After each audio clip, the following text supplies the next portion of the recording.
One with nature.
Clouds high. The birds come!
should have just stayed in bed today.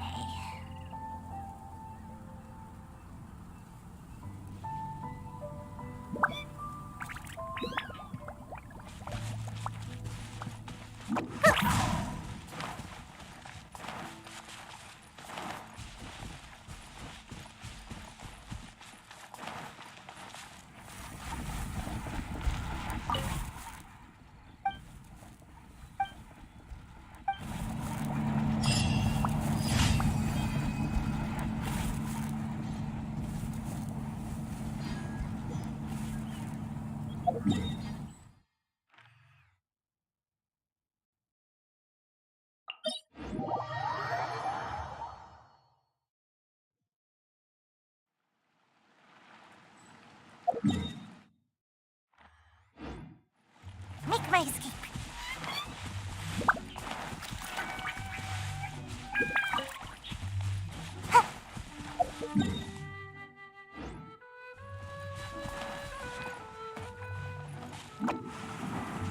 Right. The wind knows me.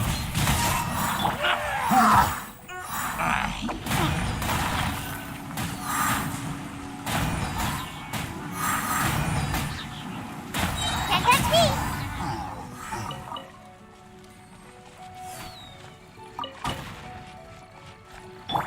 Jumpy Dumpty! One with nature.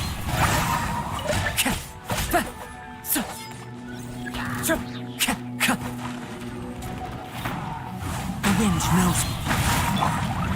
La la la!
One with nature.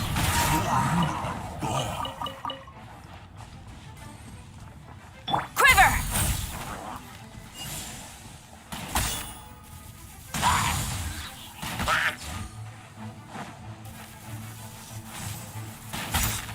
Strike!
bombs so heavy.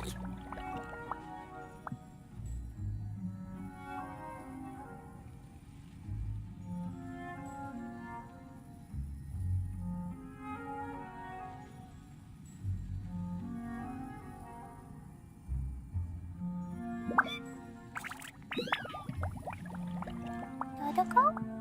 Dodoko, where are you?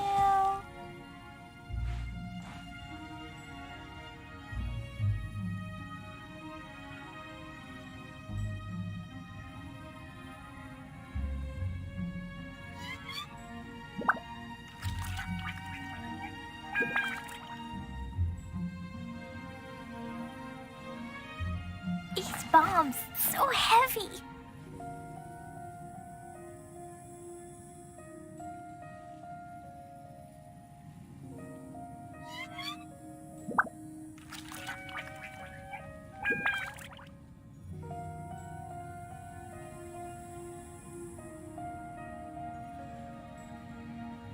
Dodoko?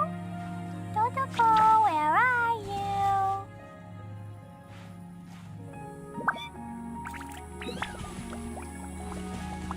La la la.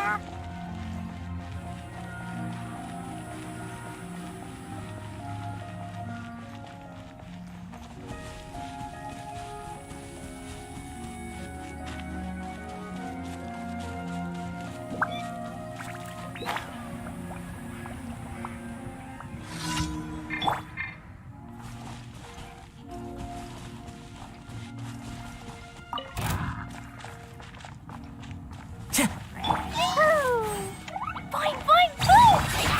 Into the wind. Fallen leaves, adorn my night.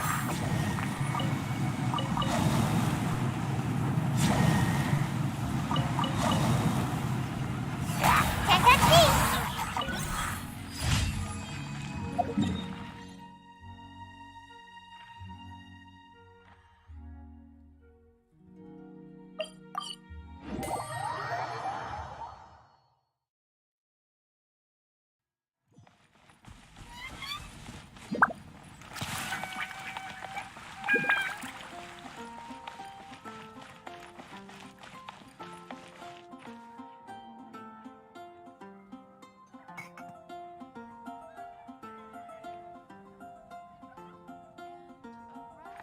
Haven't you heard? There's a strange Ad Astra Abyssosk. Thank you for completing.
nature.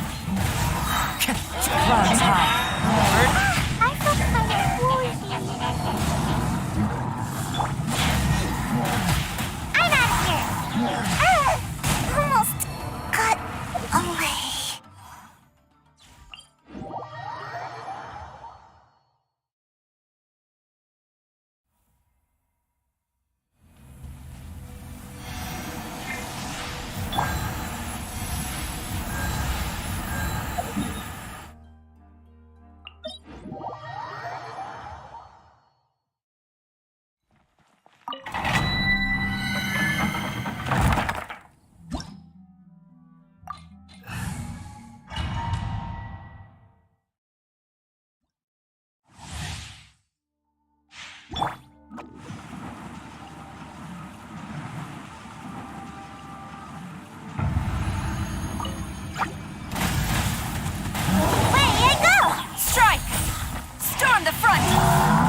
Pew!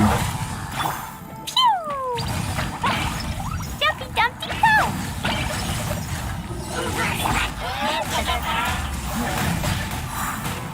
I feel kind of woozy. Can't catch me. Into the wind. Ninjutsu. Fallen leaves, adorn my night. Da da da. Ah-hoo!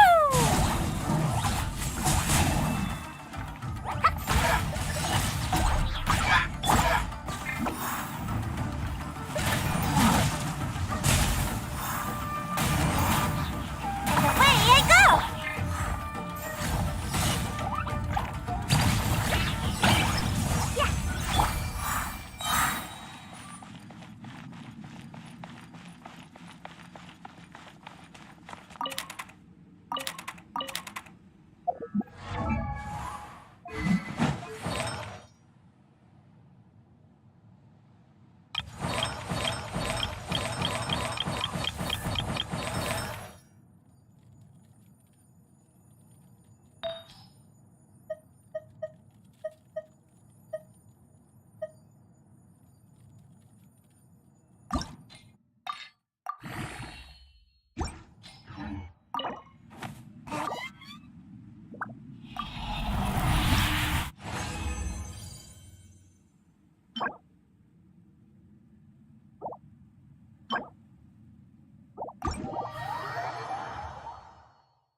This realm is...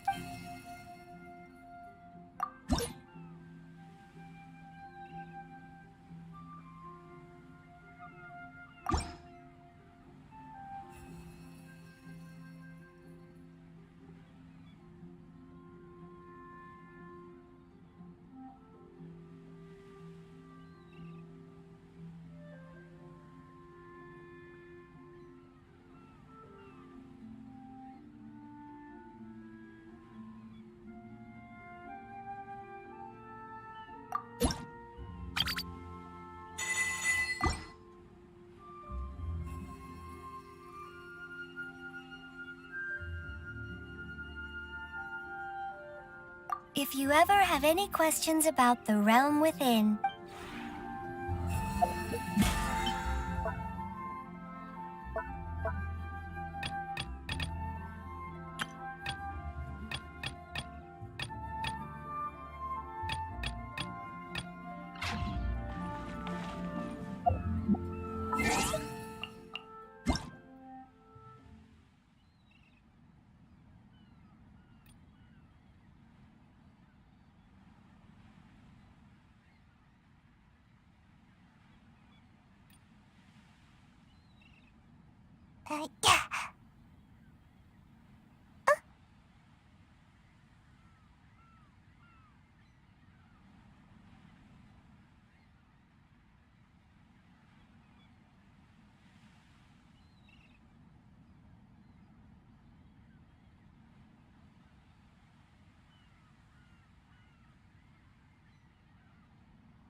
Yeah. Surely I should be due a growth spurt by now.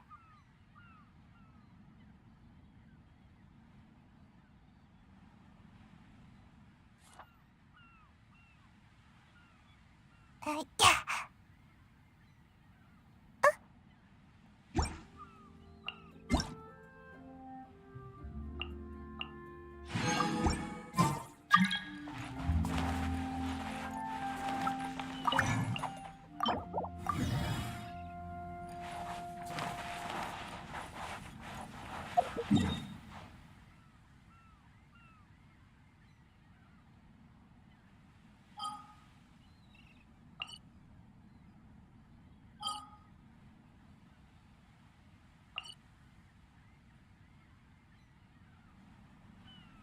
Seems like I should have just stayed in bed today.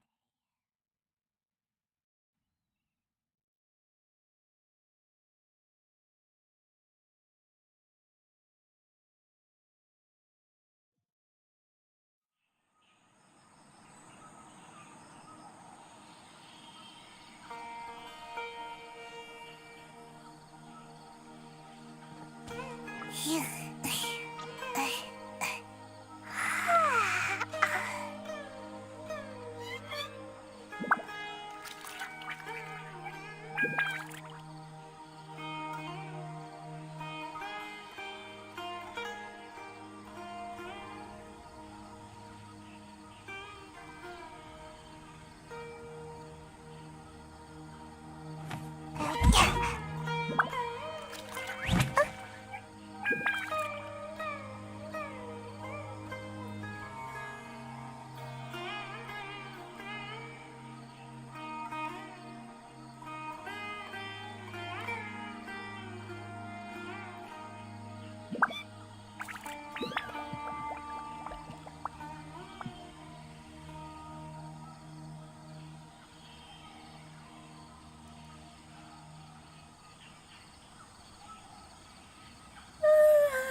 La la la. Woo.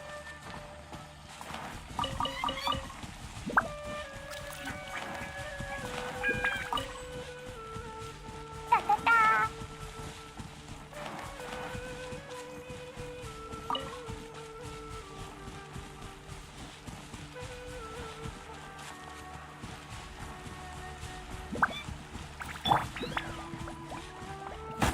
Huh?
Time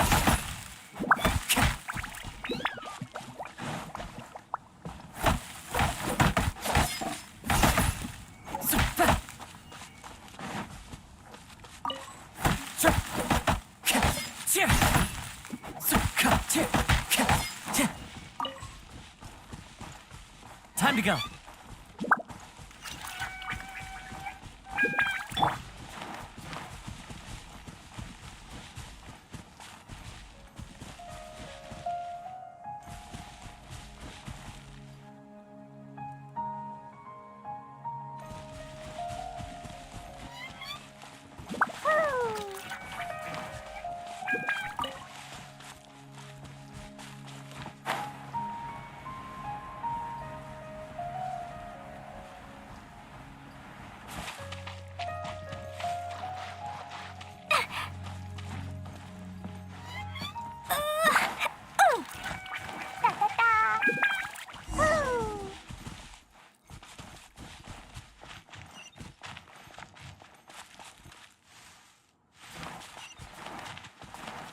La la la.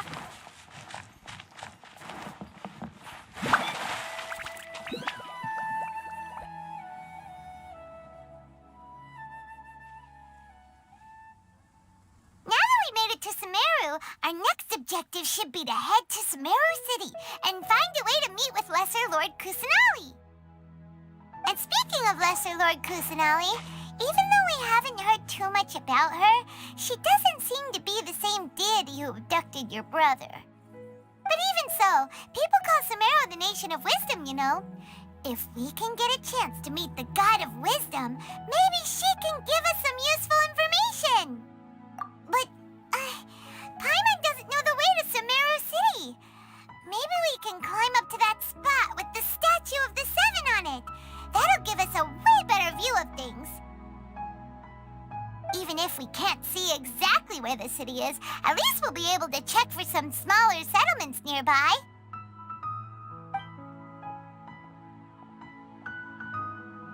Wait a second. Look! There's someone up ahead!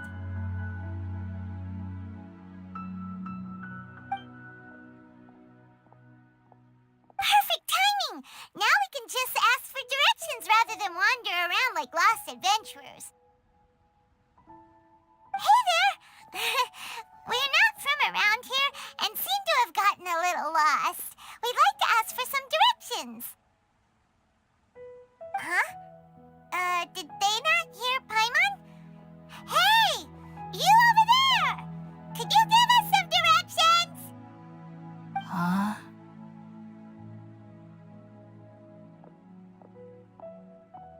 What's going on here? There's no way she could have missed that. Wait! Could she be ignoring us? How dare she? Well, even so, she might be heading someplace where we could find other people to ask. Let's keep our distance and follow her. When we get the chance, we'll just ask someone else for directions.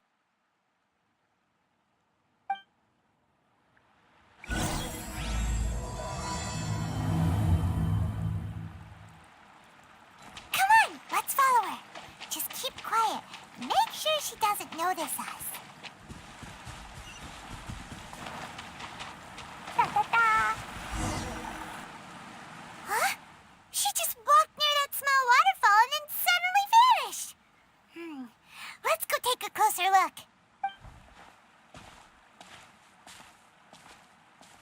Paimon thought this cave would lead to a village or something, but, it looks like that's not the case. Look, she's sitting over there. Wait, she couldn't possibly be living here, could she?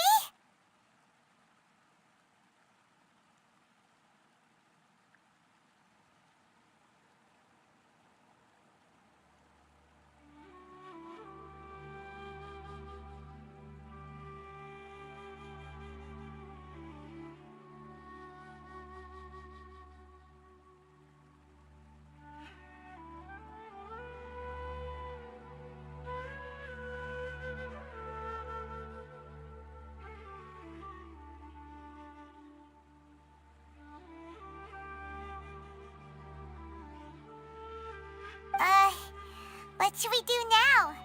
Do we try asking her for directions again? Alright then. It's not like we have anyone else we can ask. Even if she's not very friendly, we just need her to point us in the right direction. That's all. Oh. What a lovely smell. It's coming from that sensor over there. This is definitely not your typical place to call home, but at least it smells nice.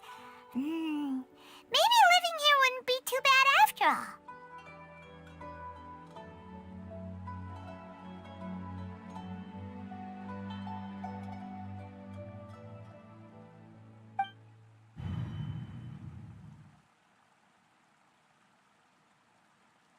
Huh? What's the matter? You don't look too good. What? Is the smell making you feel sick? Strange. Paimon doesn't feel anything.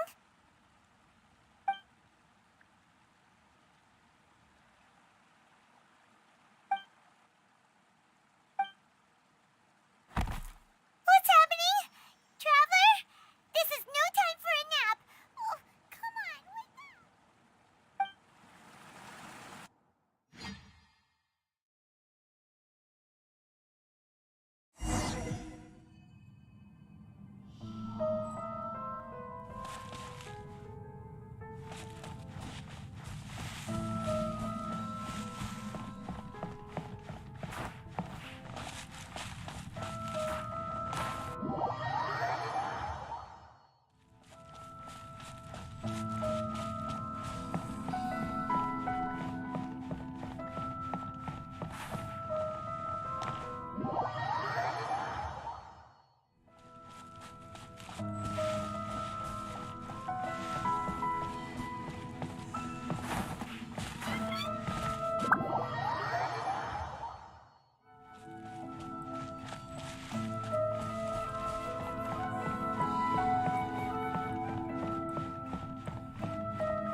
Traveler's been out for a long time now.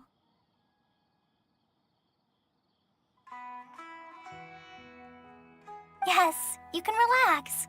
Believe me, Master is extremely knowledgeable. If he says that she's going to be alright, then there's absolutely nothing to worry about.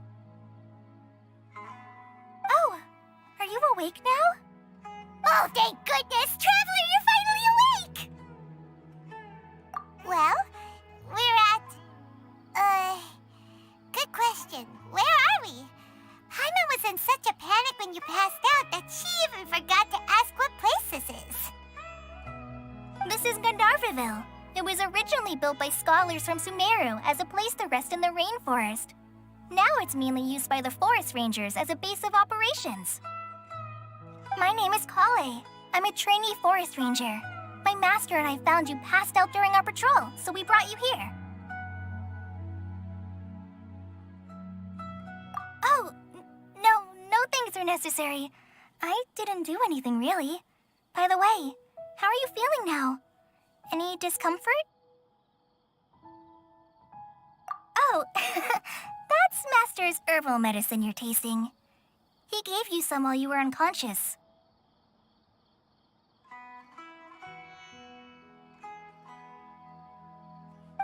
Before I forget, Master mentioned you should take more medicine once you wake up.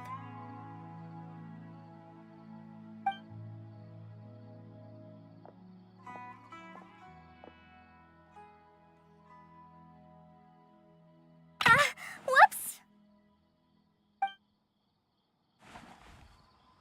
Kale, what's the matter? Were you trying to retrieve the medicine? As I've already told you, you must be careful with these. All right, I'll get it for you once I'm finished here. Sorry, Master. Now, the guide to Avidya Forest's edible fungi is clearly posted on our bulletin board.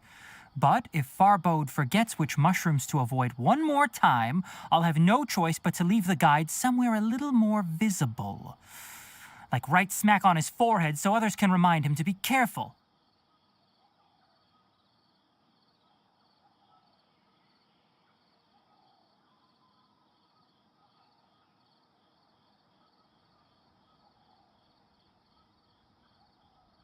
Right?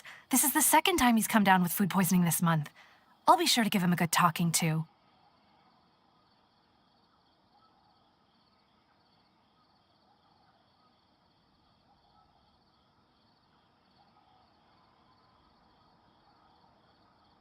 Yes, please do. If, on the off chance, Farbode simply enjoys having little imaginary fairies dance before his eyes, then we'll just let him be. But the next time he requires any of our medicine, be sure to charge him accordingly.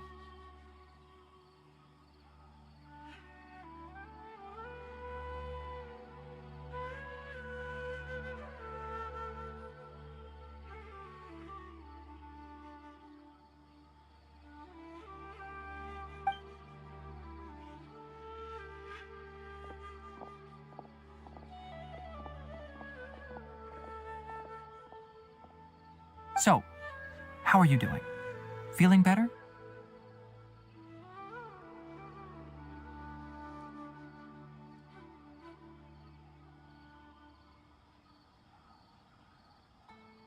Oh, this is my master, Forest Watcher Tainari. He is chief officer over all the rangers here in Gandharvaville.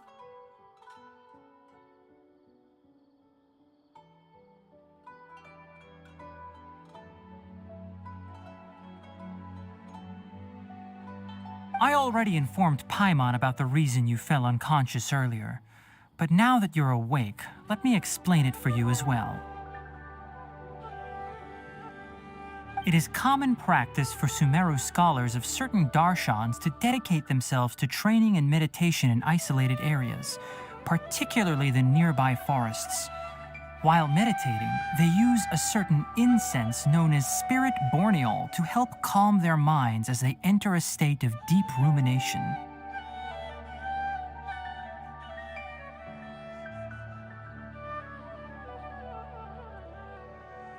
In hopes of asking directions, you two followed a scholar named Hypatia into her cave. The incense you smelled inside was the spirit borneol I just mentioned.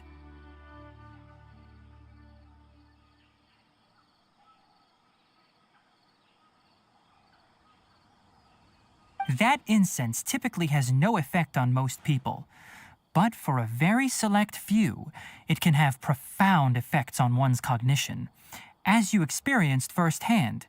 Does that make sense? Very good. Now, answer me this. Did you feel anything after passing out? Say, any out-of-body experiences? Or did you see anything while unconscious?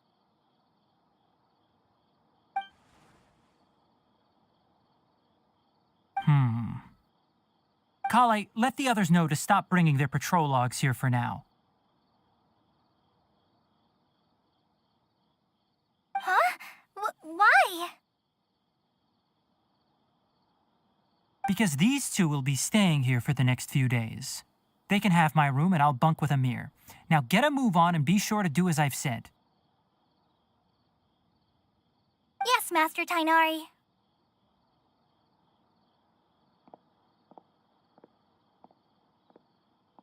Wait, hold on a second. Can you tell us what's going on?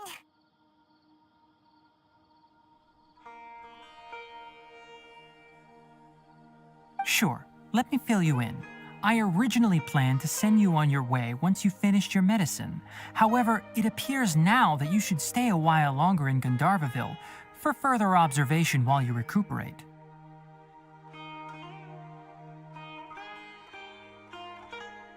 Further observation?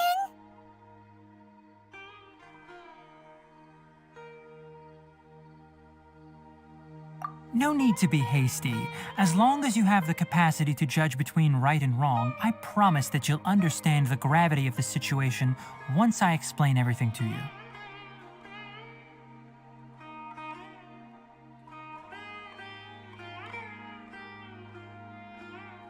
Based on what you saw after smelling the incense and losing consciousness, we can conclude that you experienced a powerful hallucination, which suggests your mental state is not in the best of shape.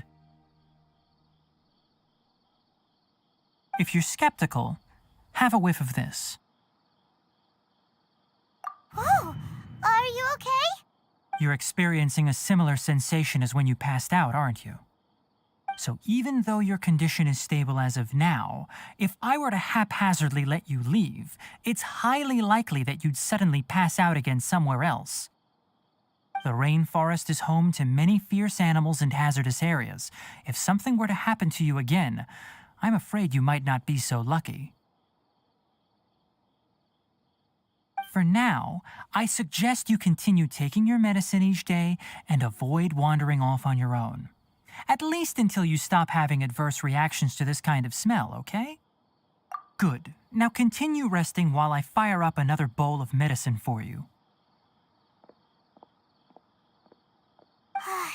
Seriously? We just arrived in Sumeru and we're already having problems left and right! Paimon knows we're set on meeting Lesser Lord Kusanali as soon as possible, but you really don't look too good. It'd probably be best to let you recover first.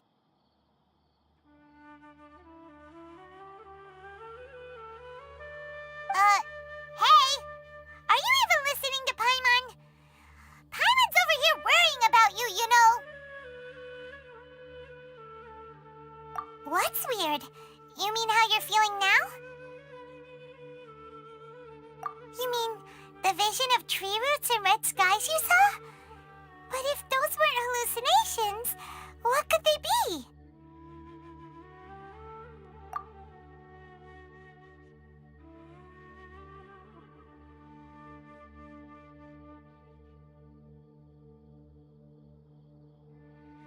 Well, considering how unique you are, Paimon trusts your judgment here. But why didn't you say anything about it to Tighnari? If he misjudged your condition, then there's a chance you could get worse, right?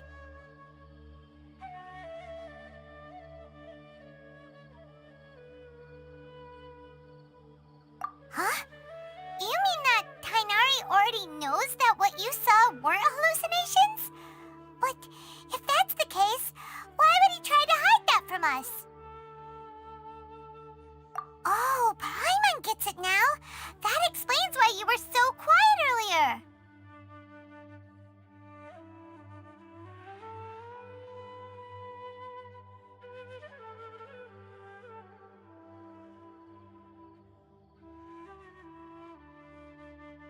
Well, that settles it then. We'll stay here to rest up and figure out what's going on with your hallucinations.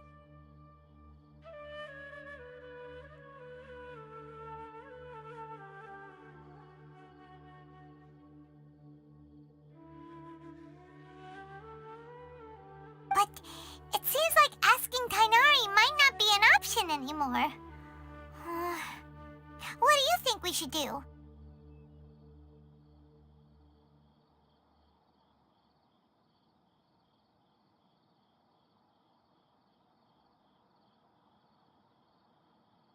Good idea! Kali's pretty friendly. We can ask her tomorrow about what she knows regarding the Dendro Archon and customs in Sumeru.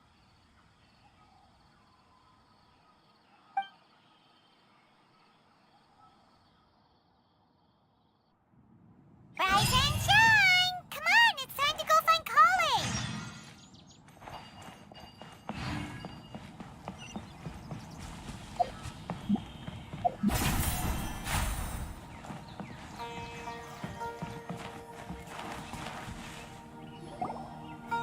All right, next let's see. Right hand.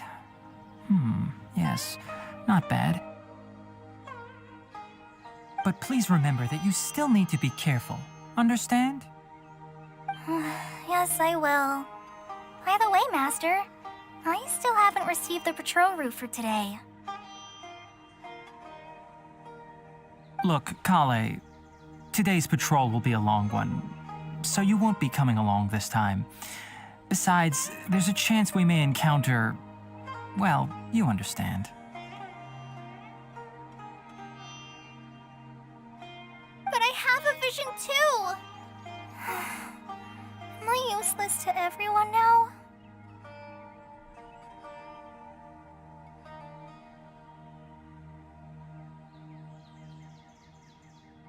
Don't talk like that, Kale. This is not something you need to be worrying about right now. Ah, there you are. Feeling any better?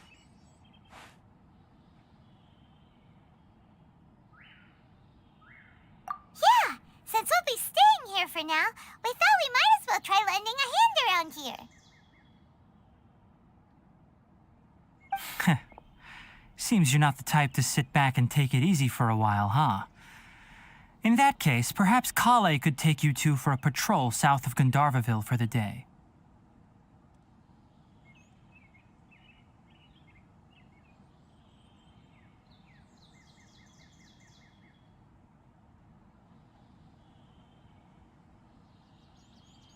And if you're feeling up to it, you can be responsible for cleaning the Statue of the Seven.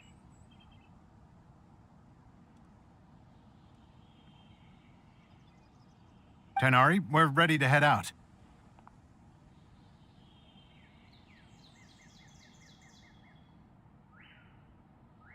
Roger, I'll be right there. All right, we'll be heading into the forest now. I'll leave any further details to Kale. Yes, you can count on me.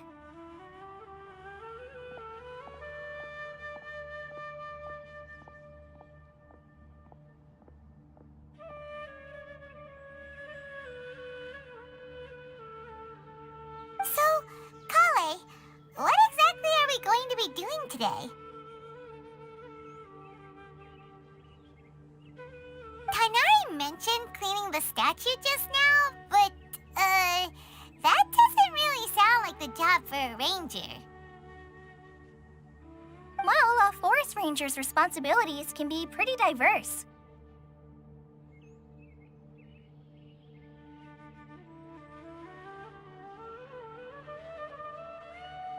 They handle a variety of tasks, like checking the condition of outlying roads, maintaining forest facilities, ensuring fire prevention standards are met, and providing assistance to travelers and locals.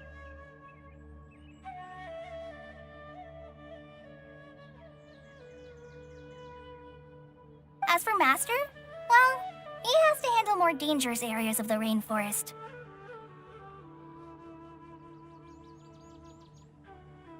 Today we can perform routine checks on the pathway lamps as we make our way to the Statue of the Seven.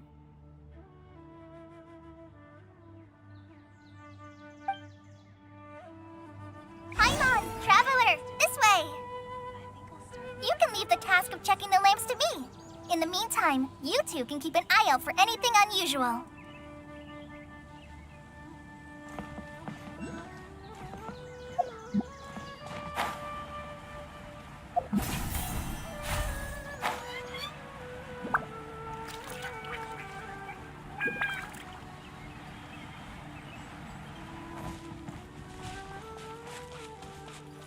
Nothing wrong with these two lamps. Let's...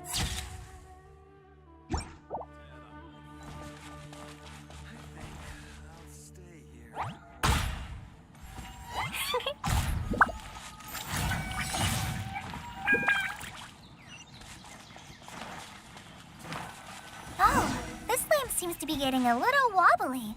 Let me make a note of it.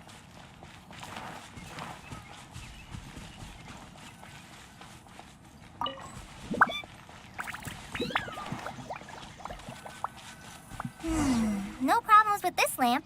Good.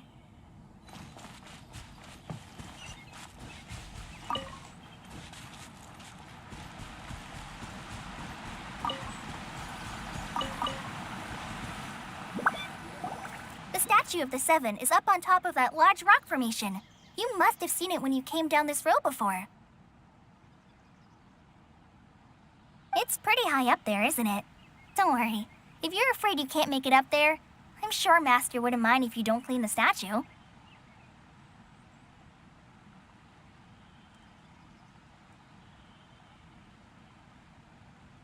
Oh? I guess I'll leave it up to you then. There's not much footing once you reach the statue, so be careful up there. Paimon will fly up with you and help you with those hard-to-reach areas. By the way, Kale, do you know anything about the Dendro Archon?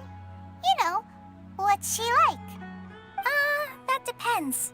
Are you referring to Greater Lord Rukkhadevata or Lesser Lord Kusanali? Huh? Greater Lord Rukkhadevata?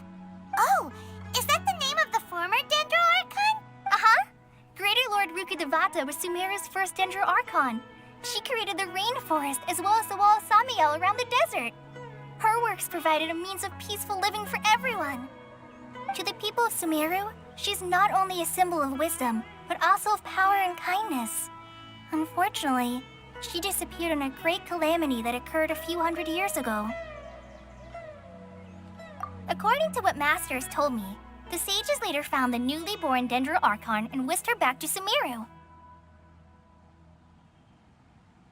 To celebrate the reinstatement of their lost deity, the sages dubbed her Lesser Lord Kusanali and let her reside in the sanctuary of Sarastana.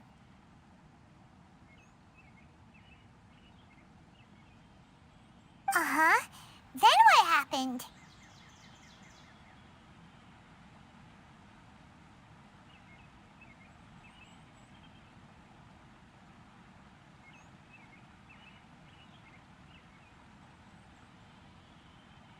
Well, and then... I'm not too sure what happened, to be honest. Huh? You're not too sure? But aren't you from Sumeru? Yeah, I'm from Sumeru. But...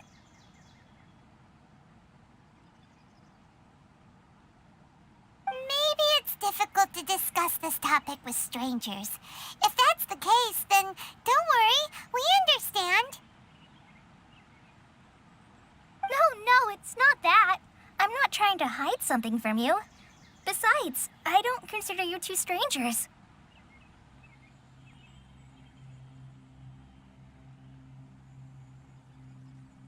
Anyway, you two know Amber, right?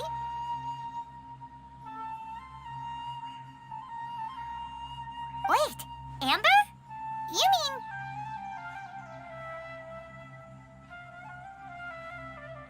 Yes, that's her. I once lived in Mondstadt for a while, and she helped me a lot during that time. You could even say that she helped me become a new person. There's no one like Amber. She lives life to the fullest while always adhering to her strong sense of justice. She's ready to answer the call for action at any moment, but is also very understanding of others. She's like the spark that lights the fire in everyone's heart around her.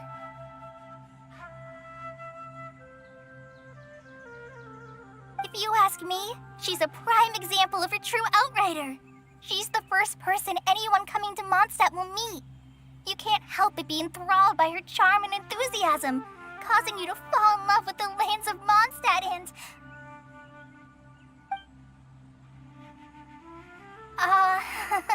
sorry.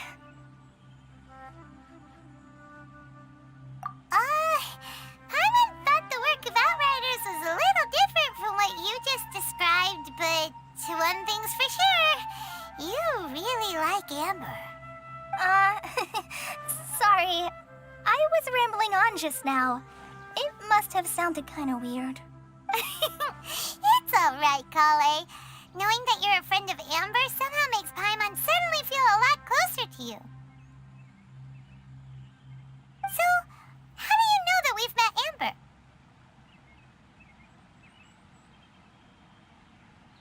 Well, after I returned to Sumeru, Amber and I have stayed in touch by writing each other letters.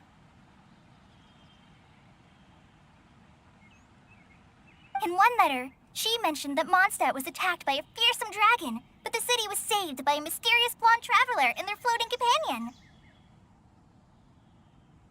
I knew you two were the ones she mentioned in the letter the moment I saw you. But, considering everything you've been through that day, I thought it'd be inappropriate to bring it up. Ah, so that's how you knew.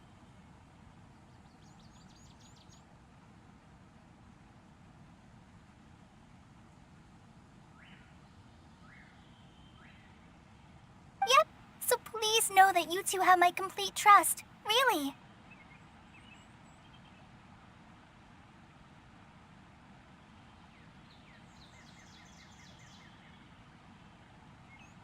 I wish I could tell you more about the Dendroarchon, but I have been away from Sumeru for some time, and I haven't read any books. Sorry. That's all right. You've already helped us a lot. We had never even heard of Greater Lord Rukkhadevata or the Sanctuary of Surasthana until you mentioned them. Oh, I'm happy that was helpful. There is one thing I want to ask, though. Why do you two want to know about the Dendroarchon?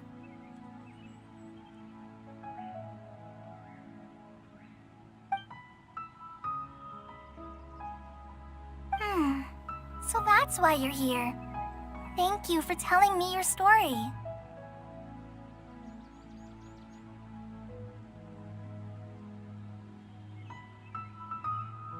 Don't mention it.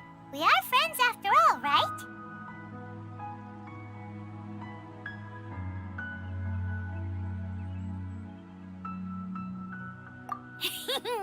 All right, we have a statue to clean.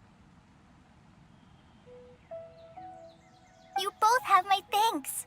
While you two are up there cleaning, I'll go ahead and inspect the forest canopy. Let's meet back here shortly.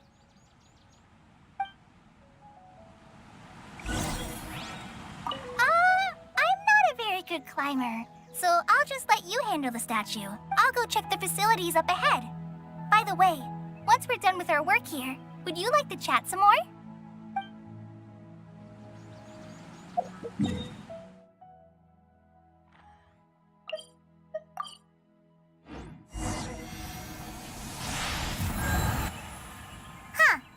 Now that Paimon looks at it, the deity that's carved on the statue is kinda small.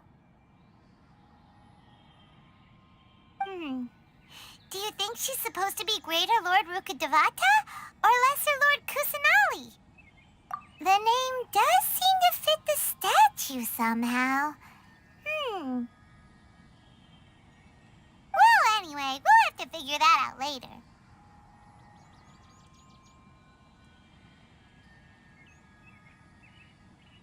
Let's get started on cleaning the statue. Paimon will fly up and take care of the top, and you clean everything below.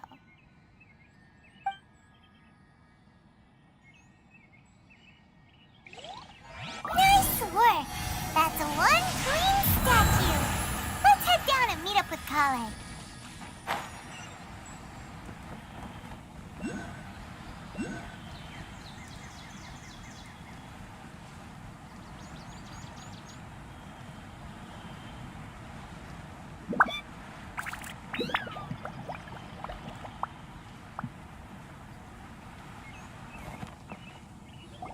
Kale, we're back.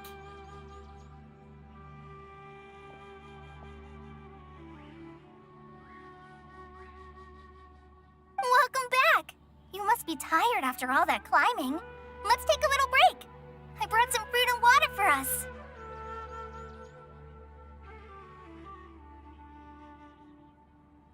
Yay, food! What kind of goodies did you bring?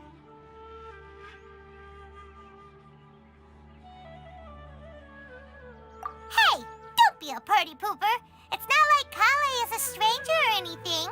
Besides, the best way to compliment a chef is to show passion for their food. Xiangling taught Paimon that. I prepared a nice portable dish that forest rangers like to eat called Pita Pockets. I hope you'll like them. Whoops!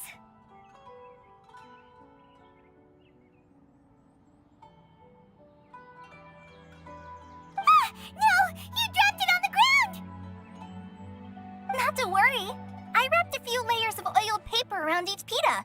They should be fine. Oh, whew. Paimon nearly had a heart attack there.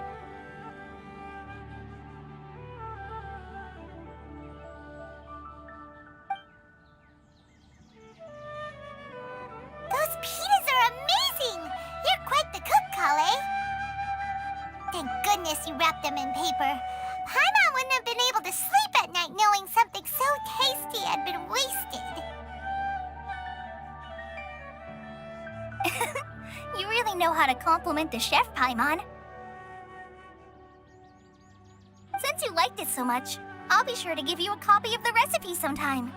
I'll even include all my personal cooking pointers, so you'll be making your own pita pockets in no time.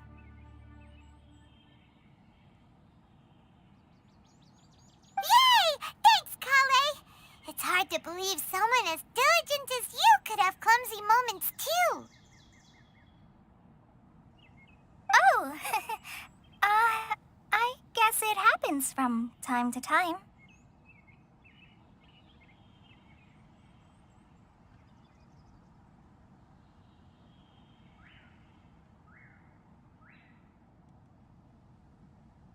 So, Kale, don't you think that Tainari's a little too strict with you?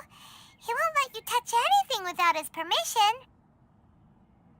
Paimon knocks stuff over all the time flying around the Traveler, but she's never said anything. Everyone has their clumsy moments.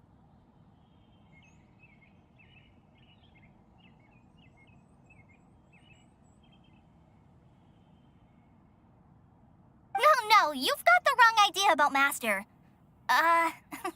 Sure, he may seem a bit harsh at first, but with some time, you'll see that he's actually very kind-hearted. I've heard the Withering Rangers say that Master is from some ancient and mysterious race that is known for their cunning wit and reclusive nature.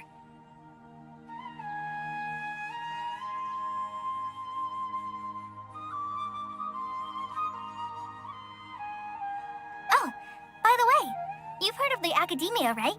Well, there's a group called,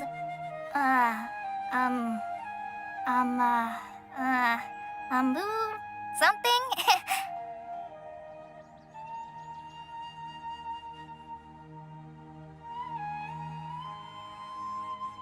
Well, anyway, because Master does a lot of research on plants, sages from the Academia have written him many times, inviting him to take up an official position there.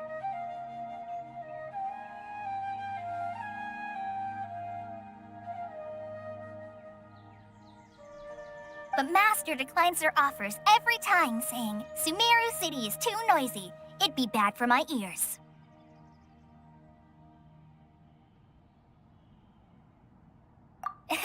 Seems you already know him well. Anyway, I'm sure the sages were not happy about his responses.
Master could obviously have a bright future in the Academia, but he insists on sticking to the path of a forest watcher. Every day he helps the locals of the forest and passes on his extensive knowledge to trainees like me.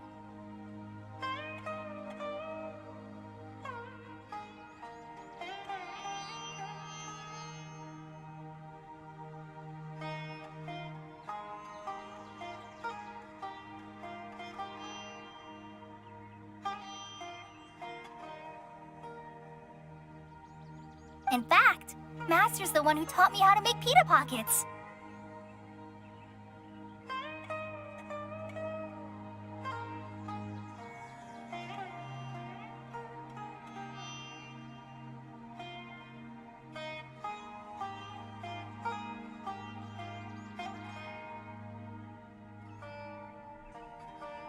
Really? Paimon would have never guessed that.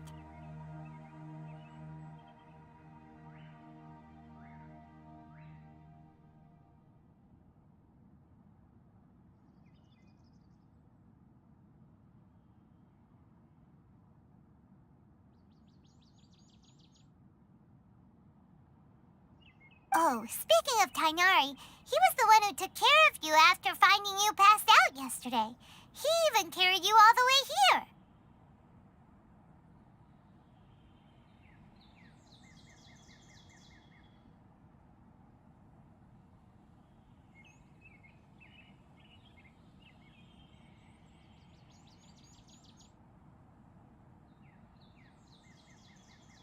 Paimon's still kinda upset, though.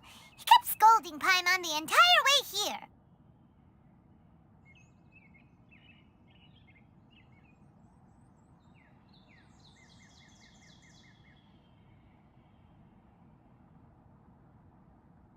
Oh no, I'm sorry. Master might have been overreacting a little.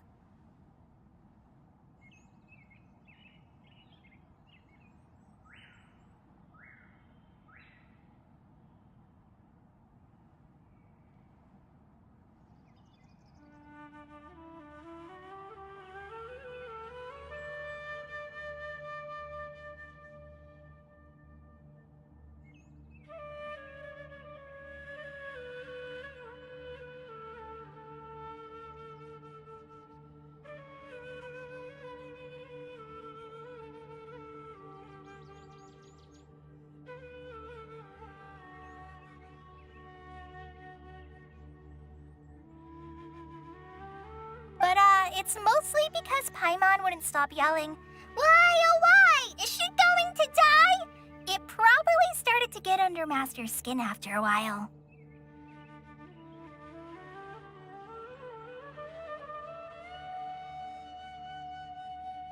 Hey!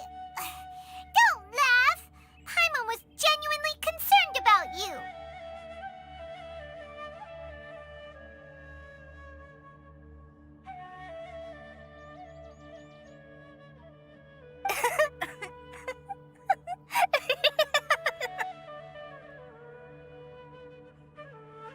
Hey! Now even Kali started to laugh.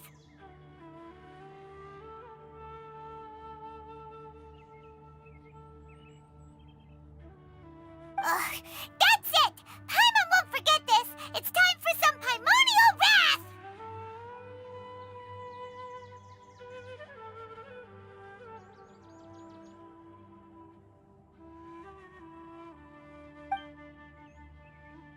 No! Don't touch me!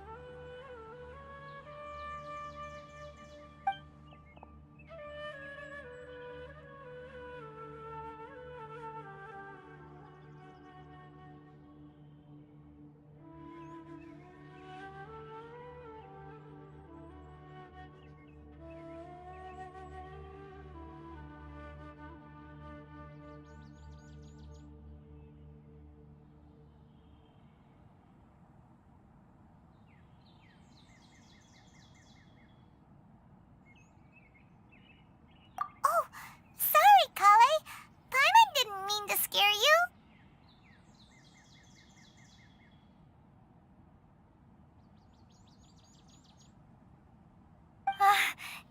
No, I just... I didn't mean that. Kale, are you okay? What's the matter?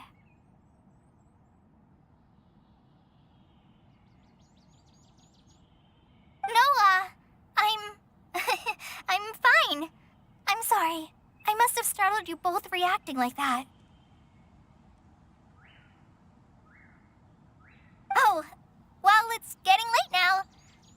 Let's hurry back to Gandharvaville. I think Master and the others should be back by now, too.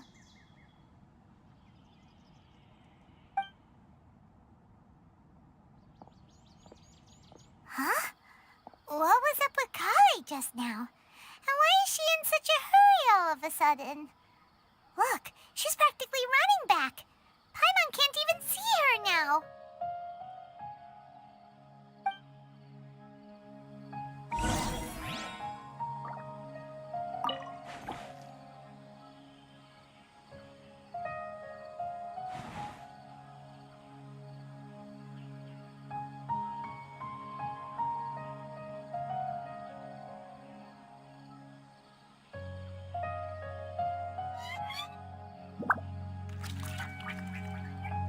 These bombs, so heavy.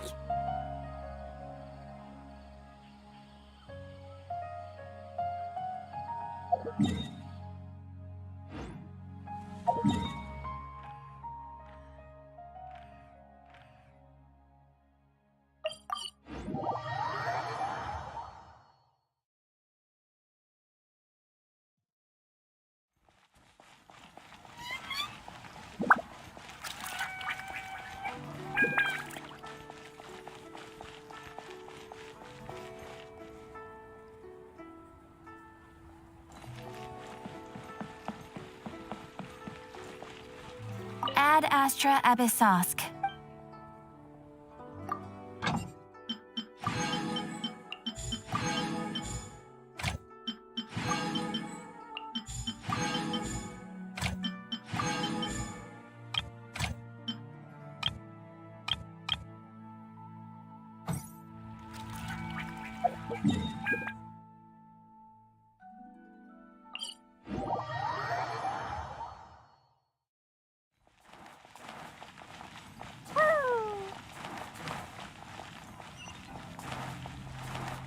La la la.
Dodoko? Dodoko, where are you?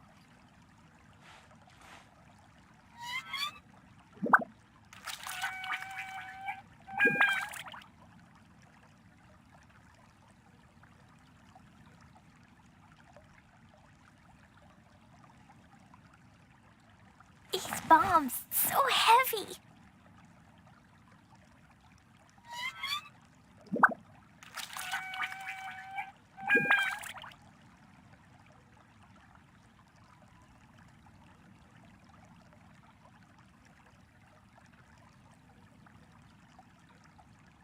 Dodoko? Dodoko, where are you?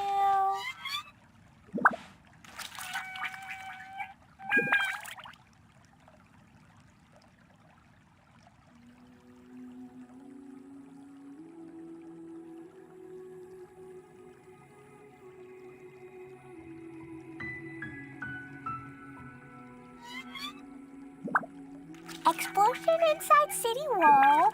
grounded be thy woe. Explosions can hurt people, Jin can be dreadful. Mondstadt be bombed, Klee be doomed. Those are the survival rules that the Knights of Favonius gave me.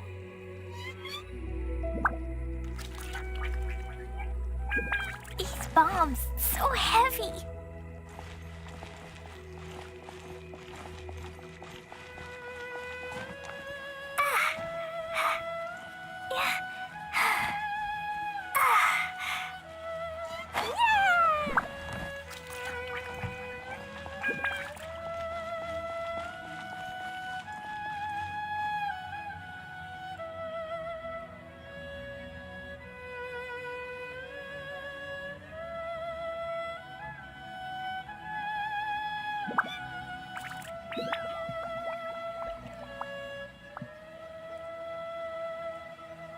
Do you want to come fish blasting with me? I'll get grounded for a whole day, but it's way worth it because the fish tastes so good.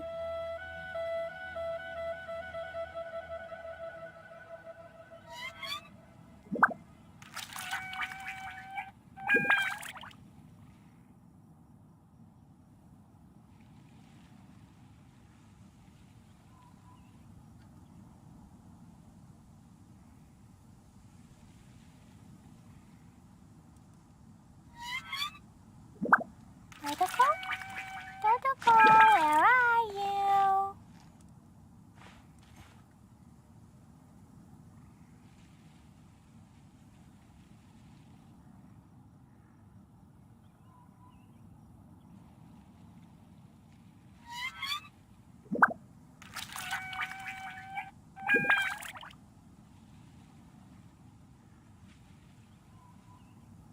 Klee was a brave girl today. I found a really weird-looking lizard. Want me to show it to you?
Ah, Traveler. You've returned. Yep, we're back. Have you seen Kale by any chance? Oh, Kale? Yes. I saw her go into her room just a moment ago. Oh, okay. Guess we'll just have to wait and talk to her tomorrow then.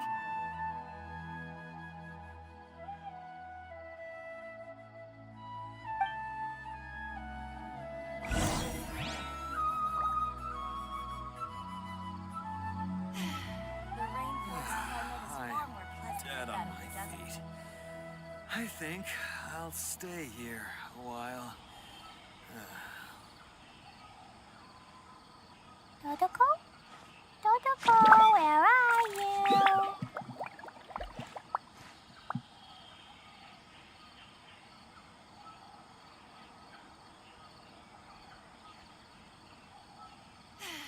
The rainforest climate is far more pleasant than that of the desert. These bombs, so heavy. I'm dead on my feet.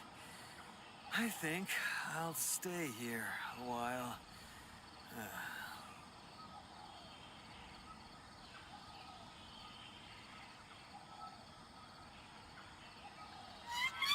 Explosion inside city wall. Grounded be thy woe. Explosions can hurt people. Jinn can be dreadful. Mondstadt be bombed. Klee be doomed. Those are the survival rules that the Knights of Favonius gave me. Dodoko? Dodoko, where are you? Dead on my feet. I think I'll stay here a while.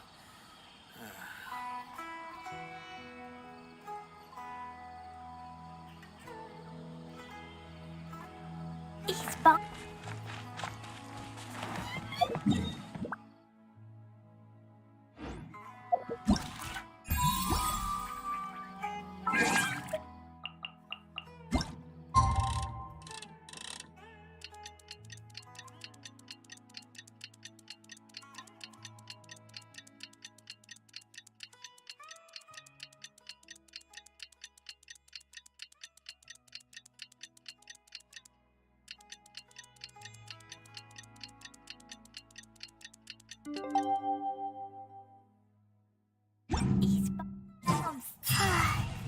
Paimon was thinking all night about what happened with Kale, and still can't figure out what the problem might be. Maybe she's in a better mood now. Let's go check on her.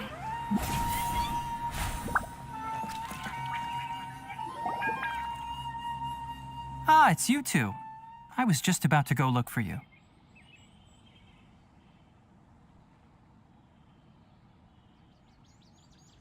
Huh? Tainari? What are you doing here? Where's Kale? I came to check on Kale's condition.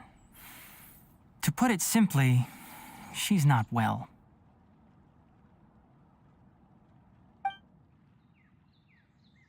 You mean she's sick? How could she be... Oh, wait a minute. Could it be because of what Paimon did yesterday? No, No need to worry. Something as small as you could never harm her. This sickness is something that Kale has been dealing with for some time. Kale has been more excited than usual since you two arrived.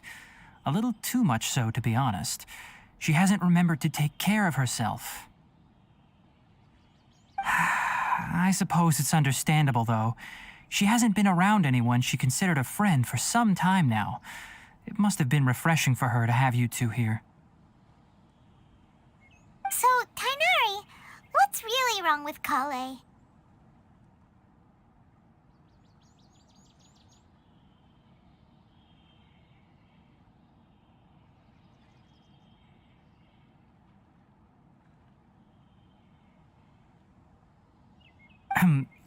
Let's take this conversation elsewhere. Kale just fell asleep after taking her medicine.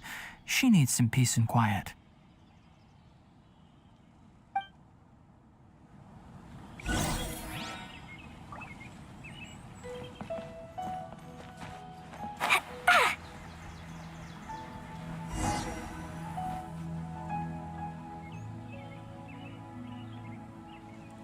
All right, let's continue our conversation here, shall we?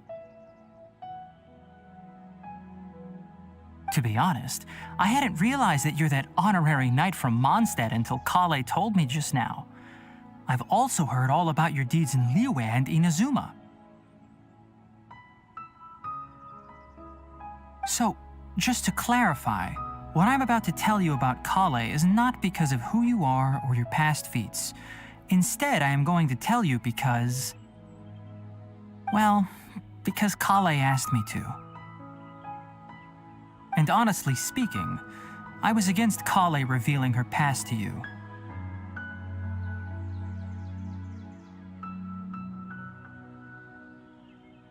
But she insisted, saying you two treated her with sincerity and as a friend. So now she wishes to reciprocate the gesture.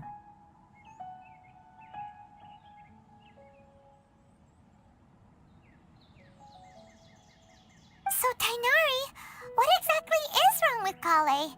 You said this is something she's been dealing with for some time. Just how serious is it?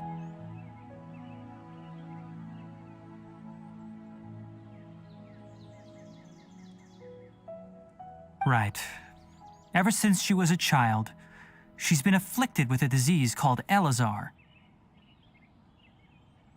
Elazar? Yes, it's a disease unique to the lands of Sumeru. It is characterized by dark and hardened scales that form on the body. At first, the afflicted may only feel mild numbness on the affected area of the skin. However, as the disease progresses, one may begin feeling fatigued and even experience peripheral paresthesia.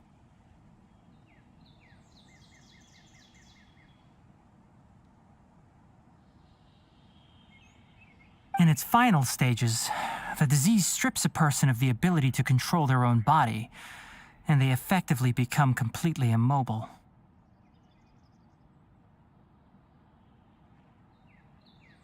That sounds terrifying.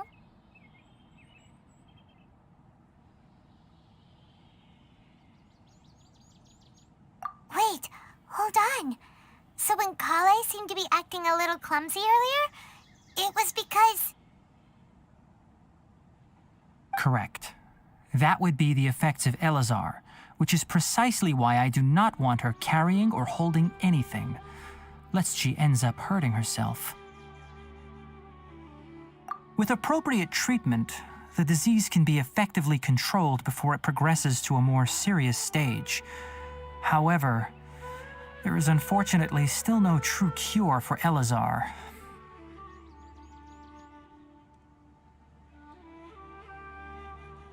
Nevertheless, Kale's mother still hoped that there was something out there. She handed Kale over to an organization known as the Fatui after one of their members lied and said they had a cure. What? The Fatui? Ah, it appears you are already familiar with them. That'll save me some explanation.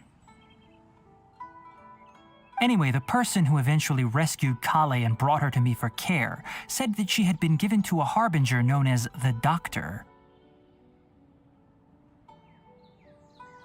I have no idea how this doctor managed to do it, but her case of Elazar was completely stable for all the years that Kale was with them. However, Kale's days with the Fatui were anything but pleasant.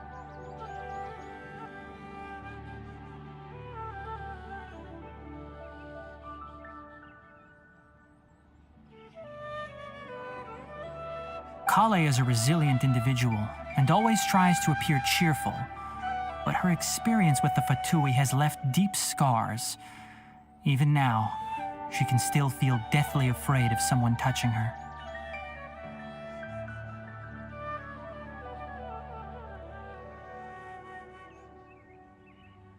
Oh, Paimon had no idea Kale's been through so much suffering. Oh, by the way, Paimon, Kale wanted me to tell you that she's sorry for scaring you yesterday. She also wanted both of you to know that she's sorry for hiding her illness. She doesn't need to apologize. None of this is her fault at all.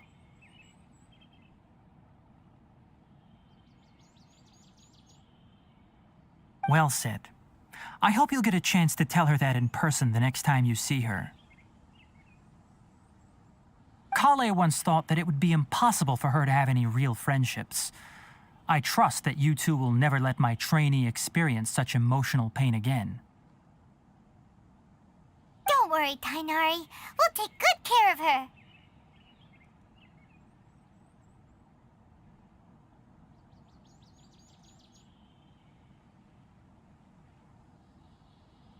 Well, it's not too serious at this point. She overexerted herself the last couple of days, which is what led to her breakdown this time. As long as she has taken her medicine and gets plenty of rest, she should get better.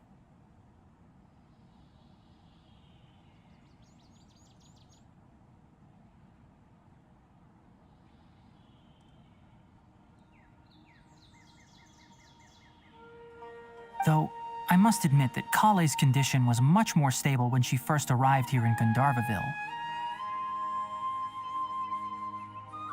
She was interested in the work of the forest rangers the moment she saw us.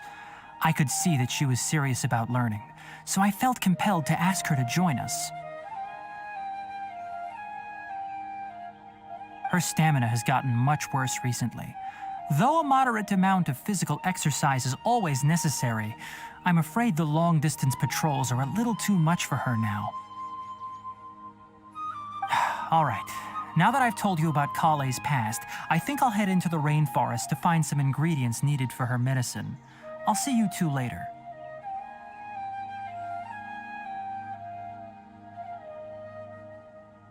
Yeah, we'd like to do something to help Kale too. All right, but I must warn you two. The rainforest is a dangerous place, especially for someone who's still recovering like the traveler. You must follow closely and listen to every instruction.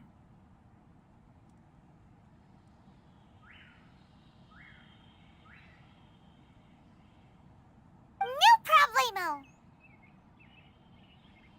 Let's go then. We'll be looking for a plant known as Lunar Lotus. It's often used to help those afflicted with Elazar recover their energy. Hey, Tainari? Where exactly are we going to find this plant?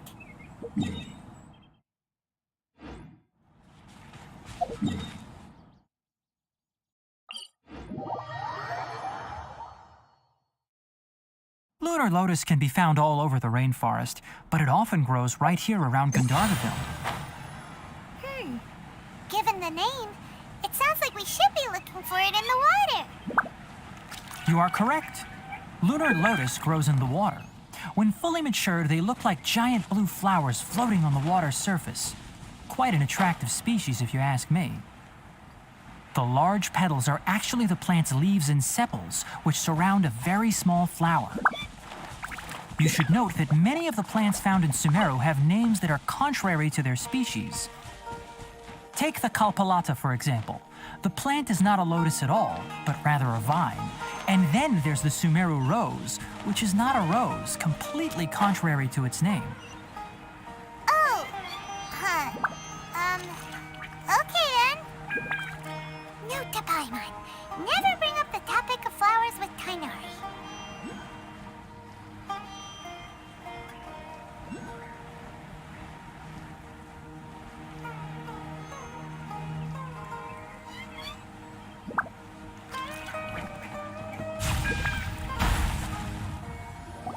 There should be lunar lotuses growing somewhere in this area. Let's split up and begin searching. If you could manage to gather 4 of them, that would be sufficient.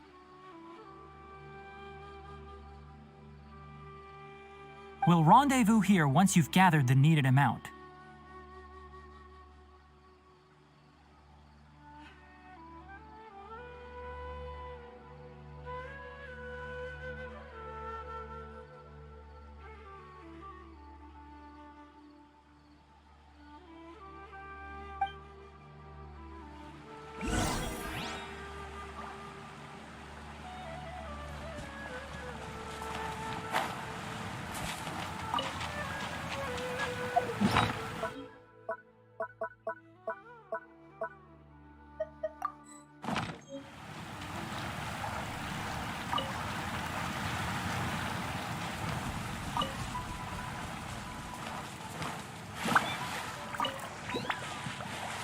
Alright, we've gathered enough lunar lotuses.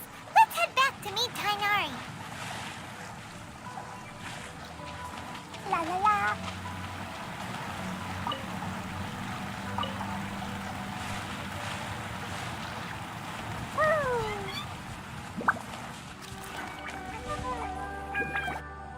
Hey Tainari, we found the lotuses you requested.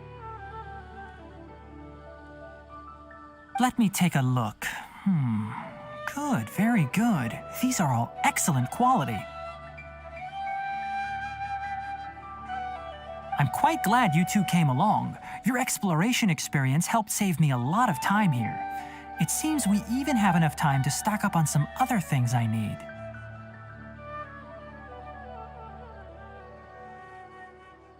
Hey, Tainari!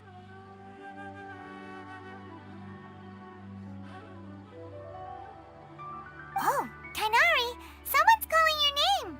They're dressed like a forest ranger. Ah yes, that's Amir and the others. But didn't they just set off not too long ago? What are they doing back so early? Let's go find out what's going on.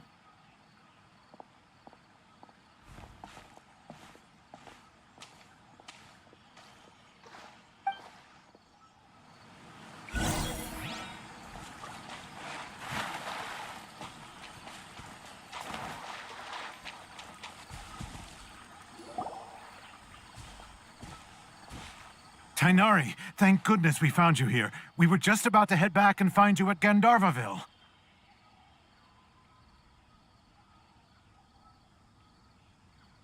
What's going on?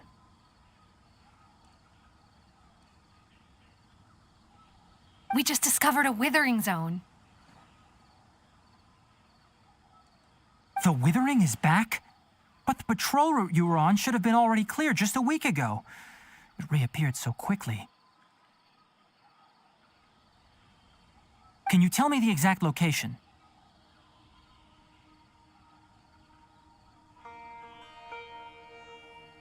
It's up ahead, deep in the river valley. It's appeared in a spot that blocks nearly the entire narrow part of the valley area, so we decided to come find you as quickly as possible.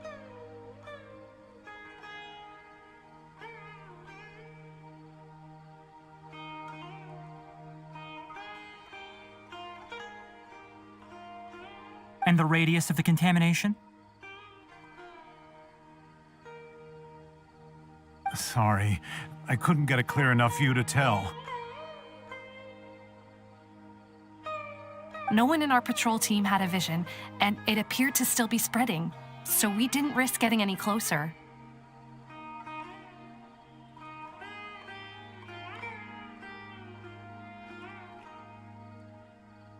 Okay, I understand. You made the right decision.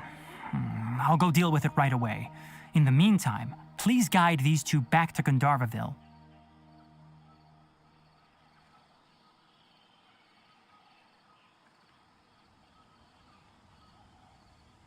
Wait, Tainari, why don't you let us help you?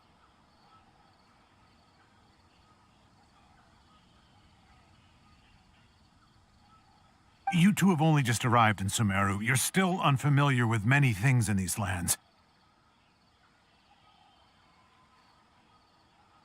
There's a unique type of anomaly that occurs in the Sumeru rainforest. It's called the Withering. The affected areas not only cause nearby vegetation to wither, but it's also lethal to wildlife and even people. If you don't carry a vision, then you should think twice before approaching such places.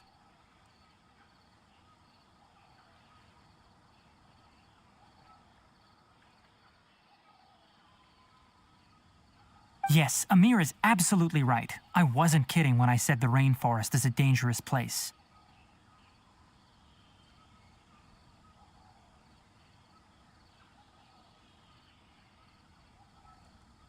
As Amir said, only someone with a vision, that is, the power to manipulate elements, will be able to resist the Withering's corrosive effects for a time. That's right. If any of the forest rangers without a vision come across a withering zone, we first make a record of the location and then have a ranger with the proper abilities deal with it, like Tainari here.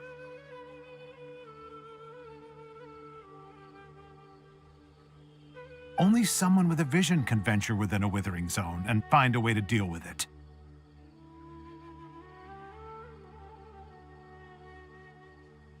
But you don't seem to carry a vision.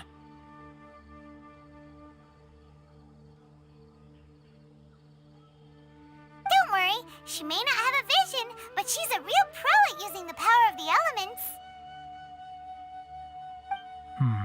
It seems the rumors about you are true. In that case, all right, you two may accompany me. We typically only teach visitors how to identify the Withering as they're about to leave Gandharvaville. We'll make an exception today and show you what it looks like up close.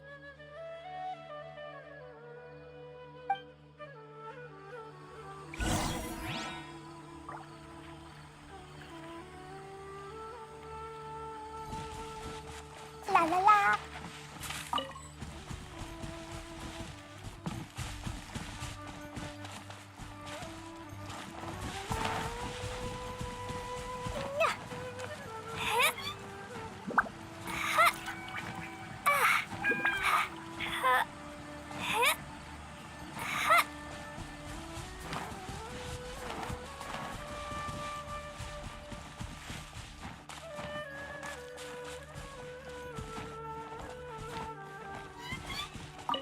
Da da da.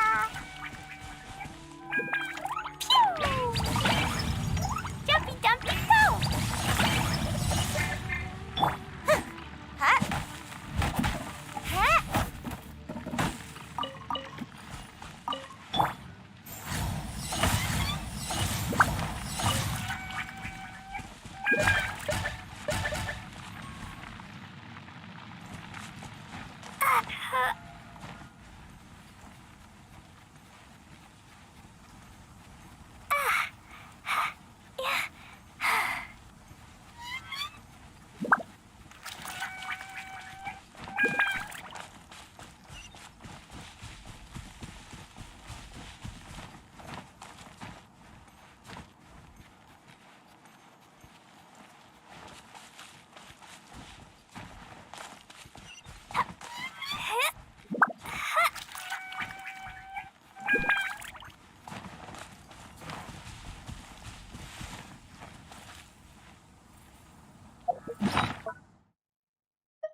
my escape.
Make my escape.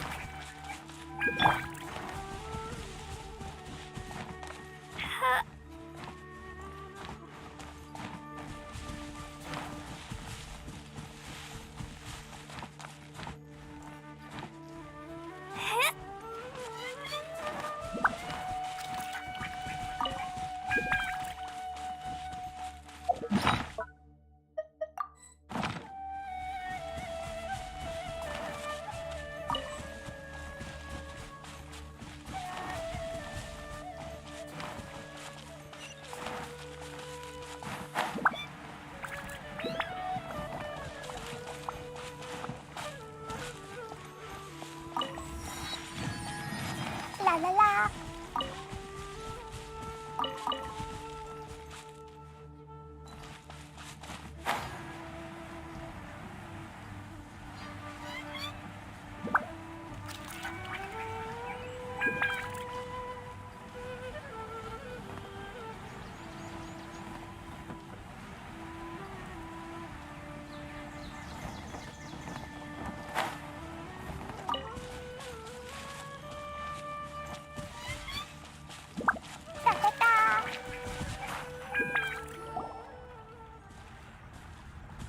Stop. Don't move any further. Look there in the distance.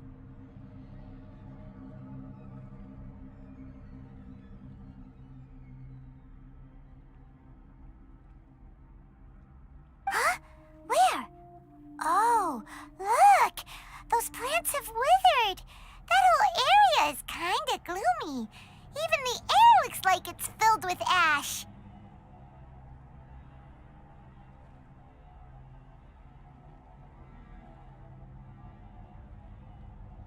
Oh, Paimon doesn't like the look of this.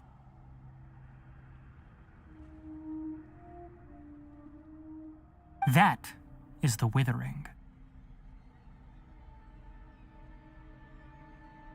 All right, Traveler. We're going to have to enter that Withering zone. Once inside, we'll need to look for what we call tumors of the Withering. If we eliminate those, then the area will be saved. Thank you, but I must warn you. Don't push yourself. This is your first time handling this sort of thing, after all. Even with elemental powers, once you step inside the Withering zone, you may experience extreme discomfort. If at any point it becomes too much, return outside the zone and take a breather. It could become a matter of life and death.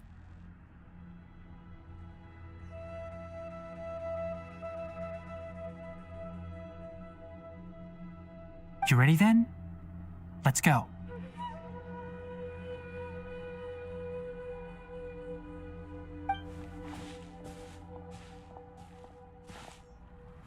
First, we must locate any branches sustaining the Withering zone.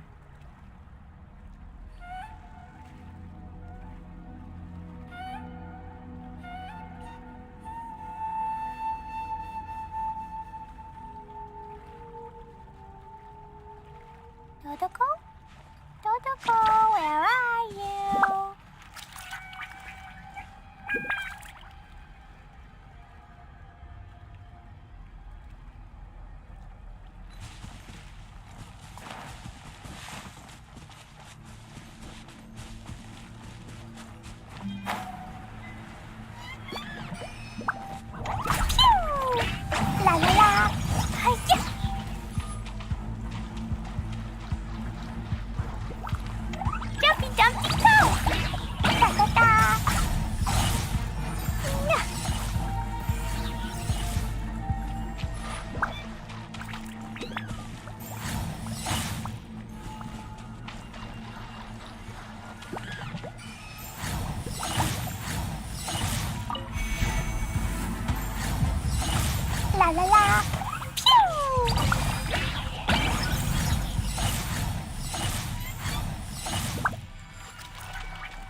La la la.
La la la.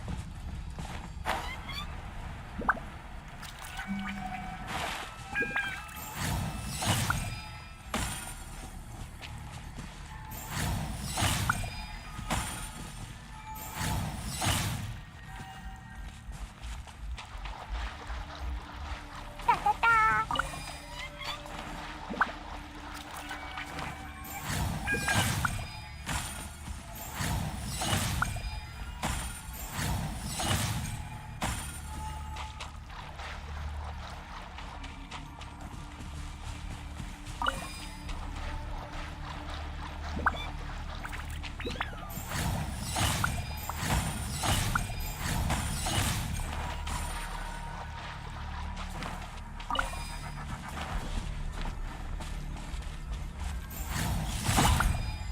Great work.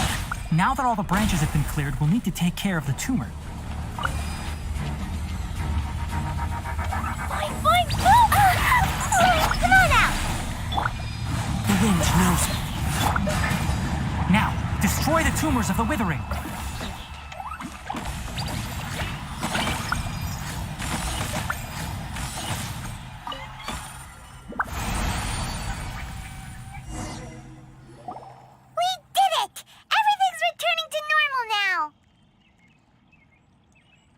Yes, thanks to you two. We were able to quickly restore this area back to normal. Tainari? You make it sound like we did well, but why does Paimon have the feeling you're worried about something? It's that obvious, huh? All right, it's like this.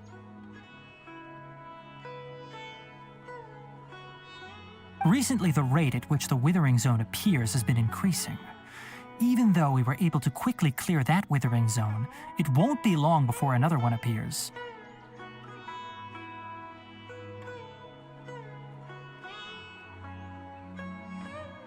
If that simply meant more work for me, then that wouldn't be an issue. But it's far more severe than that. The withering is leaving lasting effects on the rainforest itself.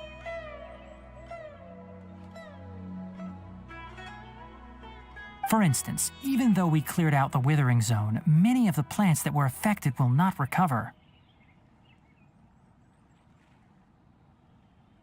This presents a crisis for the ecosystem itself. Many plants in the rainforest are already in decline, directly impacting the wildlife that depends on those plants.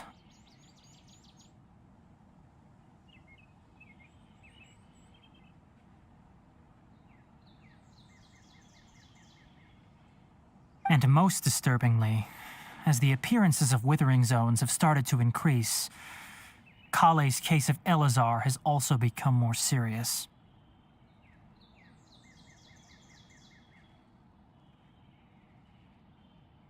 Huh? But why is that? I'm still not sure of the exact reason. However, I've received word from acquaintances at the academia that similar cases are being reported for patients with other conditions. No, none that we know of. The withering has been recorded in Sumeru for millennia. It's said that it originates from the depths of the world.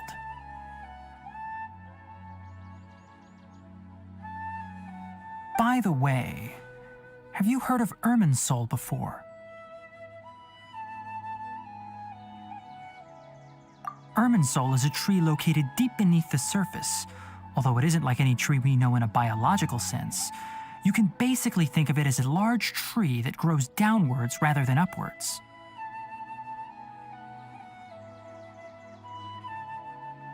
I'm sure you've heard of ley lines, right?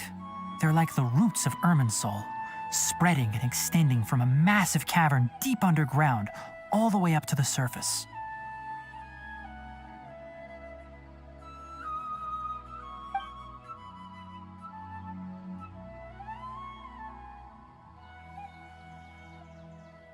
Ley lines continually absorb the memories of this world, which are then funneled into Irminsul, allowing it to collect knowledge and wisdom from ancient times to present day.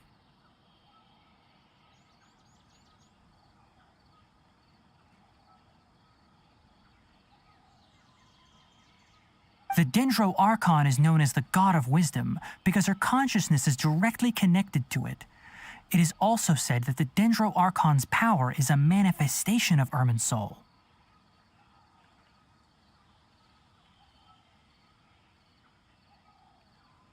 And as for the Withering, its emergence is related to a disease that's affecting it. That's right. My ancestors learned of this from Greater Lord Rukadevata's familiars a long time ago.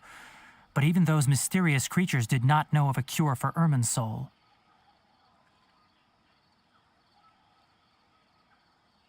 I'm afraid we Rangers will be battling the Withering Zones here for a long time until a cure is found.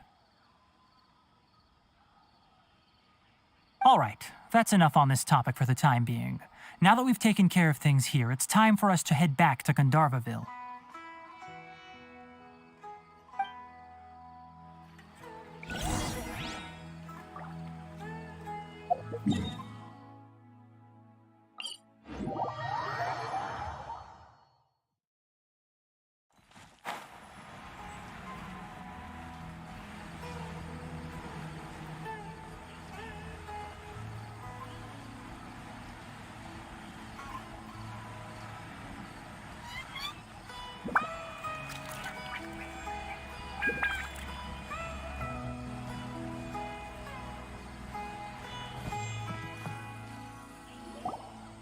Oh, Tainari, you all made it back.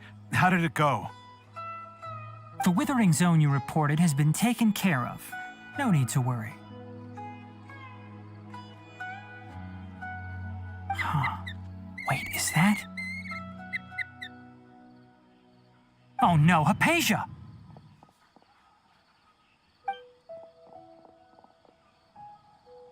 Huh? What's wrong, Tainari? This Duskbird is Hypatia's designated courier for urgent news. You do remember her, don't you? She's the scholar you and Paimon were following when you first arrived in Sumeru.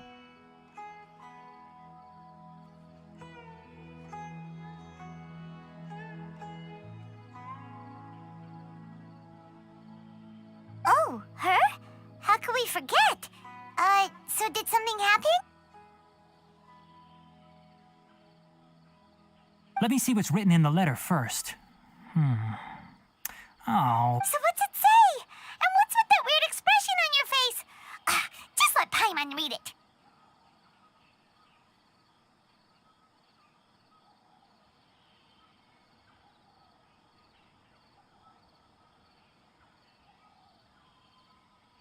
Huh? All Paimon sees are 3 squiggly lines.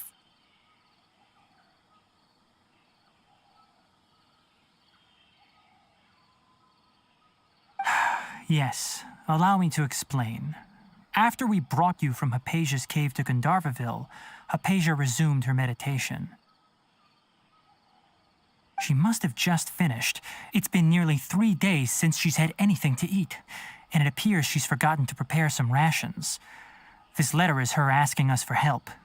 We need to go. What?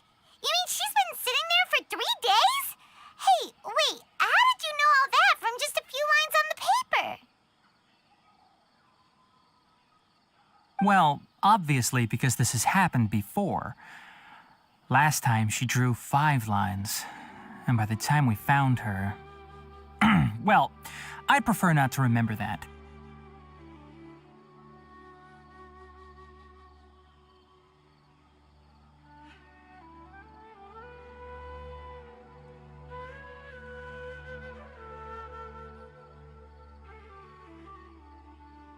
Needless to say, Hypatia's been through worse, but we should still get to her as quickly as possible.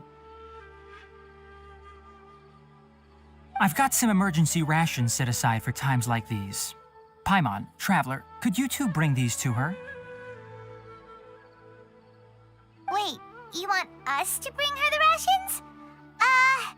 But will the Traveler be okay if her cave is still filled with that funny incense?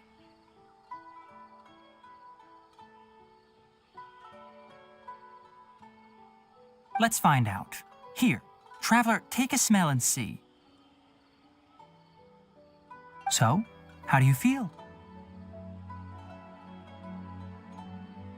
Huh? Really?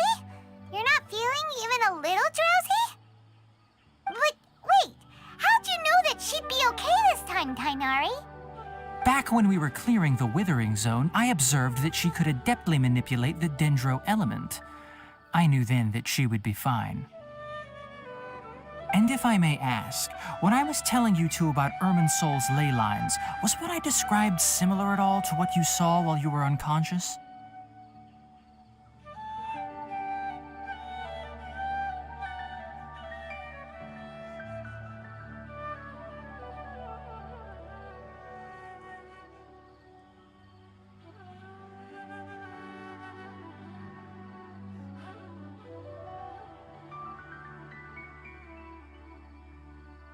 That's correct.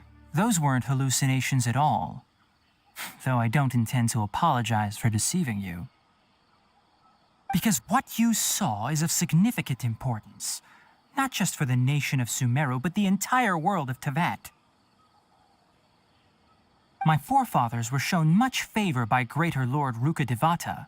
We took an oath to protect this nation together with her. Now that that duty has fallen to me, it was part of my responsibilities to ascertain whether you could be entrusted with the fate of Sumeru.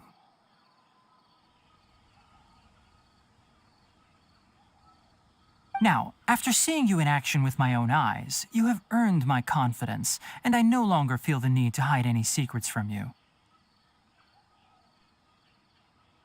When you passed out, your consciousness had connected directly with Irminsol.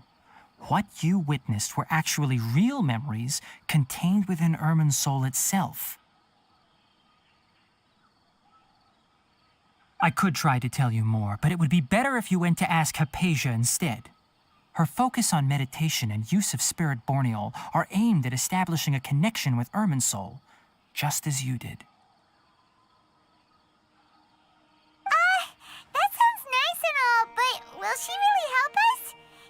Seriously, she completely ignored us the last time we tried talking to her.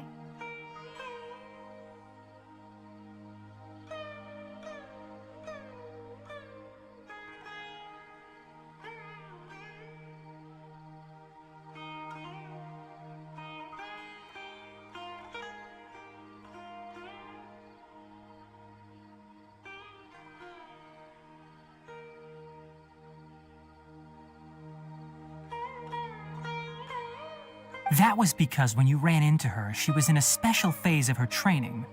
During that time, she must avoid communicating with others.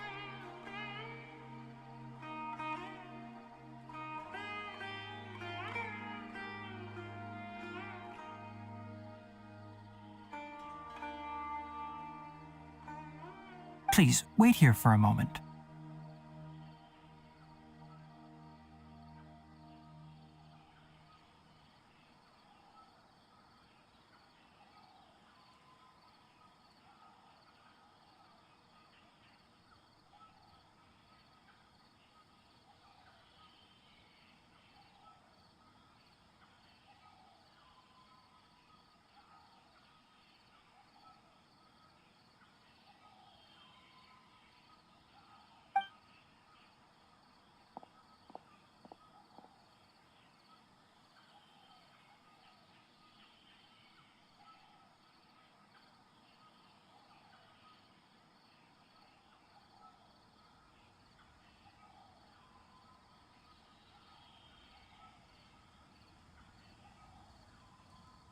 Here, take these. It's a meal I packed for Hypatia, as well as some other ingredients. I'm sure it'll come in handy. Also, here's a letter that I would like you to give to her. Just show it to her and she'll answer any questions you may have. No, I should be the one thanking you. You've both been a great help these last few days.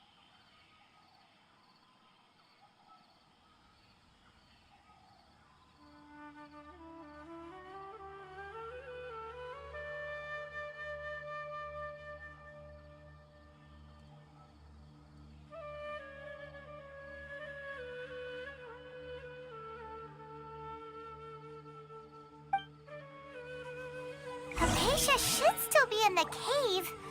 Let's go inside and see how she's doing. Yesterday, a total of 5 dusk birds flew by. Do you want to come fish blasting with me? I'll get grounded for a whole day, but it's way worth it because the fish taste so good.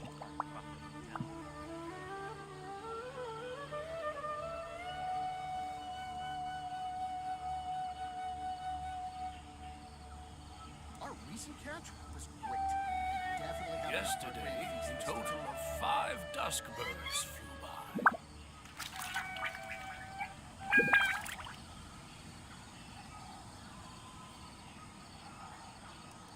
Clee was a brave girl today. I found a really weird-looking lizard. Want me to show it to you?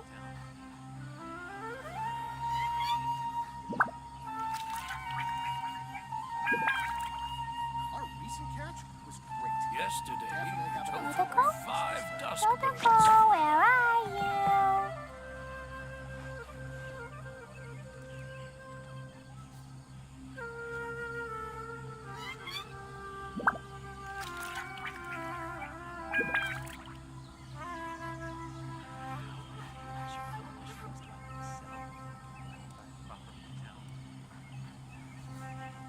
These bombs, so heavy.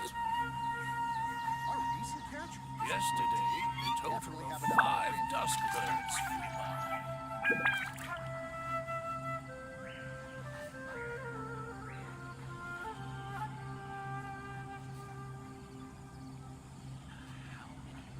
Totoko?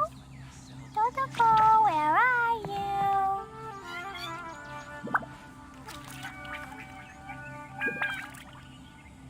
Yesterday, a total of 5 dusk birds flew by. Definitely have enough for a grand feast this time.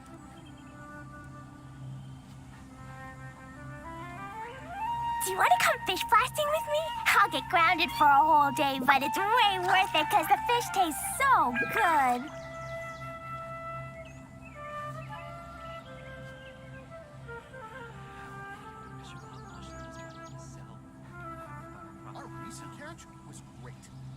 definitely have enough These for a bombs, so heavy. Yesterday, a total of 5 dusk birds flew by.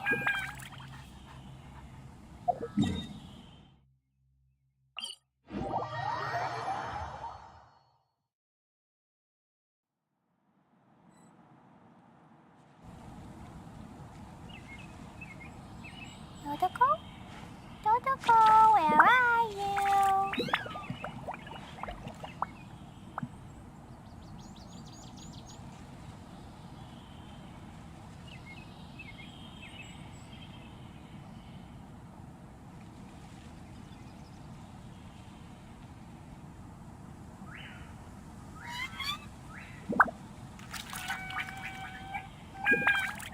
These bombs, so heavy.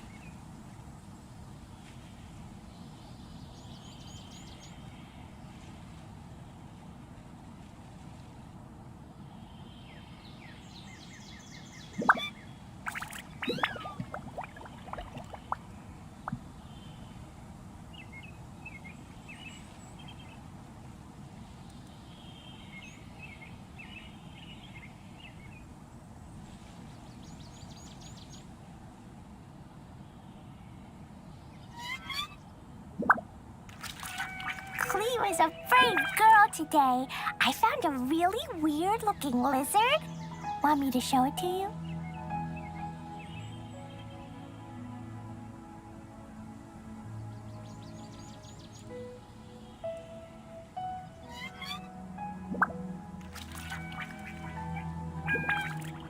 Dodoko?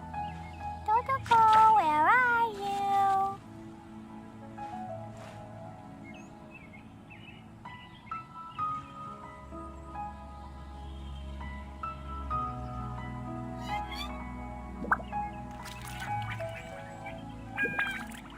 Do you want to come fish blasting with me? I'll get grounded for a whole day, but it's way worth it because the fish taste so good.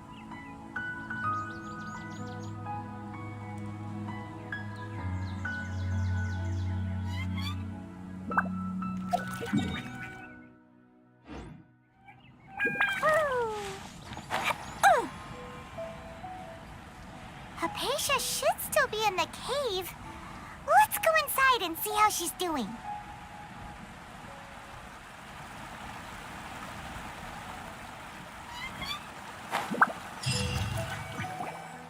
Hello? Acacia? Hey, there's nobody here. Maybe she went out to look for some food. Let's try looking around the area.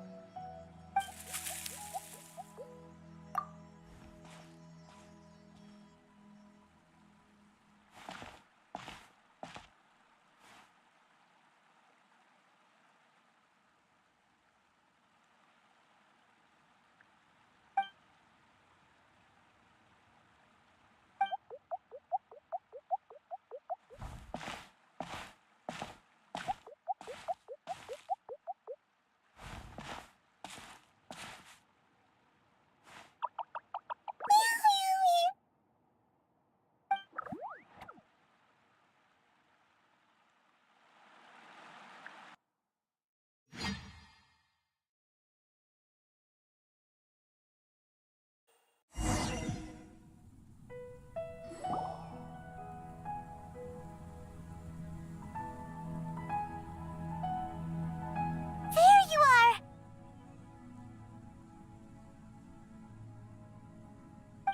Hypatia, are you alright?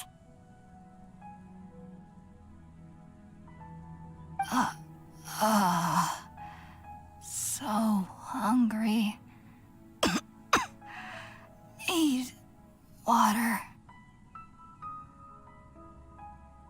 There's no way we can get her to eat in her current condition. Let's try finding some water first.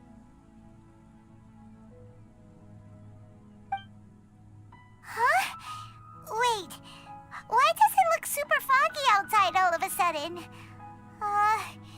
Anyway, let's go look around.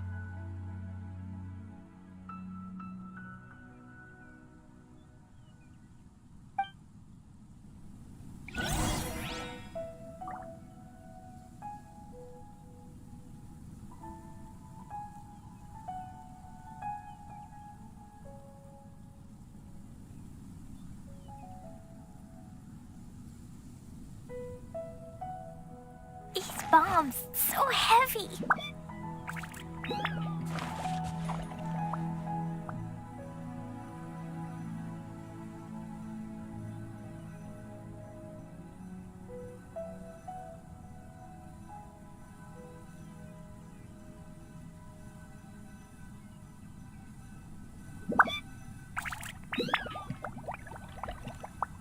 Dodoko? Dodoko, where are you?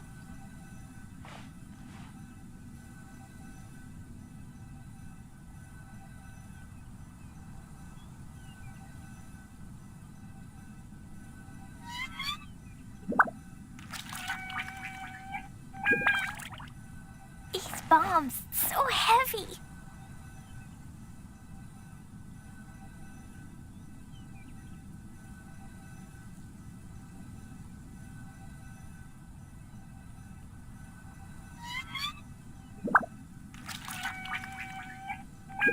Dodoko? Huh? How'd things out here end up looking like this? What happened? And where are we? Really? Oh, maybe you're right. Let's go investigate the area.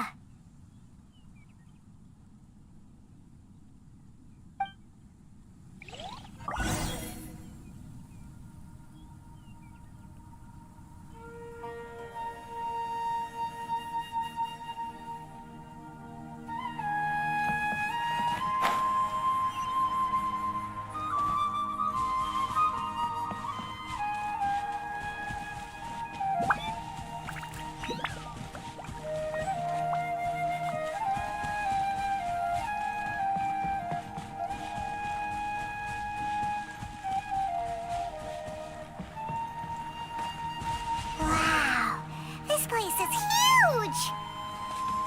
Paimon knew there's something off about that cave. Let's think of a way to get over there and have a closer look. Who knows? Maybe we'll find a lead of some kind.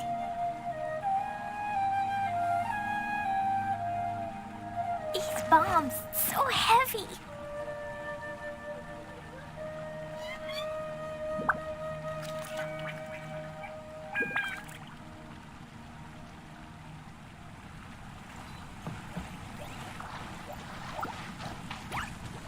Jumpy Dumpty go! La la. Into the wind, as one with wind and cloud.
Wherever in this world I roam, I carry memories of my home. This blade, it is the last link I have to the land of my birth.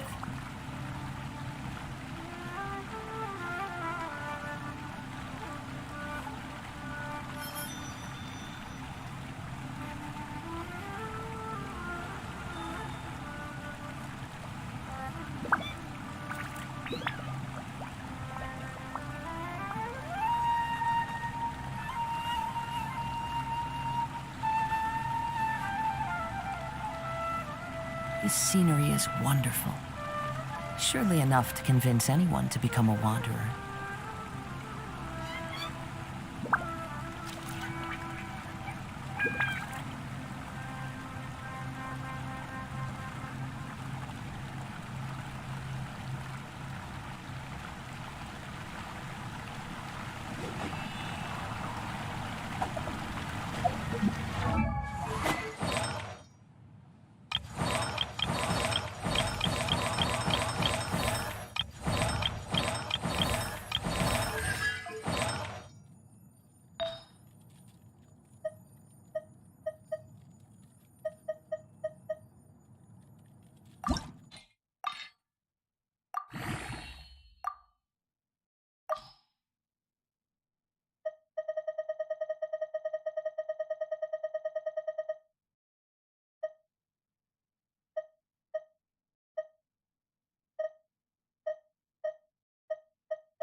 Wherever in this world I roam, I carry memories of my home.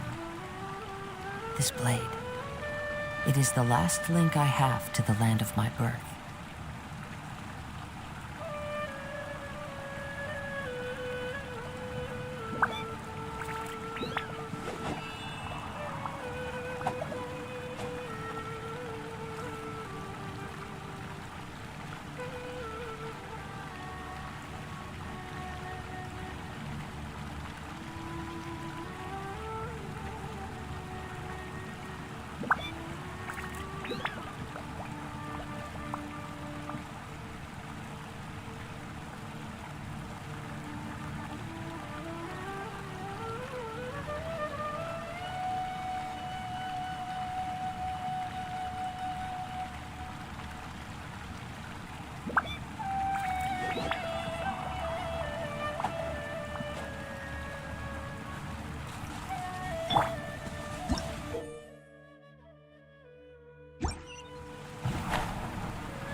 was a brave girl today. I found a really weird-looking lizard. Want me to show it to you?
Totoko, where are you?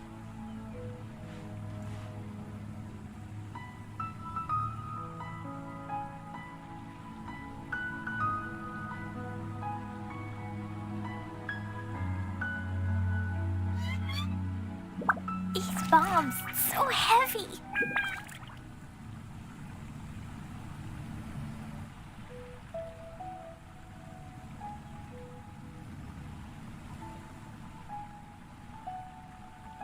Do you want to come fish blasting with me? I'll get grounded for a whole day, but it's way worth it because the fish taste so good.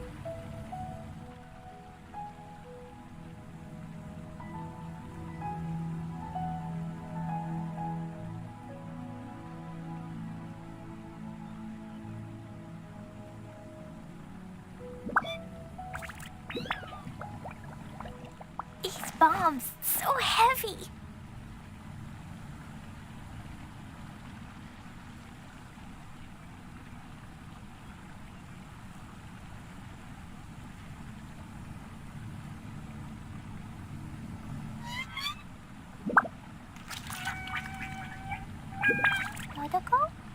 Totoko, where are you?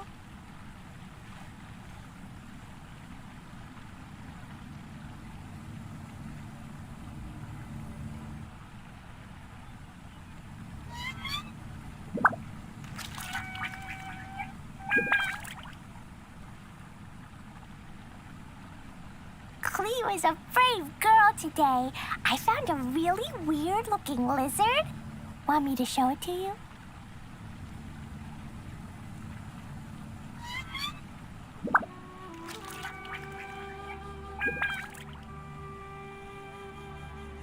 bombs, so heavy.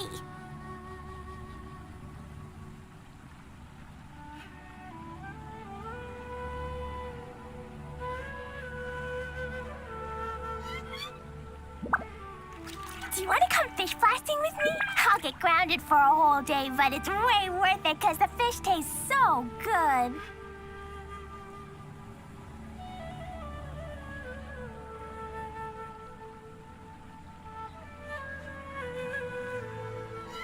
Dodoko? Dodoko, where are you?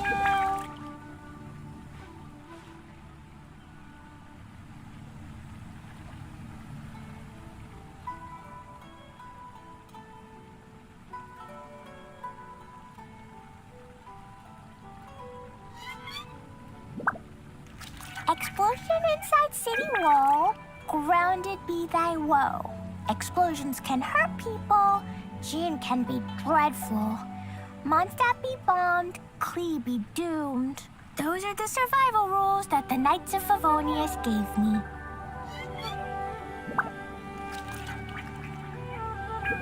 Dodoko? Dodoko, where are you?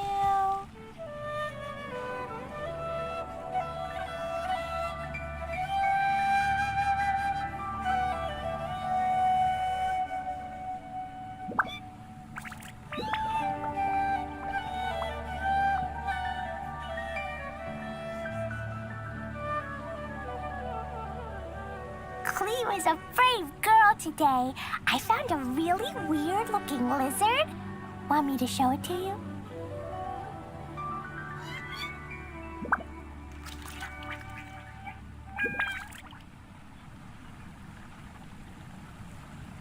These bombs, so heavy.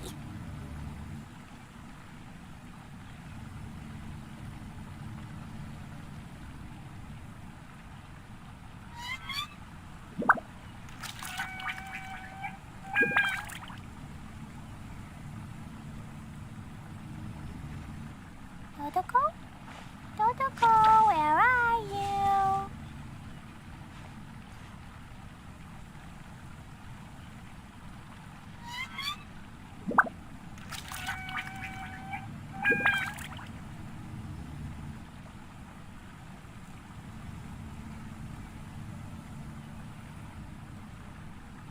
These bombs, so heavy.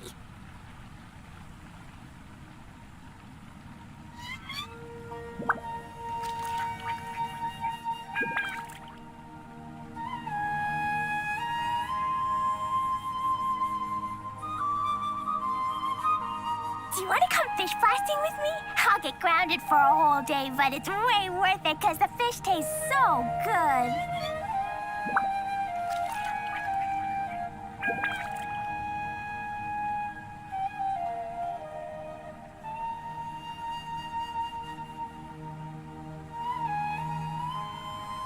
These bombs, so heavy.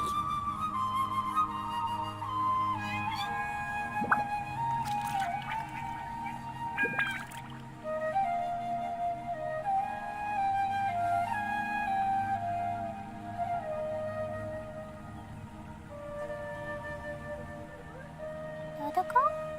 Dodoko, where are you?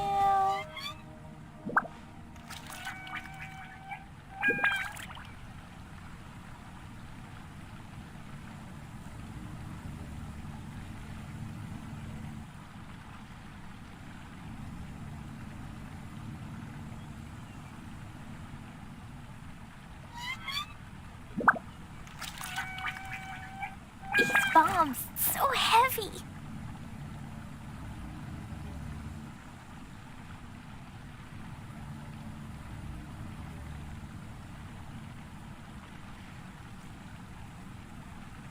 Explosion inside city wall, grounded be thy woe. Explosions can hurt people, Jin can be dreadful. Mondstadt be bombed, Klee be doomed. Those are the survival rules that the Knights of Favonius gave me.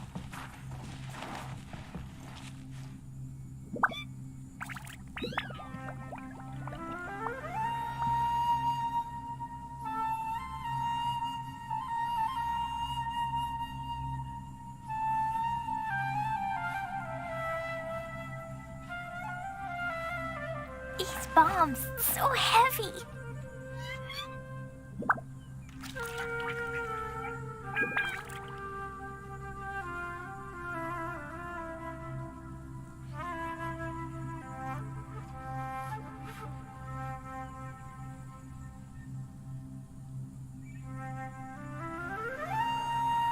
Do you want to come fish blasting with me? I'll get grounded for a whole day, but it's way worth it because the fish taste so good.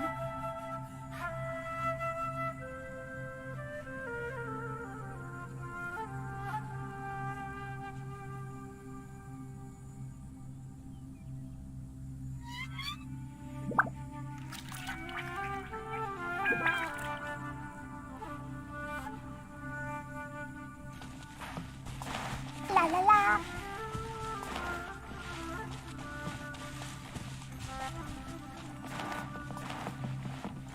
Da da da. Woo.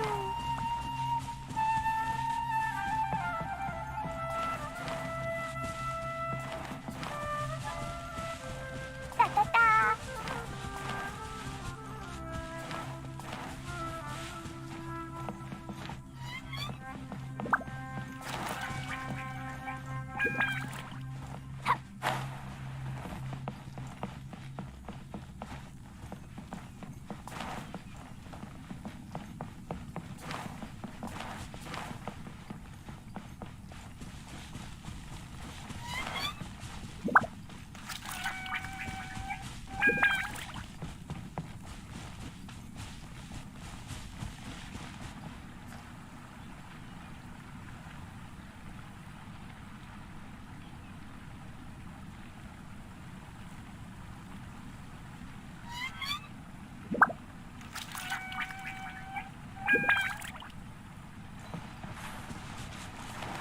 La la la.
Clee was a brave girl today.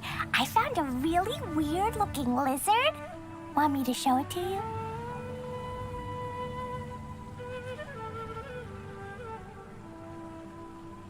These bombs, so heavy.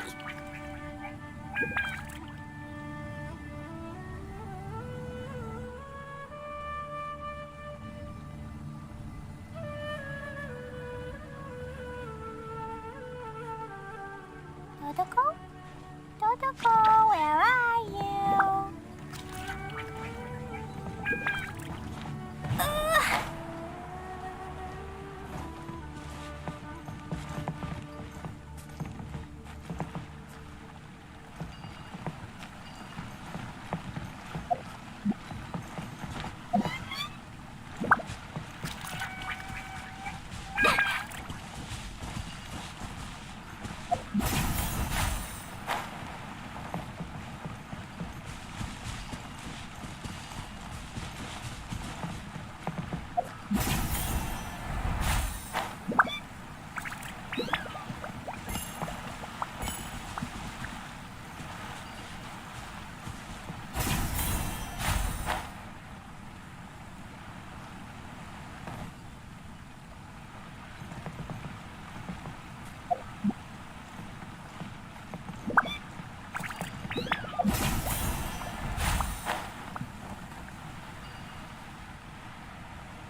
La la la.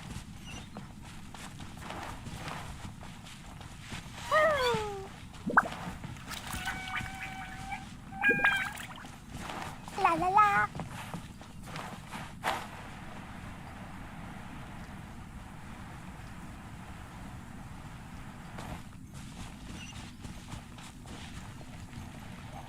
You. The wind knows me. Jumpy Dumpty Go! clouds high, the birds call. One with nature. Sha!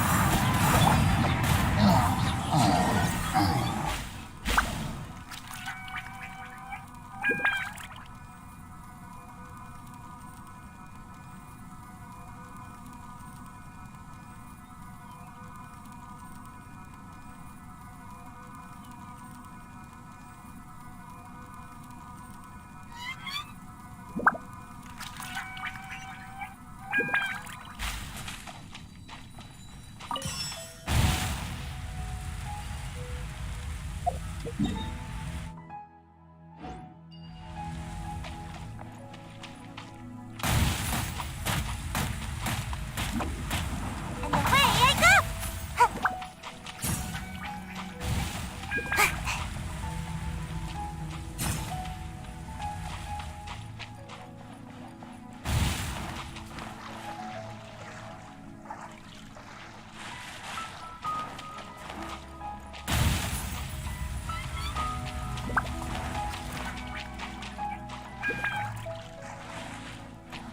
Make my escape.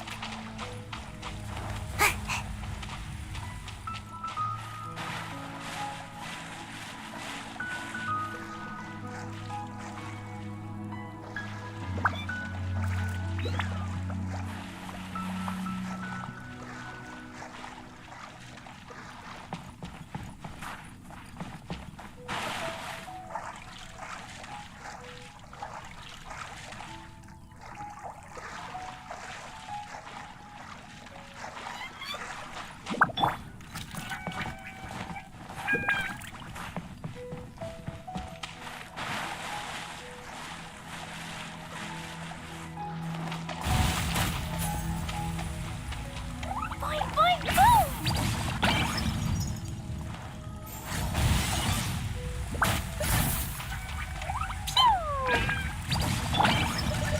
Into the wind. Sha! Sha!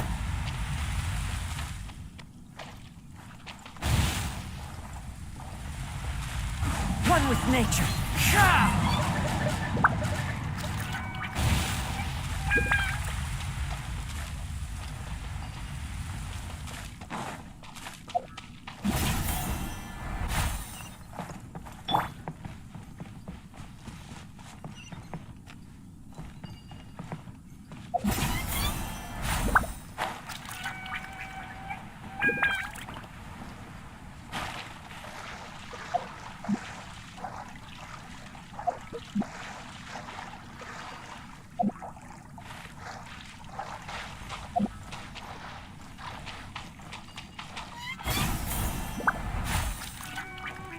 Da-da-da.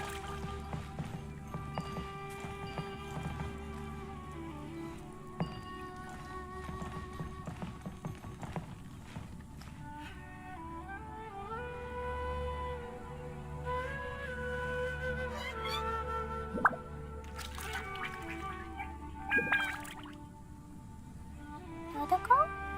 Dodoko, where are you?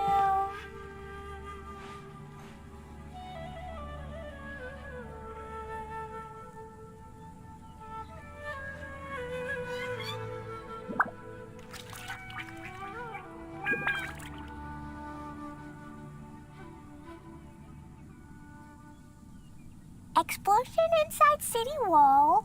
Grounded be thy woe. Explosions can hurt people. Gin can be dreadful.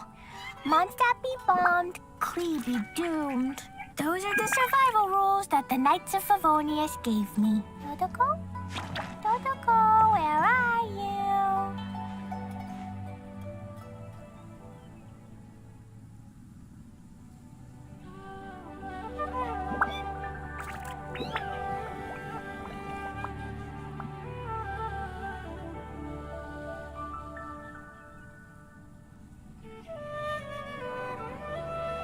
Do you want to come fish blasting with me?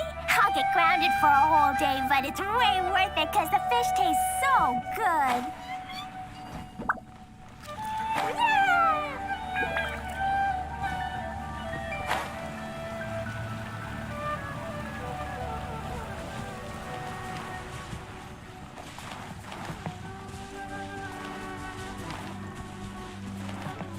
Da da da! Woo!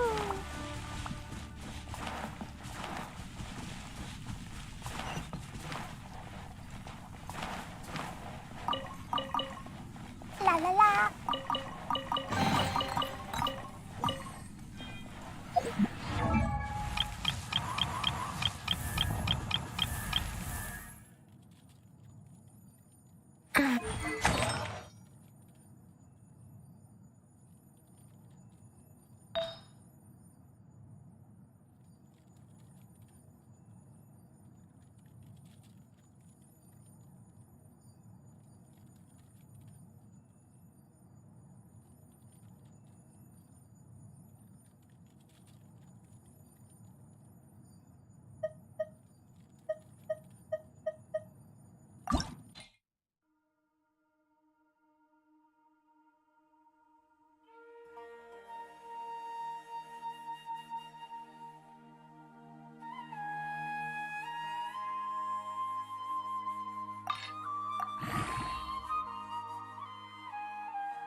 Explosion inside city wall.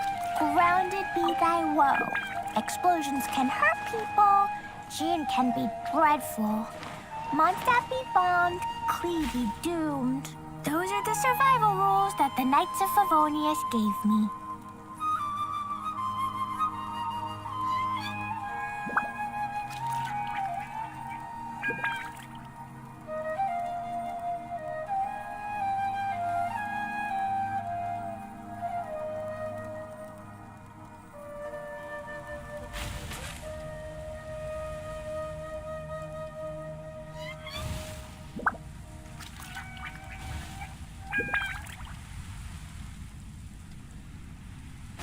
Dodoko?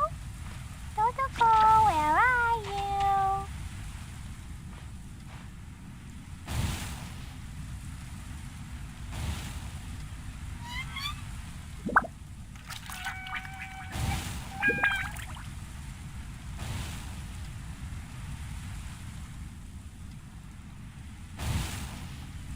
Do you want to come fish blasting with me? I'll get grounded for a whole day, but it's way worth it because the fish tastes so good.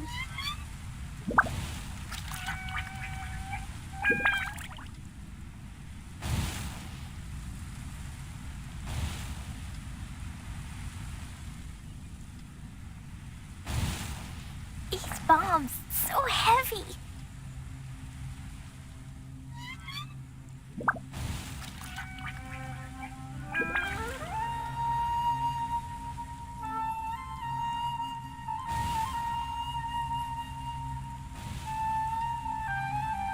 Klee was a brave girl today. I found a really weird-looking lizard. Want me to show it to you?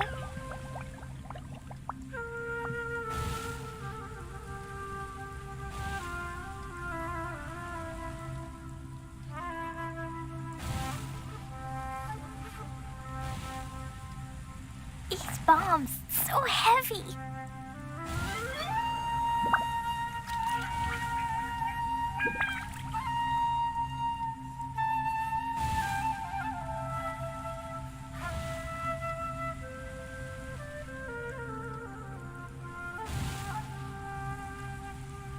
Do you want to come fish blasting with me? I'll get grounded for a whole day, but it's way worth it because the fish tastes so good.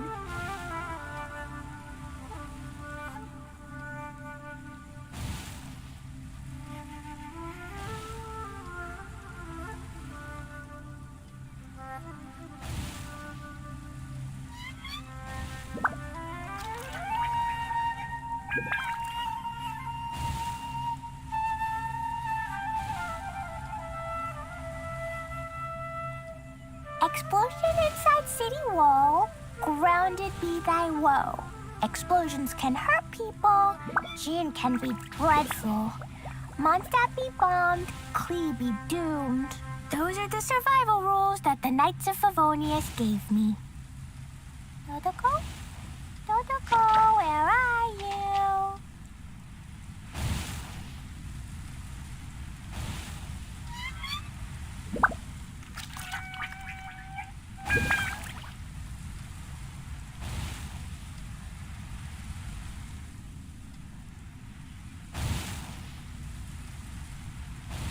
Do you want to come fish blasting with me?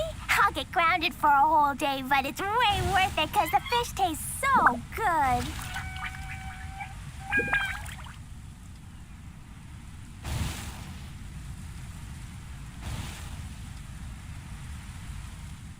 These bombs, so heavy.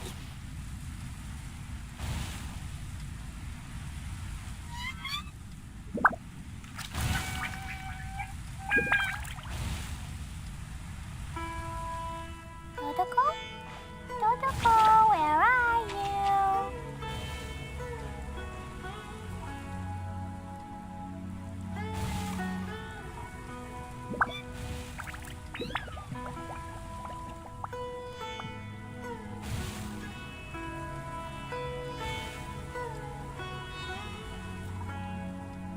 Cleo is a brave girl today. I found a really weird-looking lizard. Want me to show it to you?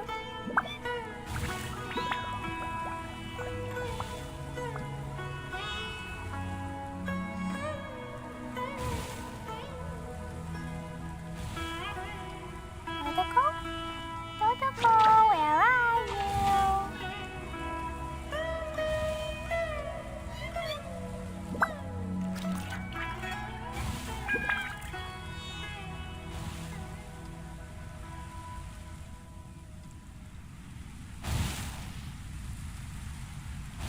These bombs, so heavy.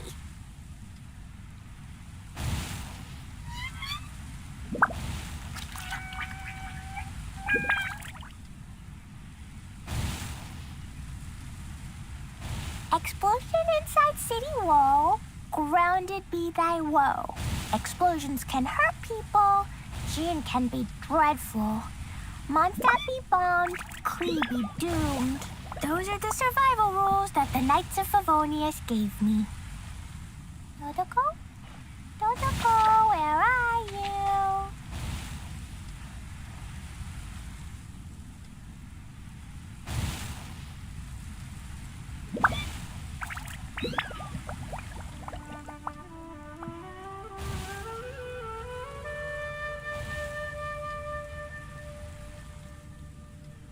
Cleo is a brave girl today. I found a really weird-looking lizard. Want me to show it to you?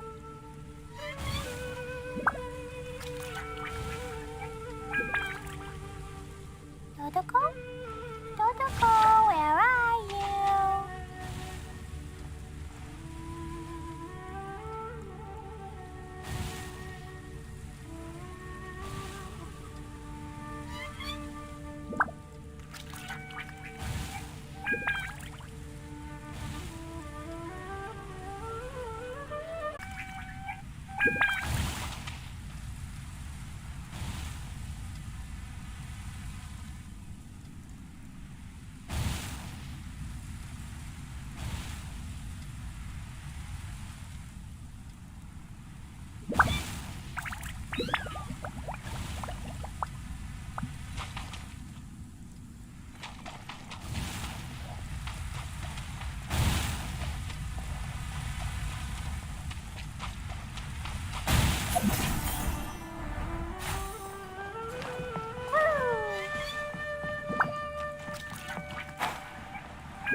La la la.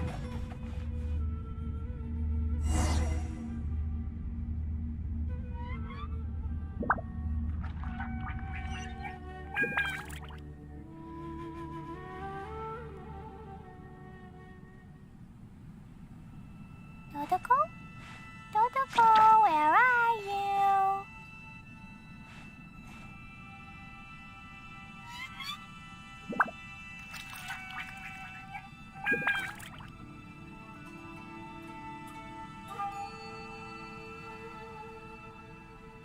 These bombs, so heavy.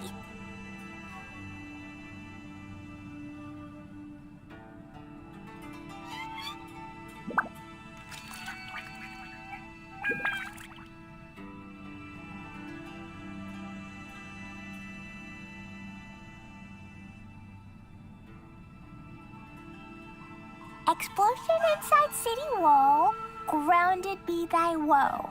Explosions can hurt people, June can be dreadful. Mondstadt be bombed, Klee be doomed. Those are the survival rules that the Knights of Favonius gave me.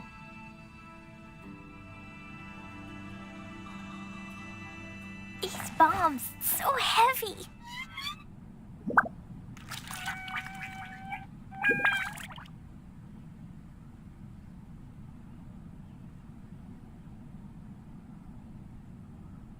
Dodoko? Dodoko, where are you?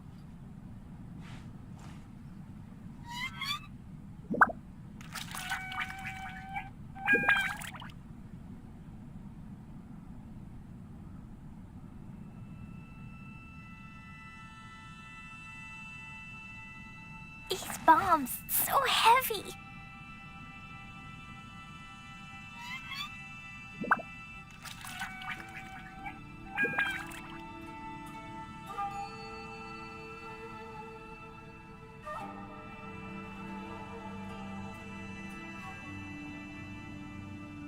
Dodoko?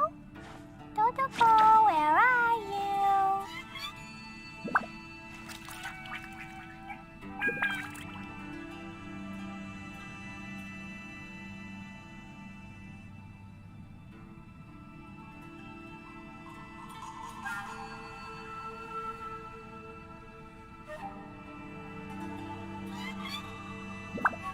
Do you want to come fish blasting with me? I'll get grounded for a whole day, but it's way worth it because the fish tastes so good.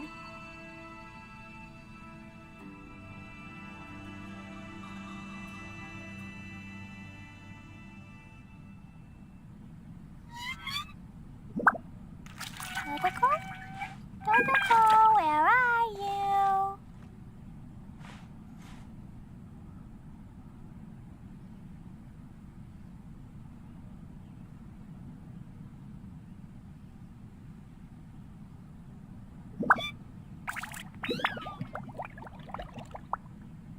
These bombs, so heavy.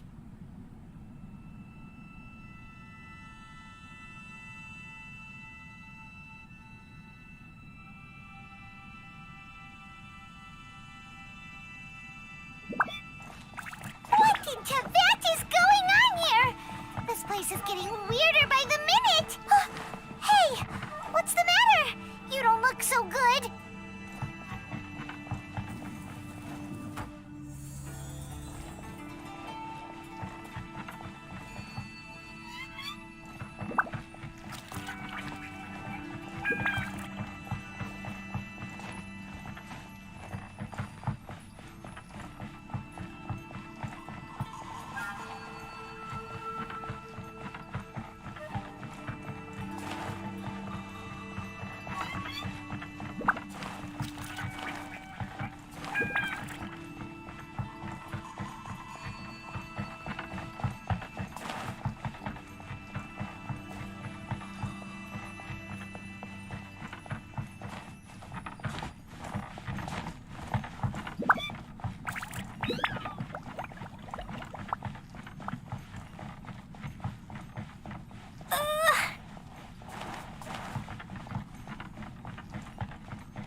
Dodoko, where are you?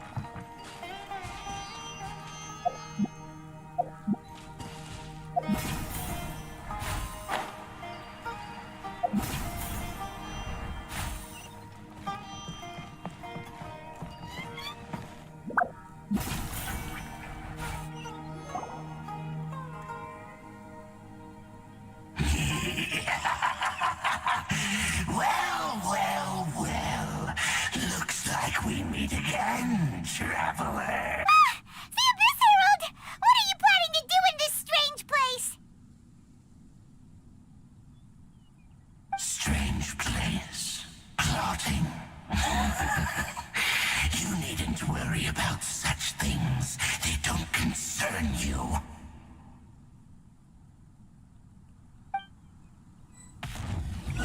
Bow before the abyss! Boing, boing, boom! Not real cute! Fallen leaves, adorn my night! Glory to the Shogun! Grant me new life!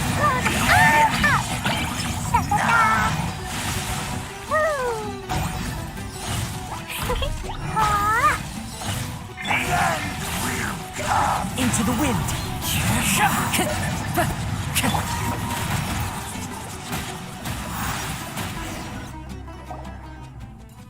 Huh? Why can't we beat this guy? Oh, Paimon doesn't get it! We faced others like him before! What's wrong this time?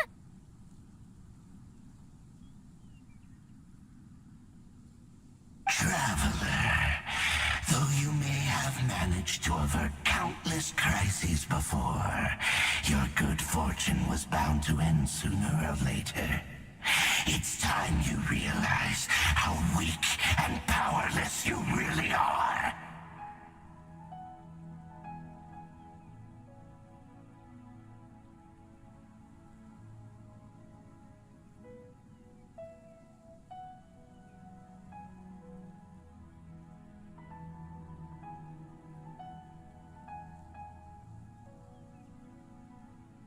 Your brother? Oh, pitiful traveler. Are you really so ignorant? Or are you just living in complete denial? His Highness has long since forsaken you. Your meager existence in his eyes is that of an annoying bug, only to be stepped upon.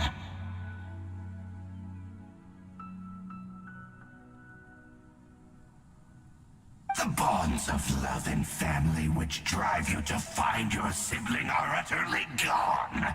Your journey is meaningless.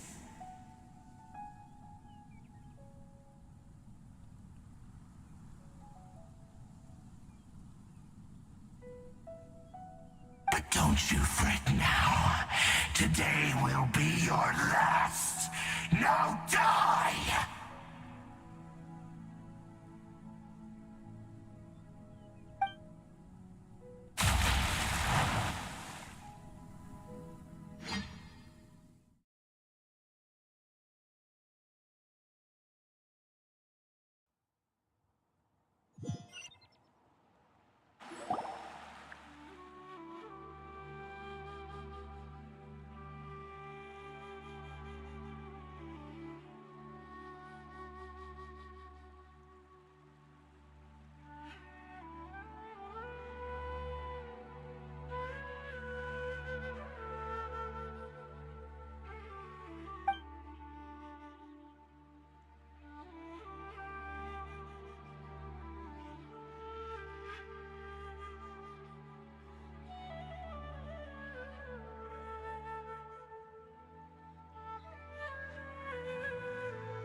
Ah, so sweet.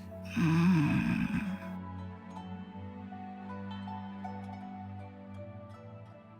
Well, the good news is that she's still conscious. Hey, why'd you drop her food on the floor like that?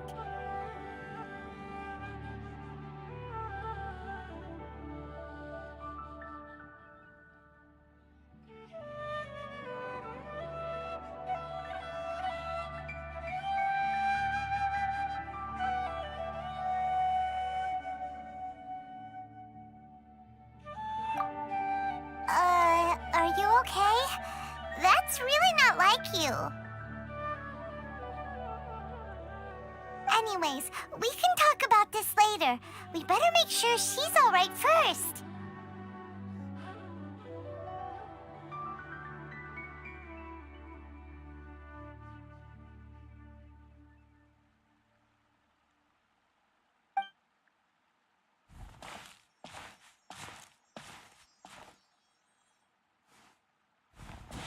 Whoa, wait a sec. Look at all this fruit lying around her. We can put that to good use.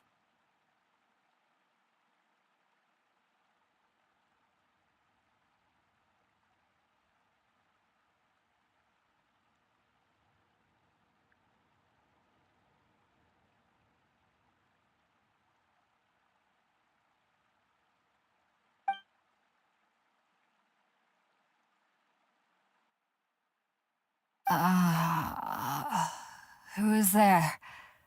Tainari, is that you?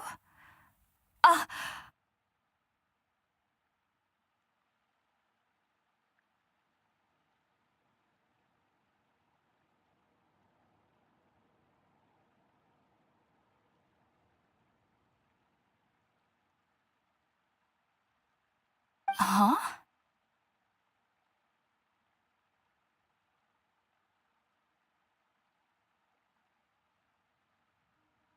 It's okay. You can relax, Hypatia. Tainari sent us here to bring you some food and water. Here, we have a letter that he asked us to give you.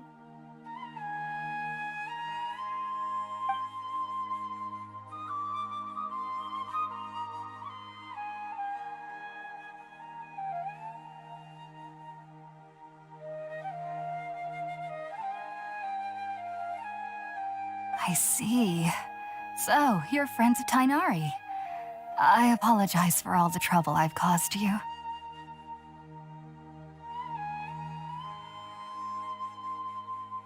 I'm grateful that you came so quickly to save me. You even brought all this fruit.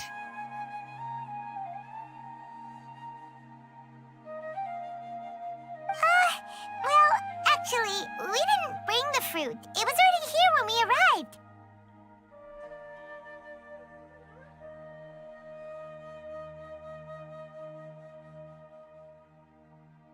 We were kind of wondering about that, actually. When we found you here, there was all this fruit lying around and even some juice dripping from your lips. How did you end up like this anyway?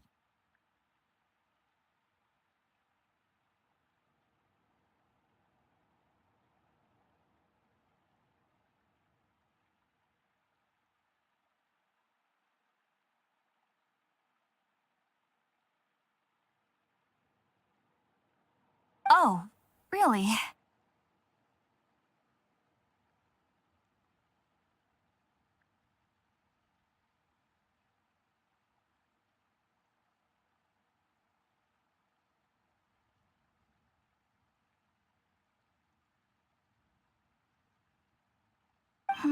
I seem to understand now. All the fruit was likely from my, neighbor. Must have come by and saw me like this.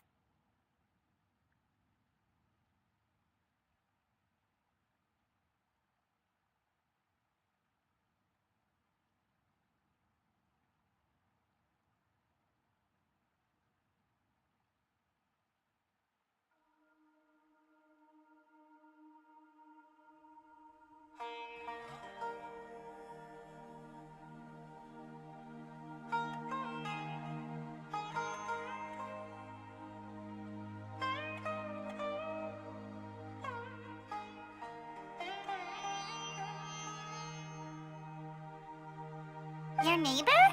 You mean there's someone else living nearby? Oh? So you're able to see them too?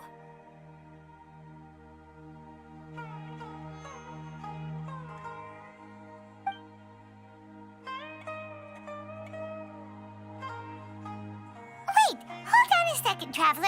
You say that before we arrived, you saw some mysterious creature and suddenly had a strange dream? Isn't that a little too crazy to believe?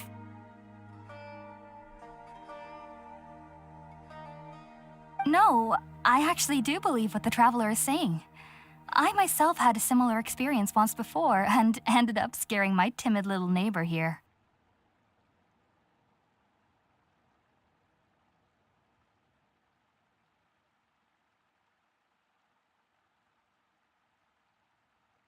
You needn't worry. They mean you no harm. They only dragged you into the dream because they hoped to buy themselves a little time in order to scurry away. So, Hypatia, just what kind of creature is your neighbor exactly? I'm not sure what it's called, to be honest. But I do know that they have some sort of deeper connection with the Dendro Archon.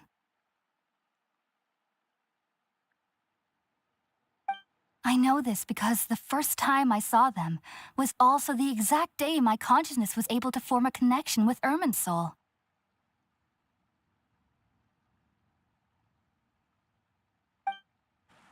Even after I opened my eyes and stopped meditating, my heart was still pounding, and my mind was racing with all the knowledge that I had touched.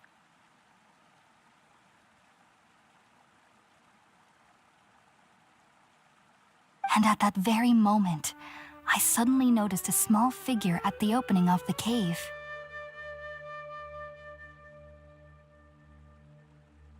In my curiosity, I began to walk over to the creature. They must have already been used to me living in the cave, because they didn't seem to mind me approaching them. They just kept doing whatever they were up to. It wasn't until I crouched down next to them that they suddenly realized that I could see them. Oh! And then? And then I had a dream. By the time I came to, they were nowhere to be seen. I was convinced they'd never show up again. But sure enough, I saw them nearby a few days later. And they weren't alone. I feel like they aren't as afraid of me as the first time I approached them. But I never would have expected them to save me.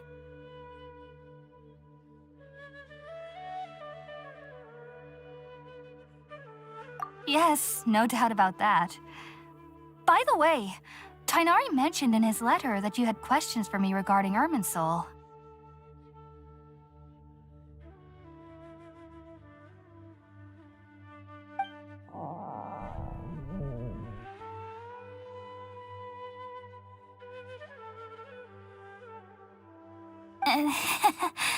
Sorry about that.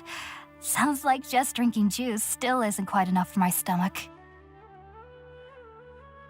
Well, if somebody hadn't dropped the food earlier...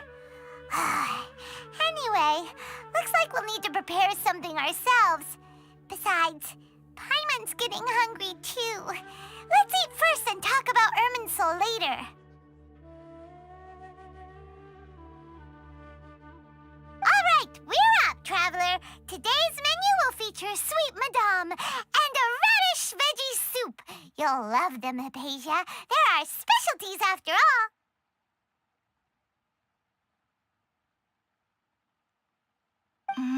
Sounds good. I've never tried any dishes from other nations before. I certainly look forward to it. It's been so long since I've had a decent meal, too. To be honest, the last time had to be when Tighnari came to visit.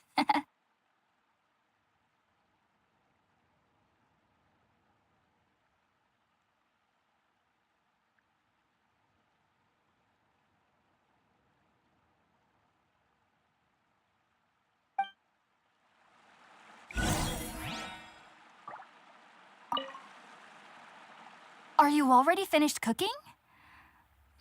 Smells delectable.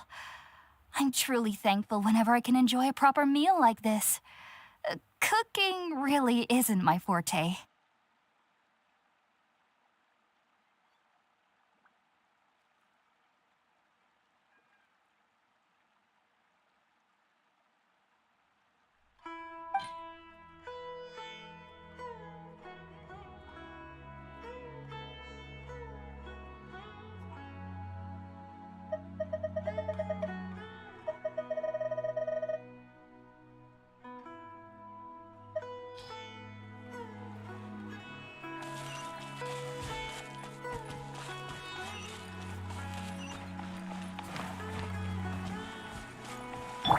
Jumpy Dumpty Go!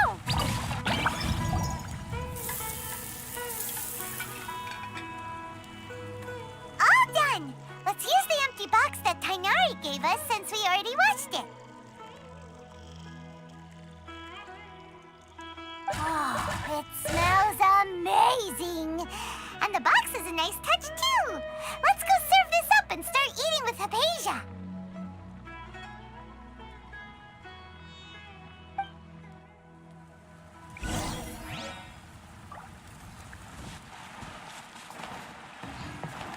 La la la!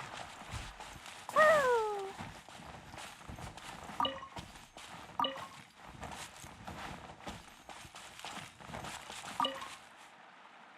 Are you already finished cooking?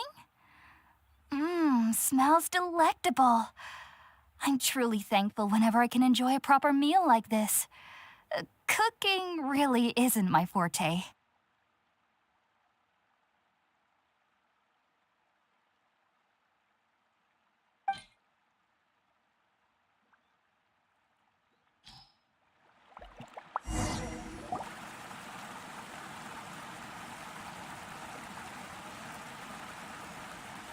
Even though everything you mentioned was in Tainari's letter, it's still hard to believe you were able to connect with Irminsul immediately after smelling Spirit-born eel for the first time.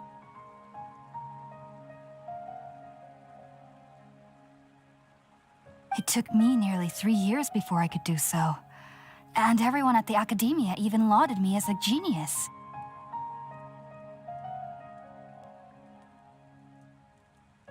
You should know that some researchers spend their entire lives without ever successfully connecting with Irminsul as you have.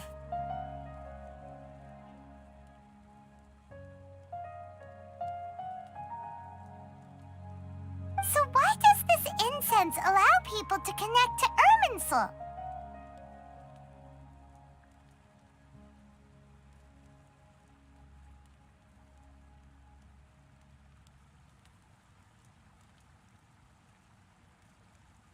The ingredients used to make Spirit-born eel primarily consist of plants created by Greater Lord Rukkhadevata. These special ingredients are conducive to heightening our senses to the Dendro Archon's power.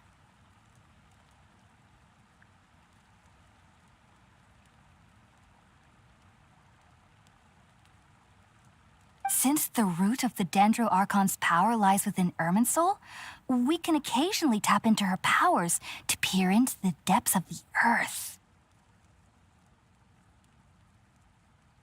Naturally, anyone who can establish a connection with Irminsul in their first ever attempt must be a person of great understanding.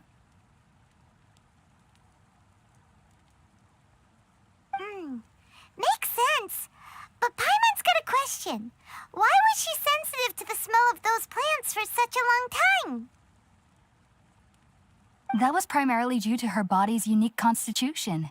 Stimulated by the incense, she could perceive the Dendro Archon's power and experience the sensory overload, hence the adverse reactions.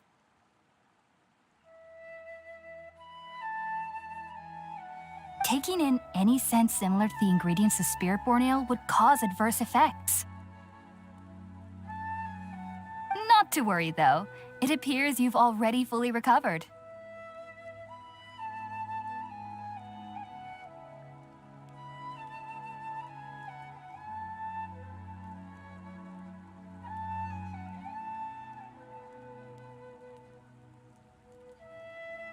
Technically, your body should still be sensitive to the powers of the Dendro Archon, but unless you're using intentional meditation techniques, the scent of spirit-born ale should no longer trigger such reactions.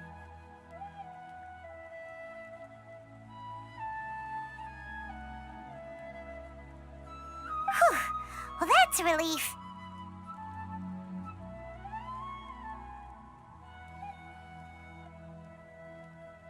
I must admit, I am quite envious of your abilities. Even if it meant suffering from pounding headaches for the rest of my life, I'd consider it worthwhile so long as I could connect with Irminsul at will.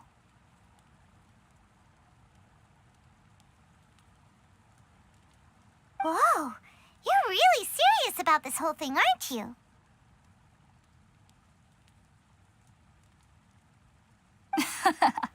I am a researcher after all. As a member of the Ritaoist Darshan at the Academia, my main area of research is the stars and their connection to the fate of living beings. But there is still so much we don't know, especially regarding the mysteries that lie in the starry skies. Which is why I must turn to the all-knowing Irminsul for answers. If only my perception wasn't so limited. Unfortunately, I cannot guarantee that my every attempt to attune with Irminsul will be successful, or that doing so will leave my consciousness intact.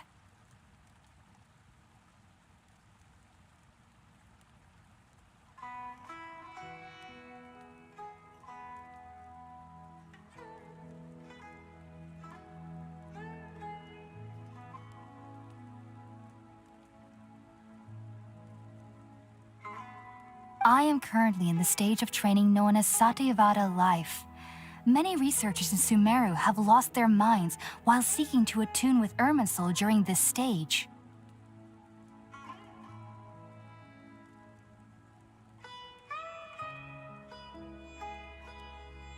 Sages have said that Irminsul contains divine knowledge, and touching such knowledge without the proper preparations and abilities will only lead to one's mind caving in on itself.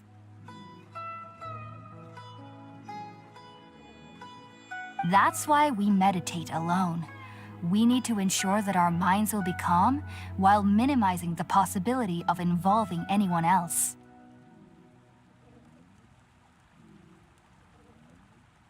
Whoa, so knowledge from Irminsul can be super dangerous.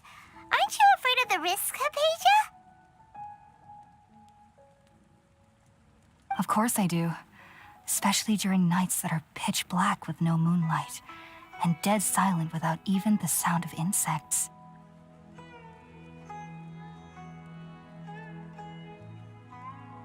However, I've been feeling better as of late.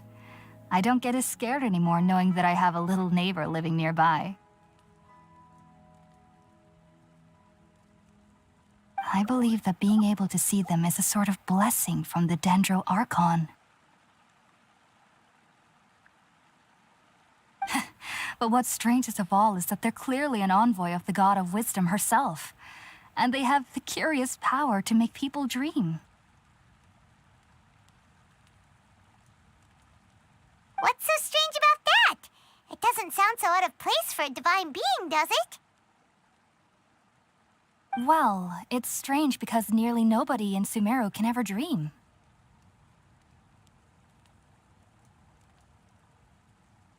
Huh. Is that true?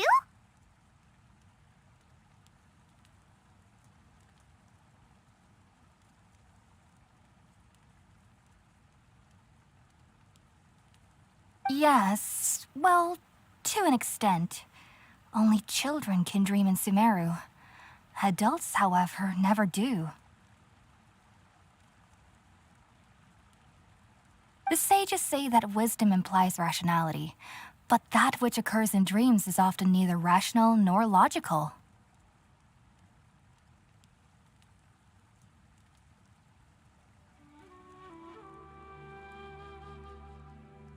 Yes, if one struggles with anxieties, those emotions could influence their dreams.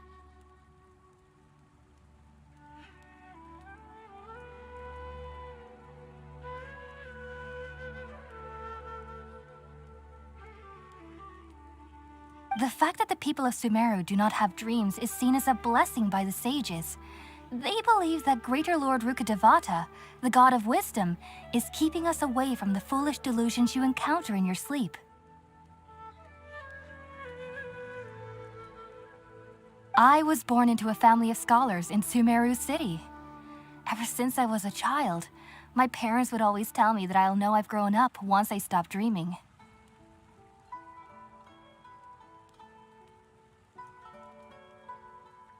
I studied hard, enrolled as a student in the academia, and went on to become a researcher. Sure enough, I never dreamed again.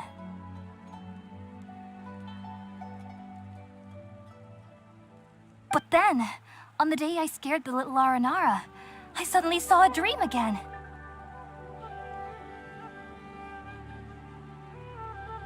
It was incredible. Though I don't exactly remember what I saw, I clearly recalled the feeling. I suddenly felt like I was a child again.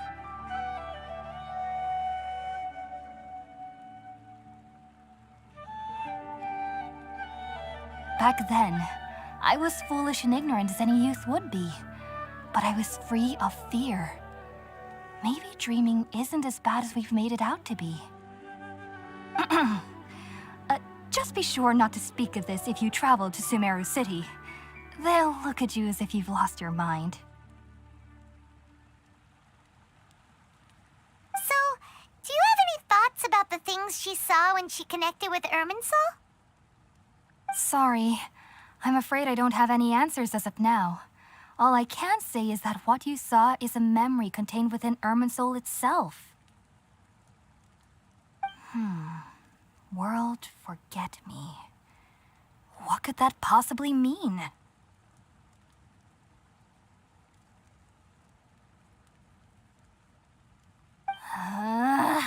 If only I could ascend past Satyavada life and begin Paripurna life, I might have some more answers for you. If you two are ever in the area again, please be sure to come and see me. There's no need to be thanking me. You two are my saviors. Besides, I'm already looking forward to tasting some more of your cooking.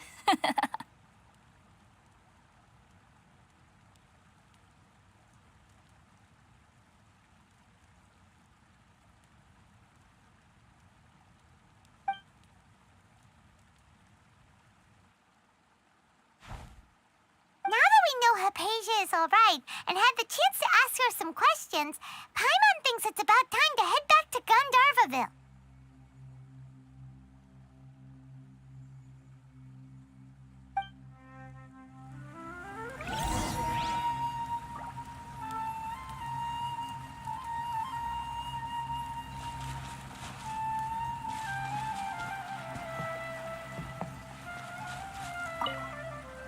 Heading out, I see? If there's anything else you'd ever like to ask about, you know where to find me. Sumeru researchers use Spirit-Born Ale to assist them in connecting with Irminsul to extract knowledge from it. Though the process can be risky, we believe that the knowledge gained is worth it. Unfortunately, I cannot help you understand your dream, at least not yet.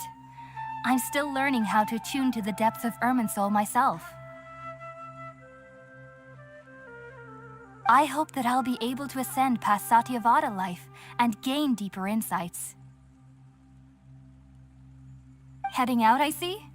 If there's anything else you'd ever like to ask about, you know where to find me.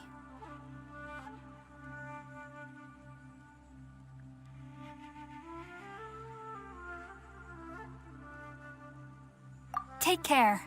Do remember to come visit anytime you're in the area. I would be happy to chat with you.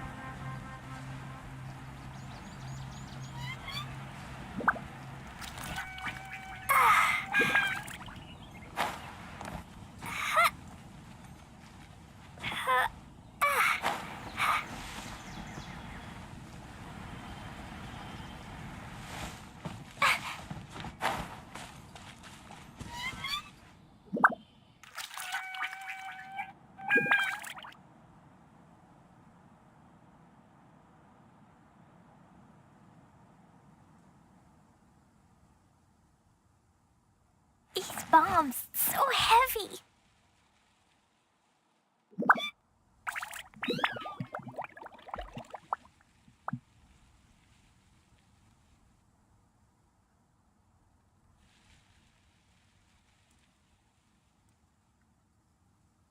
Explosion inside city wall, grounded be thy woe. Explosions can hurt people, Jin can be dreadful.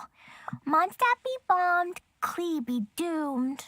Those are the survival rules that the Knights of Favonius gave me. Dodoko? Dodoko, where are you?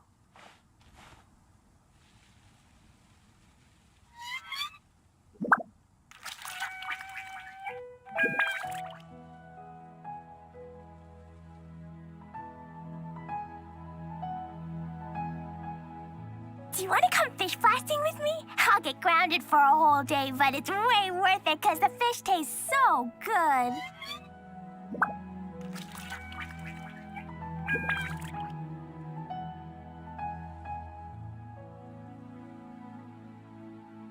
Dodoko? Dodoko, where are you?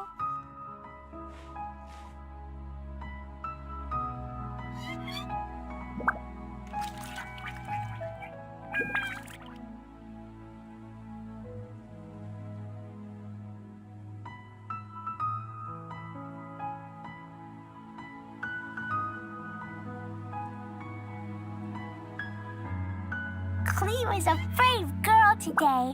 I found a really weird-looking lizard. Want me to show it to you?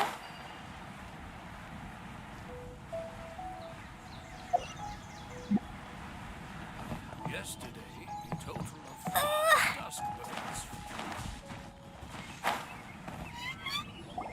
Think about it, Tainari. Refusing to join is tantamount to burying your head in the sand.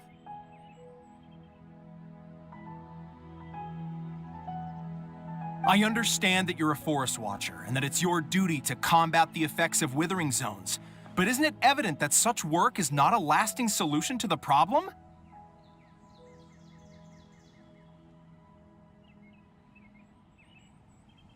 As Sage Kage clearly stated, your presence and guidance in Sumeru City is pivotal in finding a cure for Irminsul. How could you possibly refuse?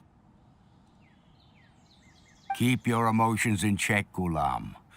Let's at least listen to Tainari's reason for declining. We're here to invite him to the Academia, not to cause a scene. Sage Kage, I am truly honored that you came here in person, but I'm afraid I must still decline your invitation.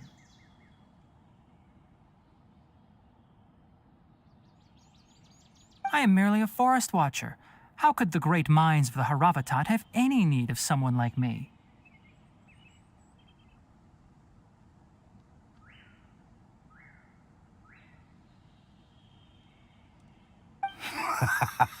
Well, it turns out that your refusal letter had some implications on your master's reputation. He is a renowned sage of the Immorta, after all. So now I've come here in his stead. I see. Huh. And I figured that given his temper, he would come here and berate me personally.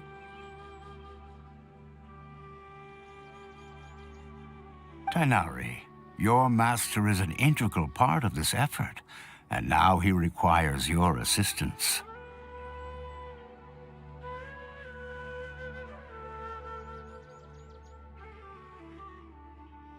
And what exactly does my master need of me, Sage Kage?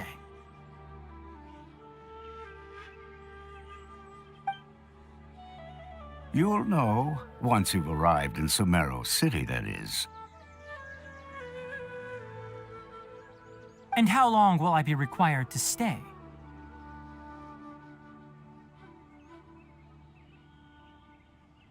There's no definite answer as of now.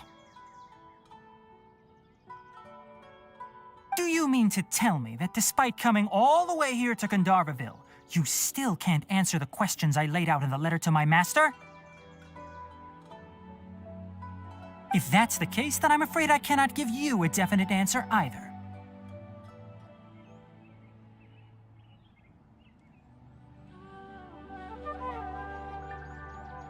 Tainari, but you...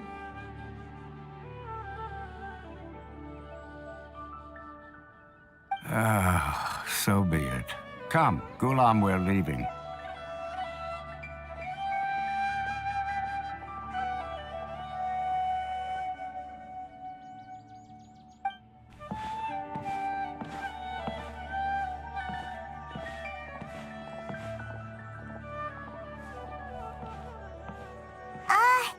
Tainari, what was that all about? It's nothing. Some people from the academia wanted me to go to Sumeru City to assist them with a project, but I had to refuse on account of all my responsibilities here. But all that can wait. How did things go with Hypatia? It was quite the eventful trip, but the main thing is that she's safe and sound. She answered a bunch of questions for us, too. Very good. Now that the traveler has made a full recovery, there shouldn't be any reason for you to tarry here longer. I assume you will be heading to Sumeru City, correct? That's right. We want to meet Lesser Lord Kusanali and ask her for advice. Do you have any idea on how we can find her? Sorry. I'm afraid I don't have any advice for you there. Well, do you at least know anyone we can try asking in Sumeru City? Let me think. My trips to Sumeru City have been fairly short, and most of my acquaintances are researchers. How about this? I'll write you a letter of introduction that you can give to a researcher I know. He's from the Amurta Darshan and is adept at gathering information. Asking him might prove worthwhile. Also, when you enter Sumeru City, you'll probably end up receiving something like this item here. I'm not sure if it will ever come in handy for you, but maybe you can give it a try. Oh? What is it? It's called an Akasha Terminal.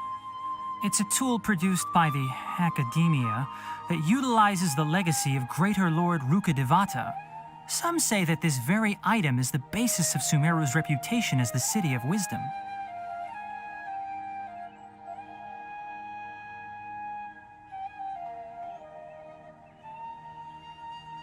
Needless to say, this device and its usage fall under the Academia's expertise, so I'll leave it to them to show you how to use it.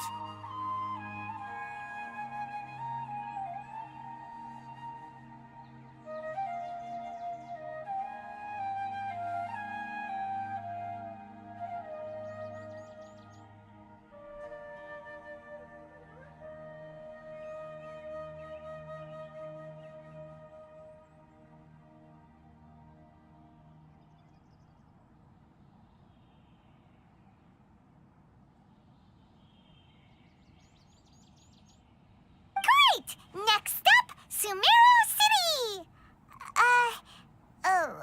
But wait, before that... That's right! Tainari, we have something important to say to Kale before we leave. Is she doing better now? Yes, she's doing much better. After being confined to her bed all this time, I thought a little walk would do her some good. Last I saw her, she was taking the path towards the North Crossing. She knew you two would be leaving soon, so she must have wanted to see you off. Thanks, Tainari. All right, let's go!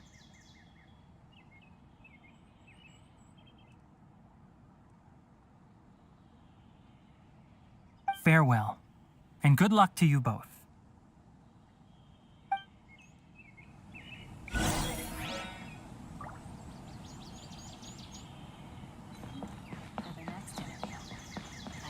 Start with these questions.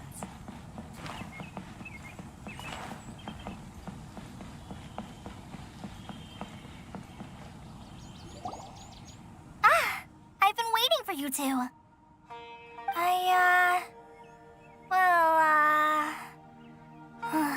Never mind. I guess I should just wish you two a safe and successful journey. Thanks for waiting here just to see us off, Kale. We're headed to Sumeru City. Don't worry about me. I can take care of myself. My condition won't be getting in the way of my duties. I want to be a forest ranger after all. It's up to me and the others to protect the rainforest here. And, I'm sorry. I should have told you both about my condition when we first met. I just wanted you two to treat me as a normal friend, not some girl that needs your sympathy. But I guess now I understand that the most important thing is for friends to be genuine with one another. There's no need to apologize, Kale. We should be thanking you for trusting us enough to be your friends and sharing your past with us. We're probably still gonna worry about your condition, but that's because we're friends and we care about you. Thank you. That means a lot. Before you leave, I have something for you. Oh? What is it? It's my recipe for pita pockets. I told you that I'd give you a copy, remember? My handwriting is a little, messy, so please don't laugh. Yay! Thanks, Kale. Now we can eat those scrumptious little pitas whenever and wherever we like. I hope that whenever you eat them, you'll both remember your time here in Gandharvaville.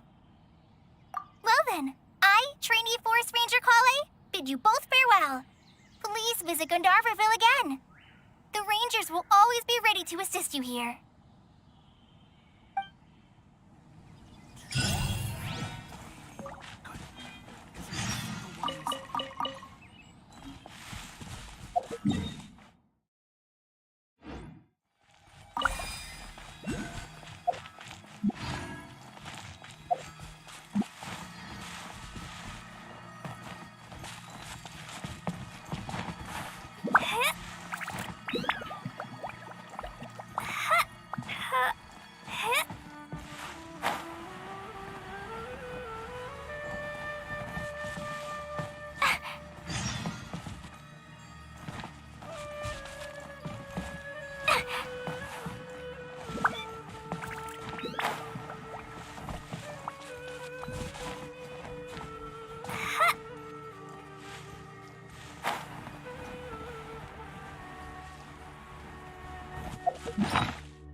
I'm out of here. Huh. Yeah. Huh.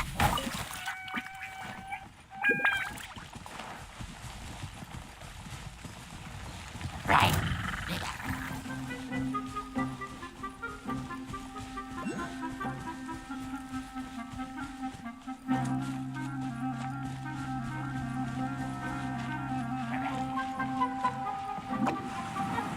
And away I go.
La la la.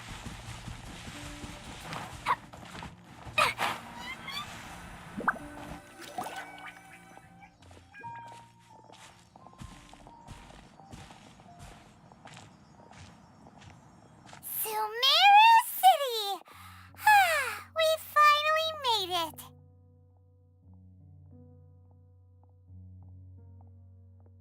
Oh, did you see that? When those people entered the city, something on their heads lit up. One moment, please, you two. It appears this is your first time visiting Sumeru City. Oh, yeah, that's right. But how did you know that? Because there's currently no information on either of you in the Akasha. But no need to worry, that won't prevent you from entering the city. In fact, the Academia conveniently provides each traveler to Sumeru City with a device.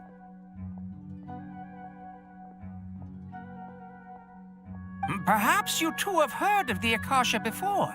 It's our beloved Greater Lord Rukkhadevata's lasting legacy, a treasure trove of collected knowledge.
After centuries of tireless research on the Akasha, the Academia created one of its most ingenious inventions, the Akasha Terminal.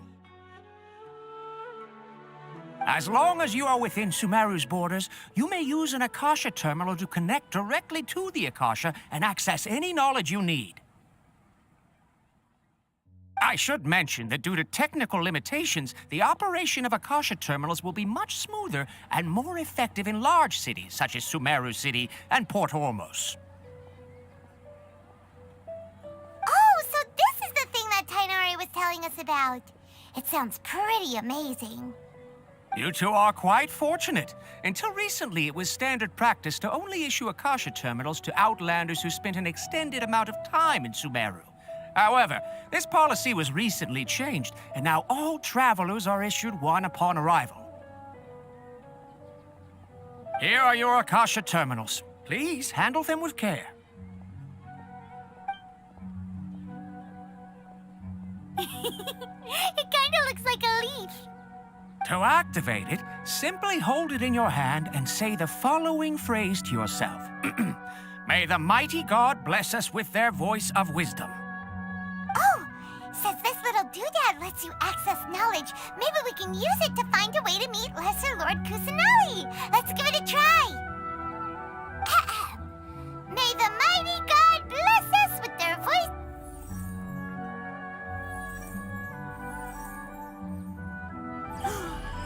Whoa! Just now, something clicked, and Paimon suddenly knew how to use this thing. It seems all we need to do is concentrate on what we want to know, and bam! You get it. Oh, that'll come in real handy. Exactly. That is the power of the Akasha. And with that, let me officially welcome you both to Sumeru City. May the wisdom of the Dendro Archon always be your guide. Okay, now that we're in, we can check the Akasha about Lesser Lord Kusanali. Let Paimon try. 500 years ago, the sages found a newly born deity from within some scorched ruins. The deity now resides in the sanctuary of Suristana. Seems pretty similar to what Kale was telling us.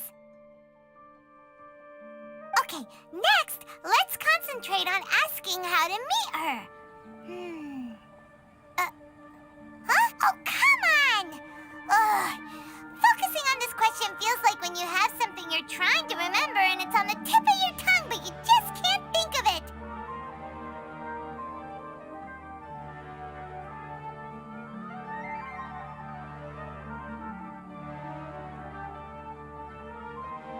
Ugh, Paimon's brain is exhausted.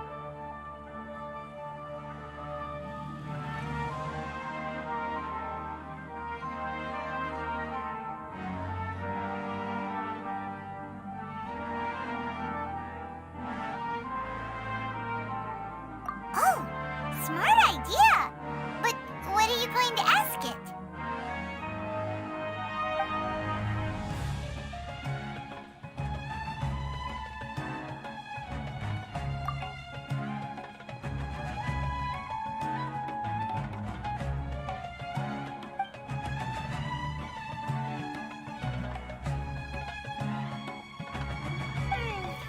You too?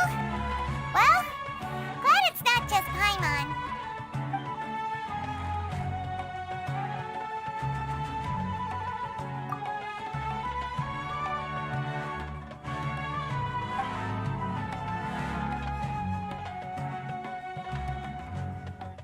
Huh. Could it be because we're Outlanders and we've only just arrived in Sumeru? You know, maybe we're not qualified to receive an answer to this sort of question or something.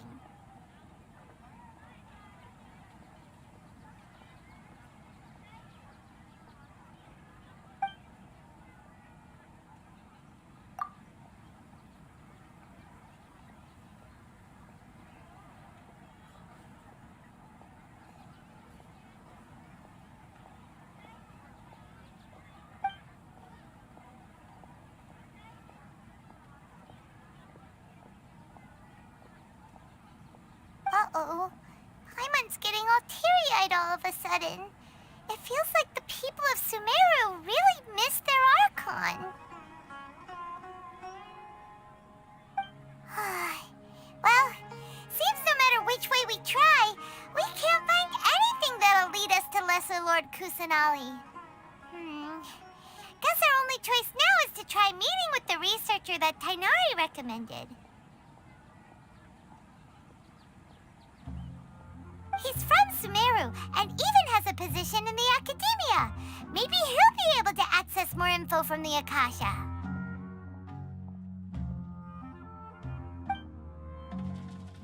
Let's see. Tainari wrote an address on the letter's envelope. Oh, it's not far from the city's gate. Let's head over and have a look. Hopefully he's at home. How can my own brother say something like that about me? Watch out, plain hurt. To make it as a small business, you have to accept a little less profit and sell a little more product. These bombs, so...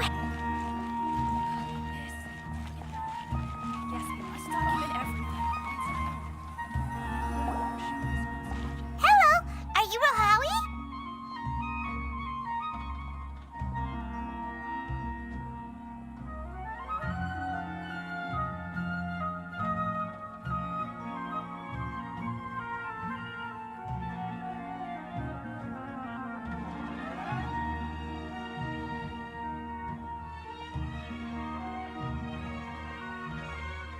Yes, that's me.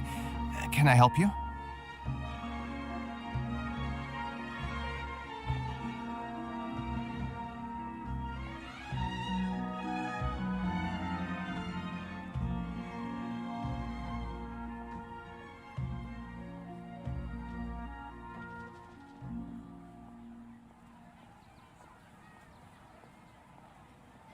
Great!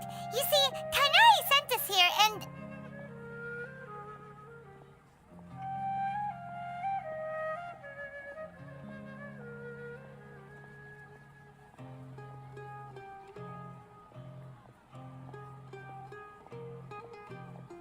What? Tainari?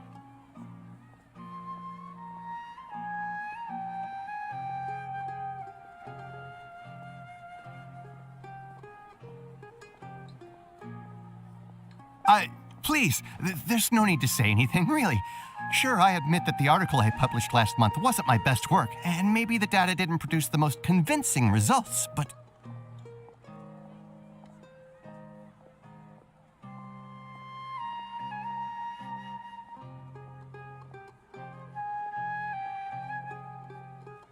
Here! This is a letter from Tainari!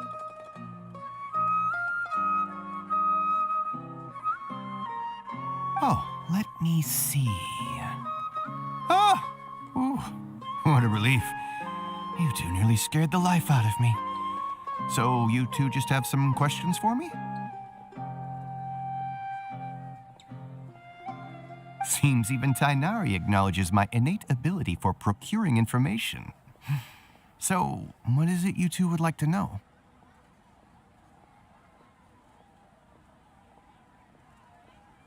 We want to meet with Lesser Lord Kusanali. Do you know a way we can do that?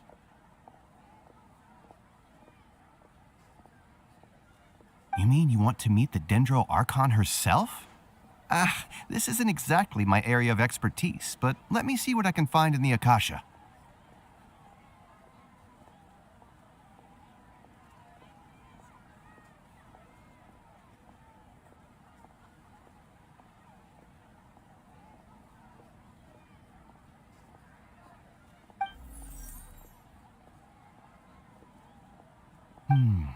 Sorry, the Akasha didn't respond to my query.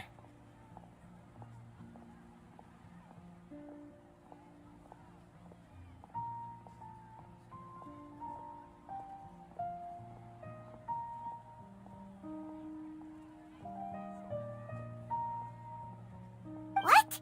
You too? But what about your abilities for getting information and all that? Paimon was sure you'd be able to access more info than we did.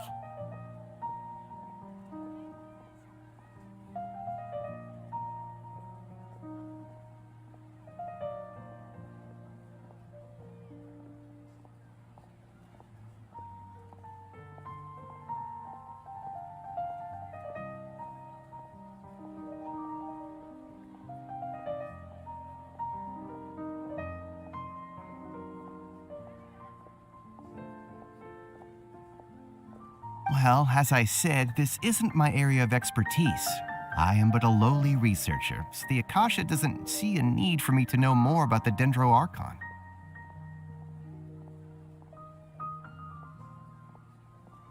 All I know is that ever since Lesser Lord Kusanali returned to Sumeru, she's never left the sanctuary of Sorasthana or made a public appearance.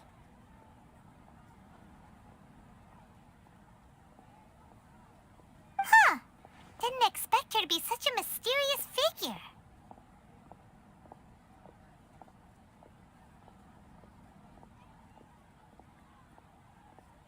The Dendro-Archon is somewhat of a recluse.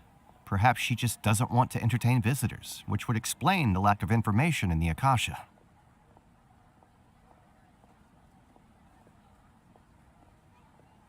Aw, but then what can we do?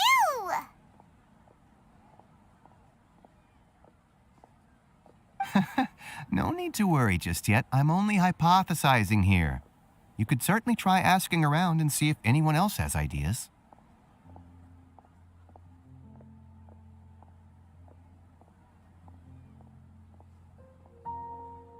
And besides, you two should consider the bright side of things. Not being able to see Lesser Lord Kusanali may not be a bad thing.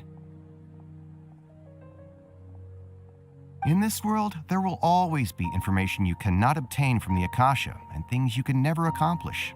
Knowing when to yield is a form of wisdom.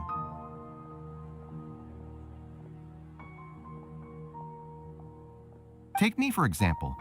It's a miracle if my brain cells can spit out one paper every 3 years. But Tainari? That guy can publish 3 papers in just a single year.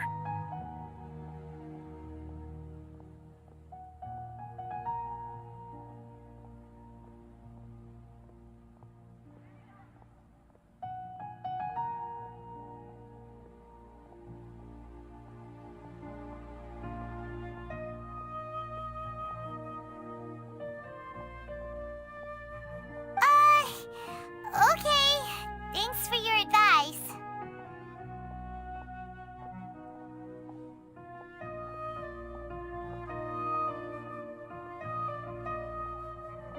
Don't mention it. If you two ever want information about things like who's been promoted within the academia or relations between the 6 great sages, come find me.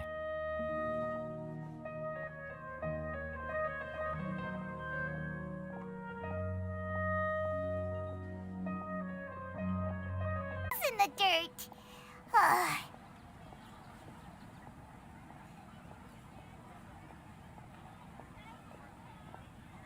So what do we do now? Even if we want to talk to someone, we don't know anybody here.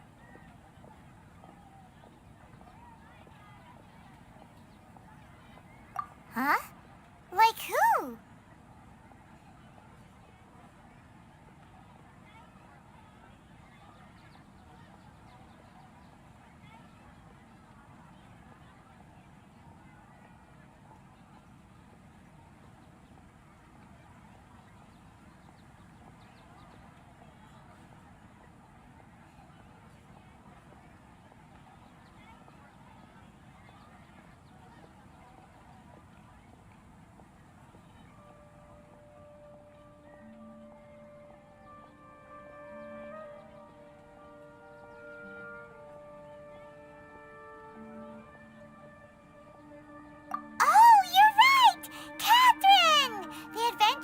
Has its own intel network. Let's hurry and find her.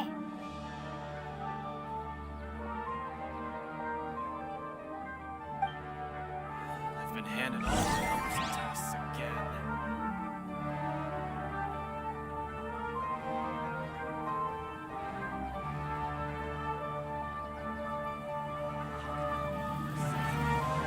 Explosion inside city wall. Grounded be thy woe. Explosions can hurt people. Gin can be dreadful. Mondstadt be bombed. Klee be doomed. Those are the survival rules that the Knights of Favonius gave me. These bombs, so heavy.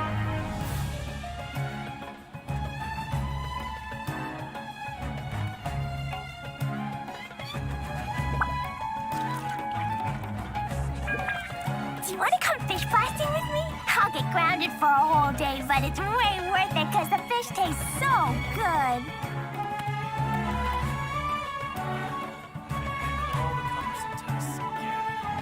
These bombs, so heavy.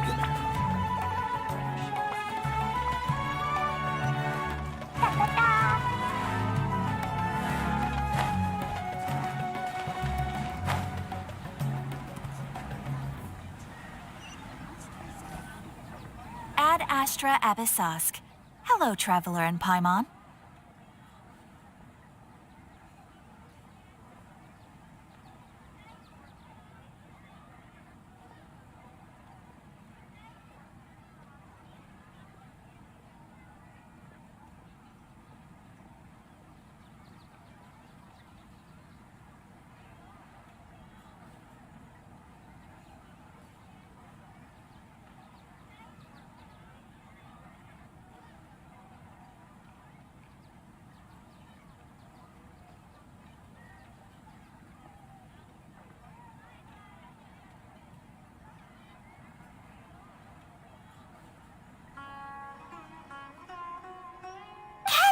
We need your help with something.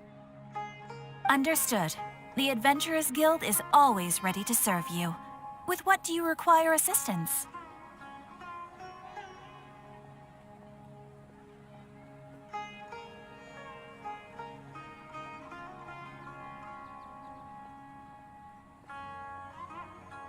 We want to meet with Lesser Lord Kusanali. Do you know a way we can do that?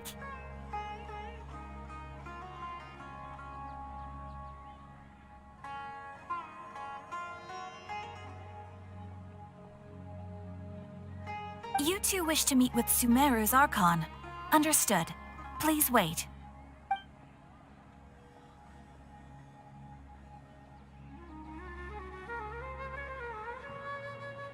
I apologize, but I am unable to call up any relevant information in the Akasha. I'm also unable to locate any pertinent information in my personal memory.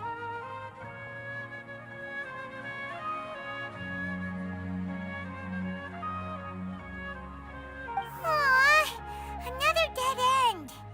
Well, if Catherine can't help us, then we really don't know anyone else to ask now.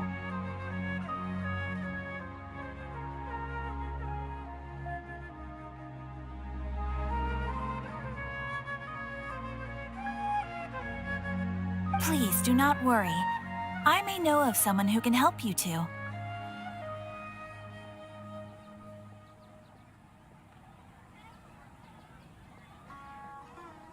In Sumeru, the Adventurers Guild does not serve as the vanguard of information. Rather, there are numerous active mercenary groups collectively known as the Eremites.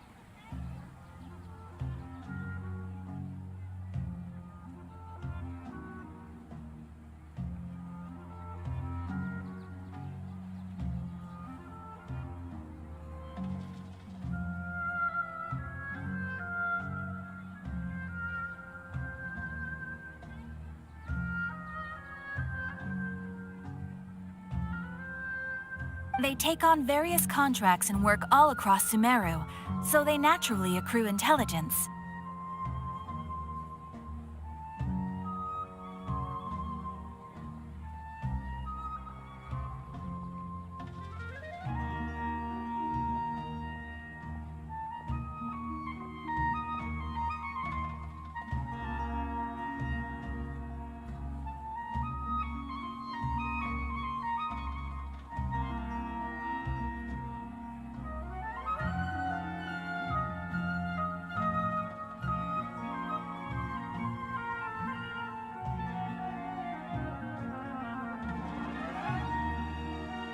An Eremite brigade called the Corps of 30 is in charge of Sumeru City's defenses. Not only are they the oldest brigade, but they are responsible for managing and coordinating the affairs of all other mercenary brigades.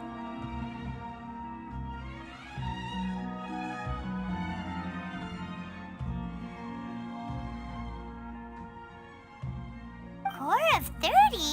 What a weird name. Supposedly, they are named as such because their ranks numbered 30 at their inception.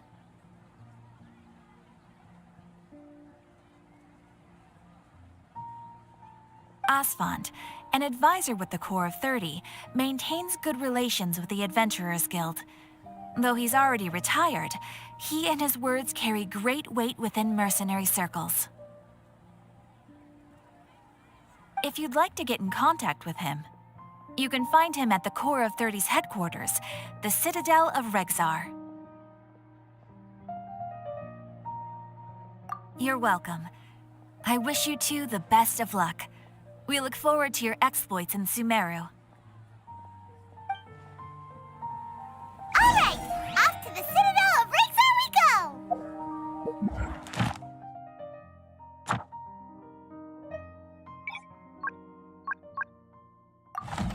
Ad Astra.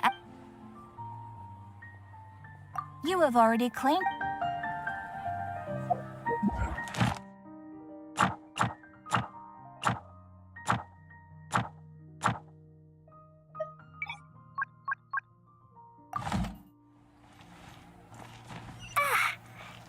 La la la.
Hey, where's everybody going?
Welcome.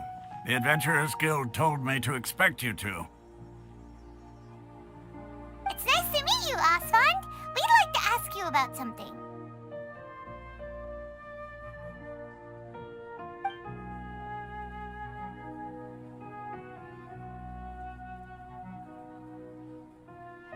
I see. So, Catherine's the one who sent you this way. Ha! It's true that the Eremites' network is vast, but even I can't help you meet the Dendro Archon. Wait, seriously? That's it?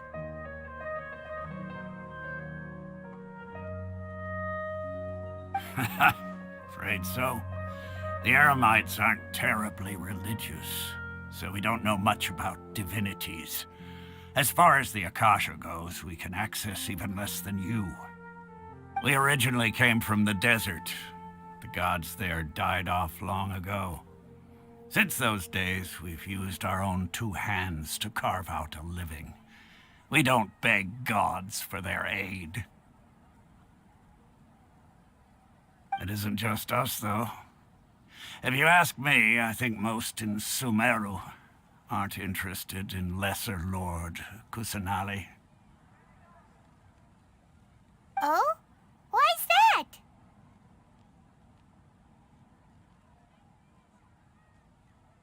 Just take the Academia, for example. They're the ones who truly rule Sumeru. Although they believe in gods, most of them only care for the late Greater Lord Rugadavada. In their eyes, she was the one who founded Sumeru and gifted us with the Akasha. Lesser Lord Kusanali just happened to inherit her legacy. Because of the Academia's influence, most citizens are more familiar with Greater Lord Rugadavada and hold her in greater esteem.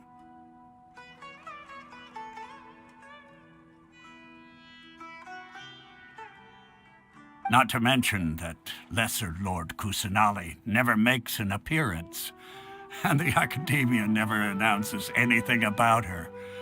As far as the people of Sumeru are concerned, she's just a god that exists. And that's all. Really? Aw. After hearing all of that, Paimon sort of feels bad for Lesser Lord Kusanali.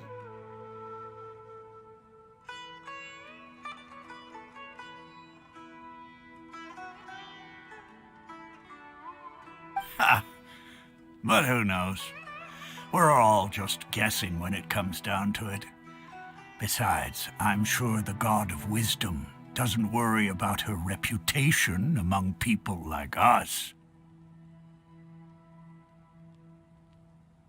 All right. Well, thanks for the info, Osfond.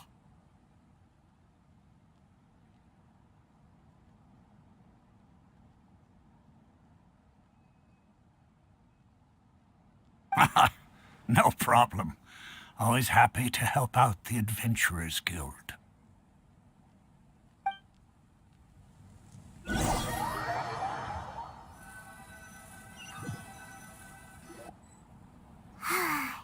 Seems Osfond was right about most people's attitudes here.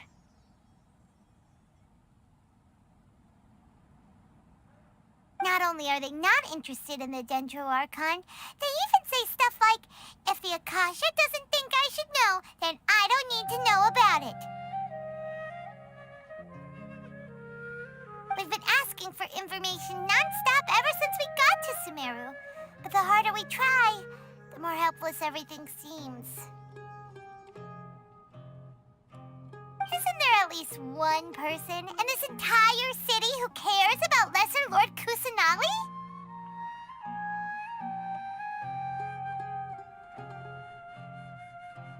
Oh, you two are interested in Lesser Lord Kusanali?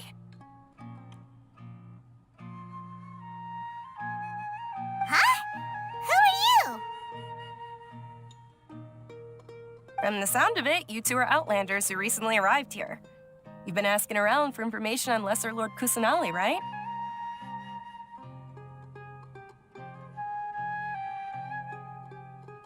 Oh, I'm sorry. I forgot to introduce myself. I'm Dunyarzad, one of Lesser Lord Kusanali's faithful followers.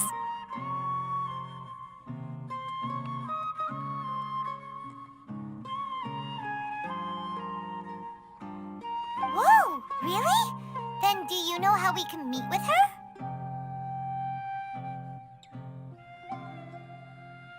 I'm afraid I can't help you with that. But your conversation earlier did happen to remind me of a legend about the Dendro Archon.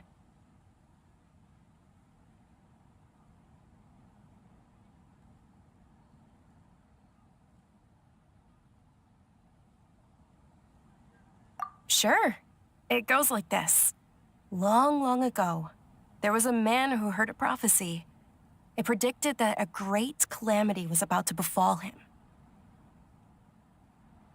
Panicked by what he heard, the man sought out the Dendro Archon in hopes that she would bless him with the wisdom to help him escape his predicament.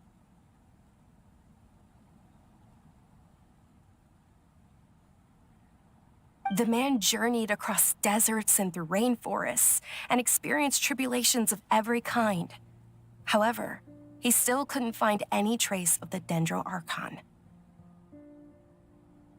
In despair, he thought, alas, the Archon has abandoned me. He then had no choice but to sorrowfully resign to his fate.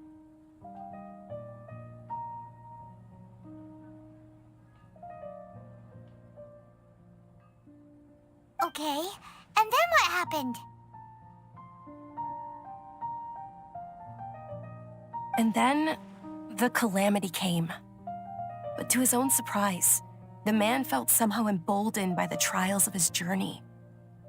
By relying on his own strength, he managed to overcome the adversity.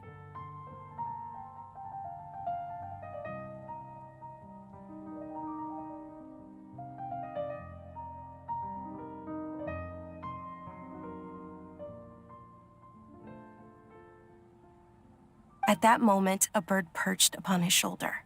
This bird was, in fact, an avatar of the Dendro Archon. She said,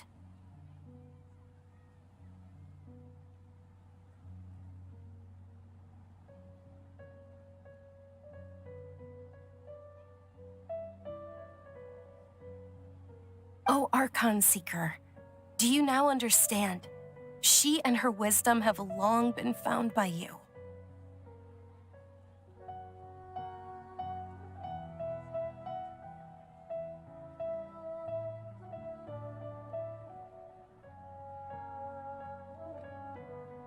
Along your journey, we were in every flower and blade of grass, every ray of sparkling sun, and every breath of dancing wind. So long as you continue to think and ponder, we'll be wherever you go."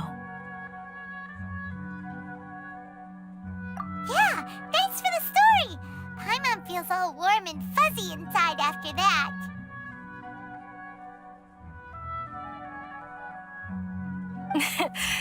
In a way, it seems like this story is also one of the Dendro Archon's avatars.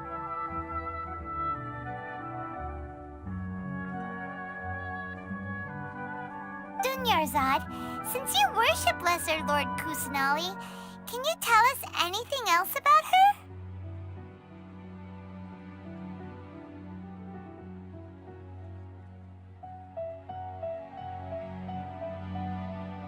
Of course. So did you two know that,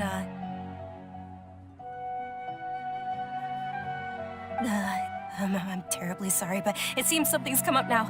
Let's chat another day.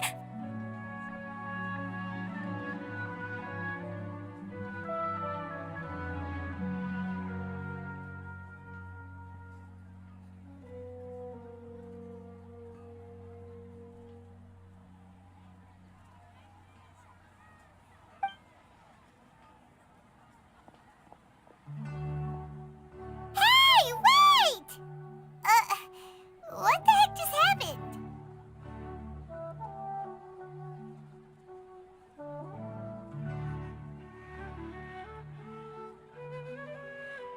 It looks like they're searching for someone. Dunyarzad was acting super nervous just now. You think they're looking for her?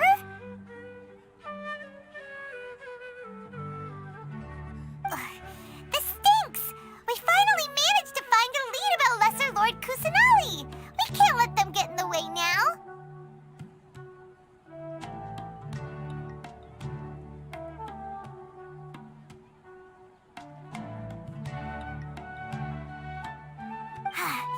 Let's see if we can get rid of them. Then we can catch up with Dunyarzad.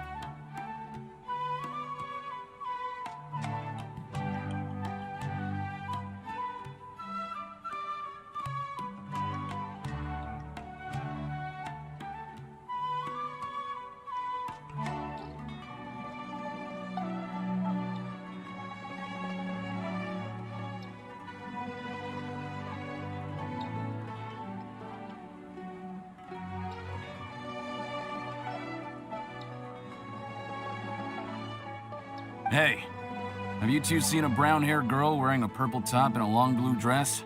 We're looking for her.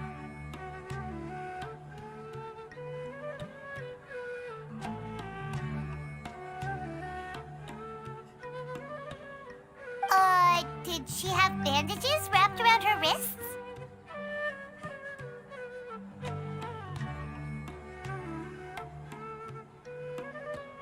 Yes, that's her. Did you see which direction she went? Yeah, she went that way.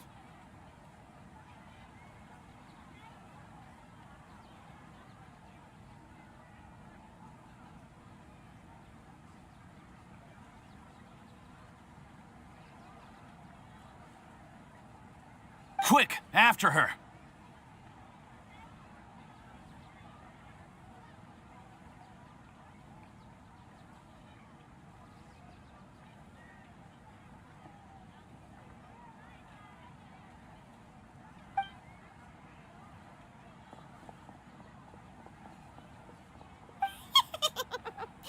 That should keep him busy for a while.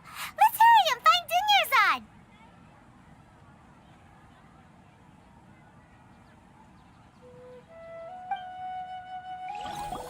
Why isn't it working? I don't get it.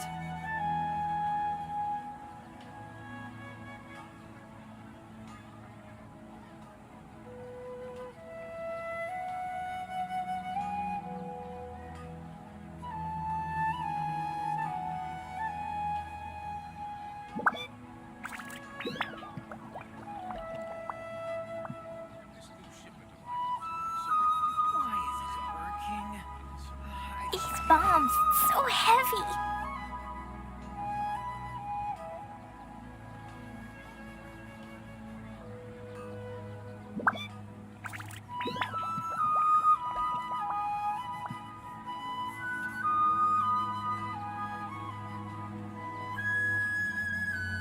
Explosion inside city wall.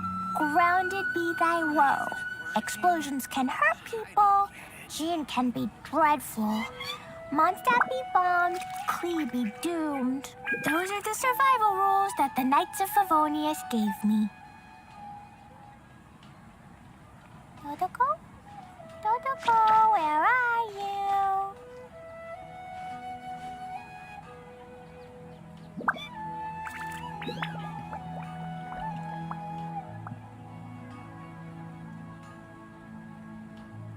Why isn't it working? I don't get it. These bombs, so heavy.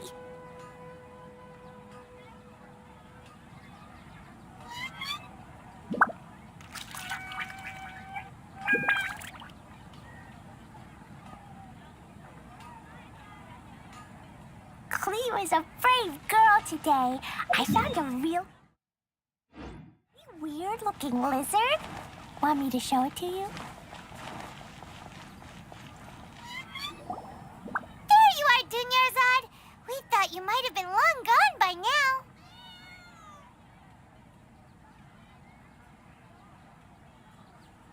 Oh, it's you two. Oh, you startled me there.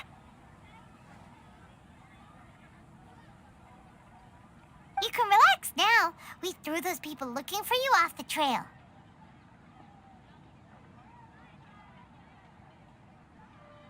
Really? Thank you so much. Unfortunately, I believe there's still more of them out there looking for me.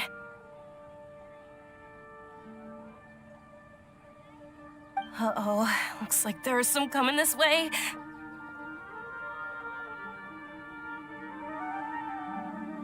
Huh? More of them? Then what are we standing here for? Run! No, wait, my body isn't in the best shape. It's difficult for me to run. Okay, sounds good. There's a tavern on the other side of the port we can go to. They probably wouldn't expect me to hide in a place like that. All right, let's move out. Stay behind us. We'll keep an eye out for anyone looking for you.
We made it.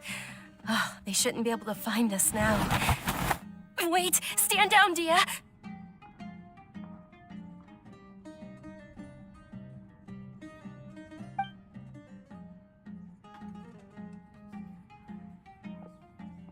My lady, who are these two? They're travelers that I met on the street just a moment ago.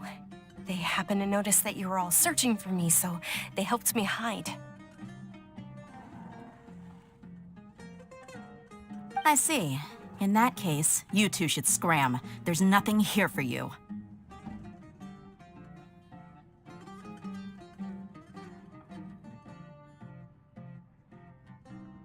Wait a sec! Who the heck are you? And why are you shooing us away?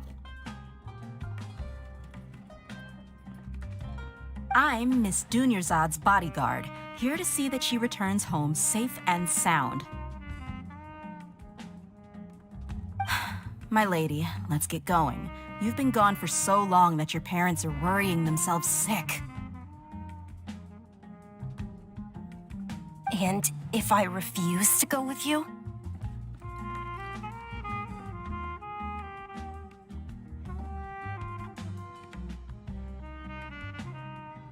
It'd be easier for the both of us if you cooperated. But if you insist on not going, then I'll have to carry you like a sack of potatoes.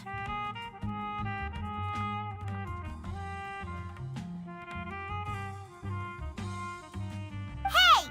Dunyarzad already said she doesn't want to go back. Why are you still pushing her?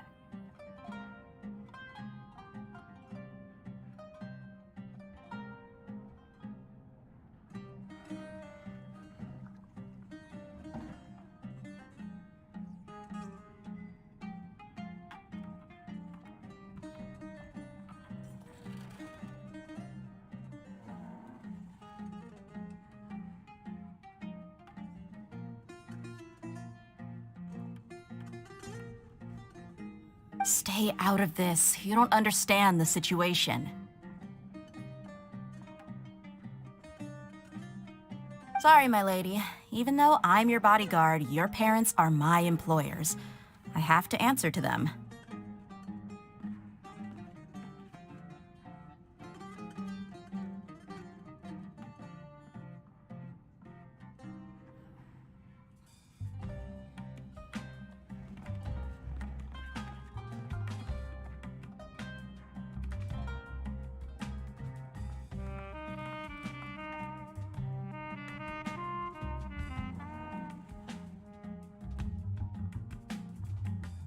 How much?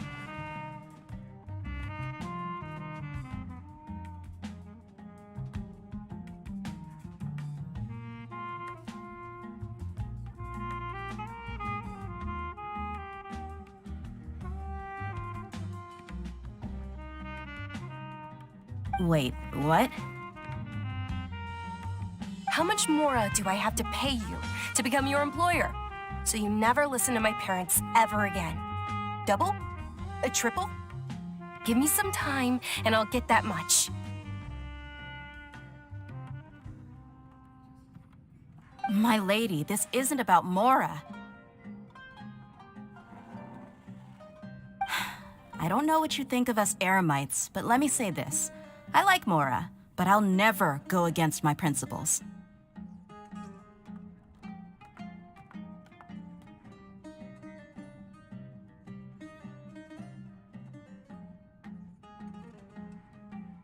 That's why I'm here looking for you.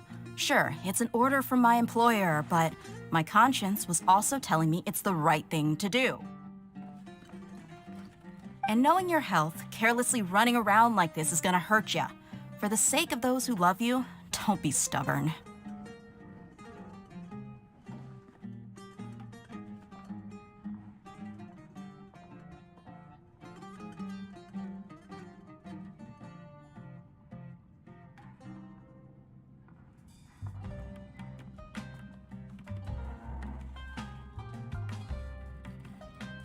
No, you're wrong. I'm aware of my limits, and I know what I'm doing. Honestly, the only people being stubborn right now are my parents.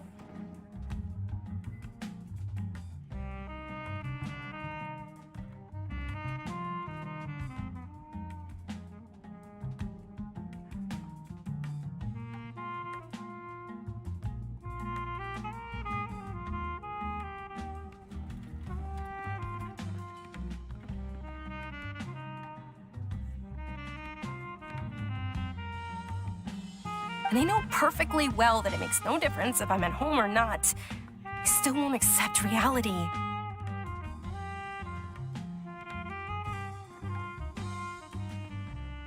And every time I bring this up, they just change the subject. Dia, you've been living with us a long time already. This should be old news to you.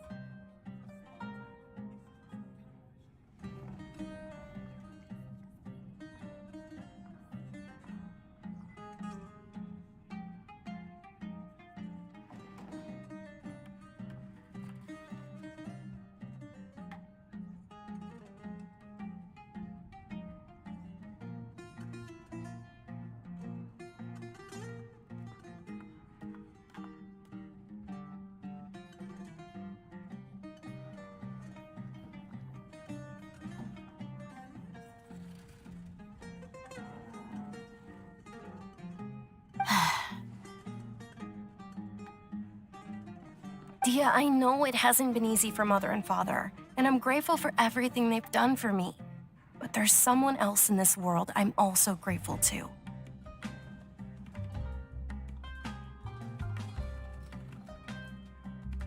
Because she saved me.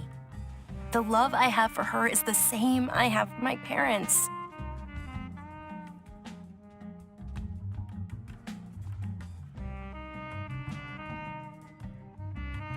This is my life and my last chance. So I want to do something meaningful.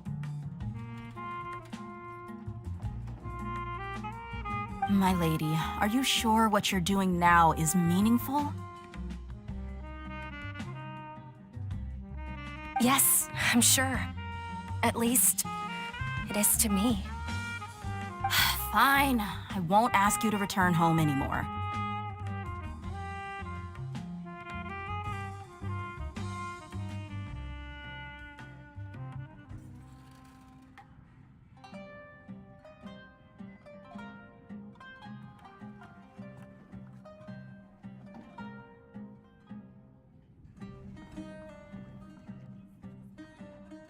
But let me make something very clear. I'm only doing this because I respect your determination, not because I agree with you.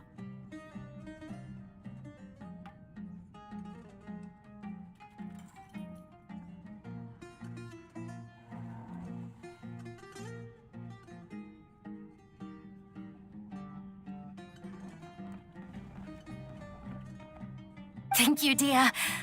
Sorry for being so rude just now. My nerves were acting up. And I even brought up your payment in such an offensive way.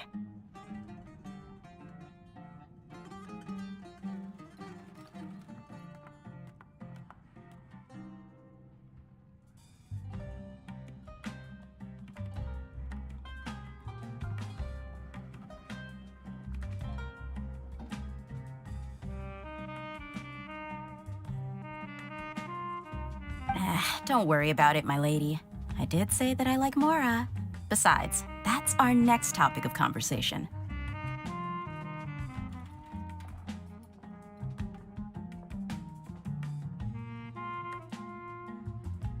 Today's little excursion caused such a ruckus that every single bodyguard at the estate was deployed.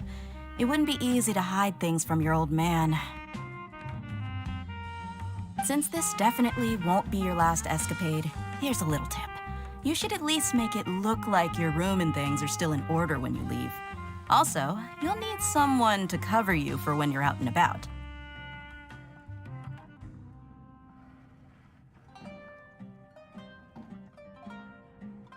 So, I'll let you hire me, my lady. This way, everyone wins.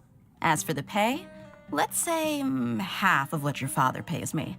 We can settle the bill when we return to the estate.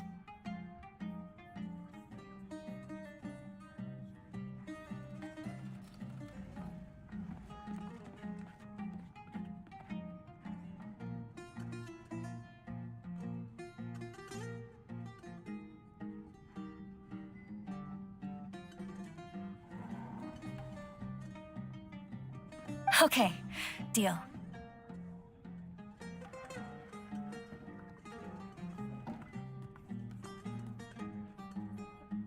Yay! Looks like they've reached an understanding.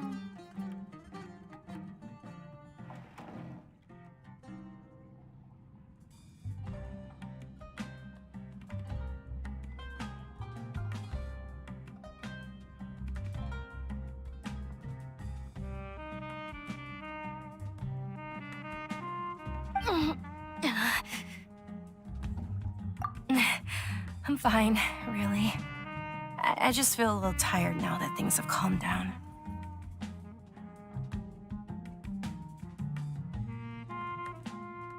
My lady, stop trying to look tough. We're already in a tavern, so let's rest up and grab some grub.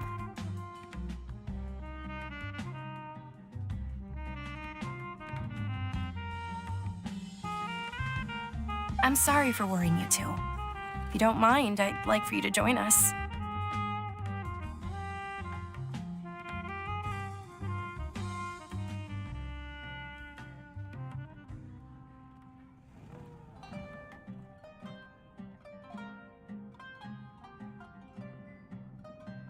Sure! After you rest up, we want to hear more about Lesser Lord Kusanali.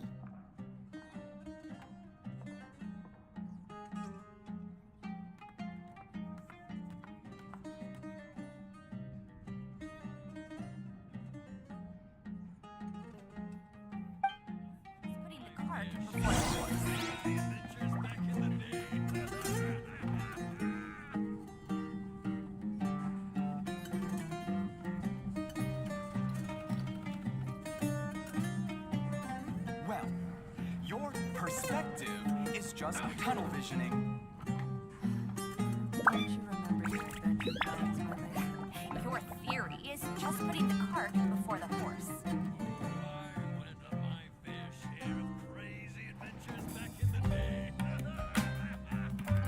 These bombs, so heavy.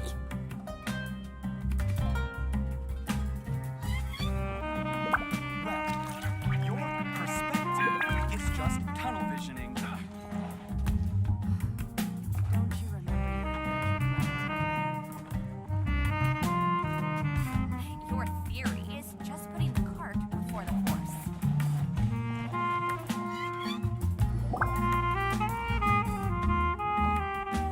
Ha! Well, if it isn't Dia. Haven't seen you in nearly half a year. Word on the street is that you're a bodyguard for the Homayani family now. Ha! Don't you find that kind of work boring?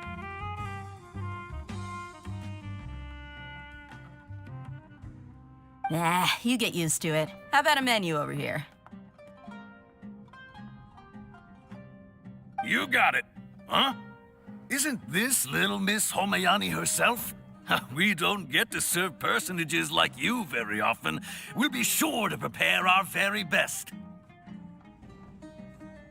Thank you, sir, but there's no need. I don't have a lot of Mora on me, and I really ought to save as much as I can. But please bring these two the best food you have. They're my new friends, so I want to be a good host for them.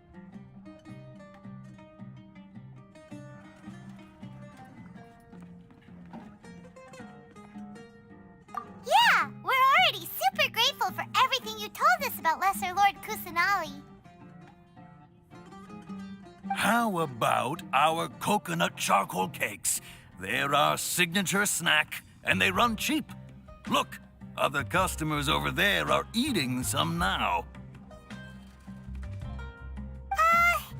They look kind of burnt and dry. Paimon will pass. Hey, come on! Paimon has personal preferences too, you know.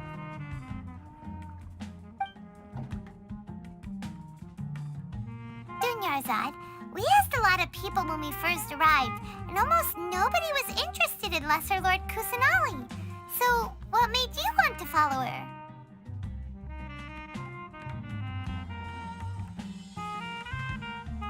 Well, remember when you asked me if I knew how to meet the Dendro Archon? Even though I don't know how, I think I've actually seen her before.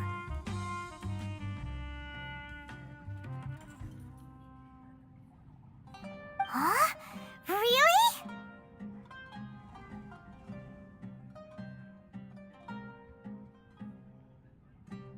Yes, it was when I was a child. At the time, my illness had kept me bedridden for the better part of a year. I was stuck inside and couldn't make any friends, and my Parents did their best to find treatments for me. But even then, the Akasha didn't have any helpful information. My younger self no longer had any hopes or dreams. One flare-up was so bad that I was in a semi-conscious state for several days. Then one night, I woke up alone in my room. I was terrified. My body was paralyzed. Even if I cried, there was no sound. At that moment, an ethereal voice spoke in my mind. Dunyarzad, don't be scared. You don't have to cry.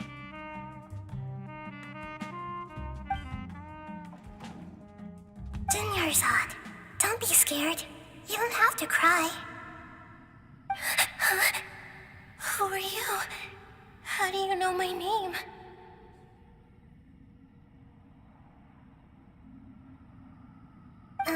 How do I explain this? You might not be able to understand, but actually, I know everything about you.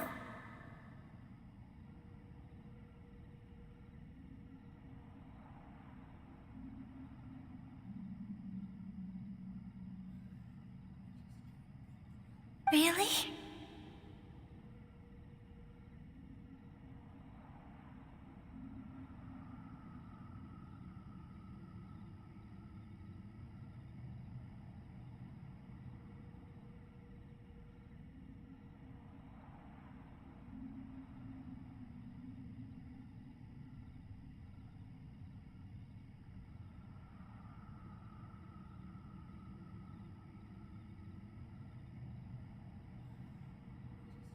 Of course.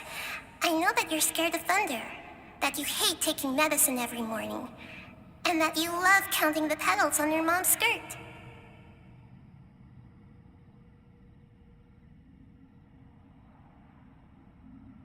Wow, you really do know everything. Dunyarzad, is there anything you want? Want? Not really.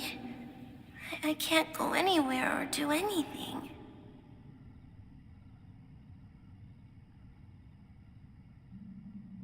Huh? But aren't you a child? All children have wishes. Tell me what you want, and maybe I can make it happen.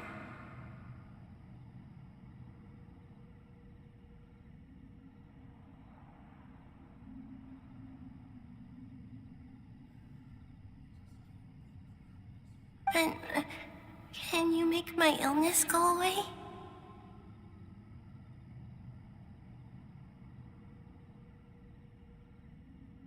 Oh, I'm sorry, but I'm not powerful enough to do that right now. Then, can you be my friend?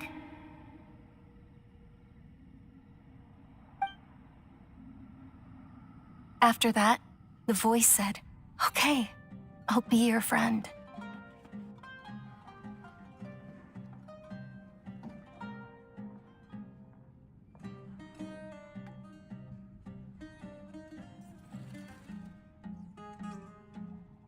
Although my body was suffering during those days, that voice encouraged me and told me many wondrous things.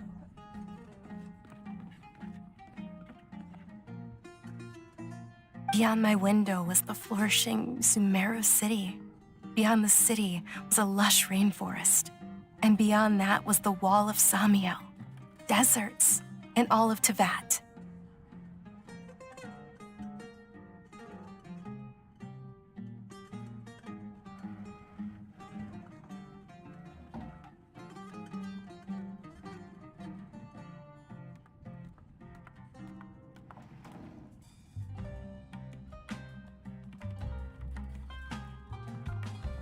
Once I finally made it through that bout of illness, I couldn't hear that voice anymore.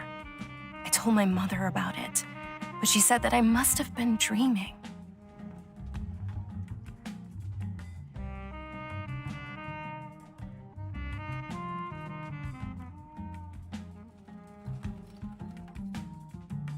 But I know that that voice wasn't a figment of my imagination. Before that, I had never heard of Teyvat.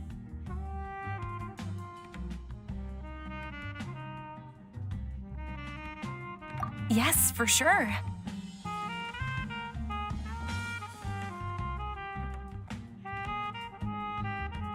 If it weren't for that voice, I would have never grown curious about the outside world, nor would I have learned how to read and enjoy so many books.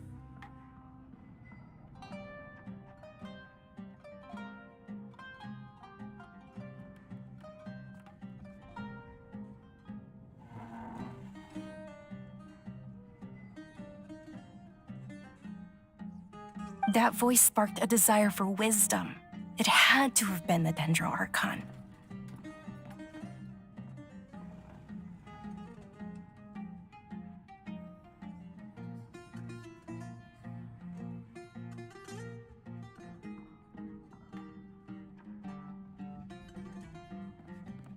I've been hoping for a chance to repay her kindness. In fact, I was running around today to help prepare the Sub-Zero's festival for her. What's the Sub-Zero's festival?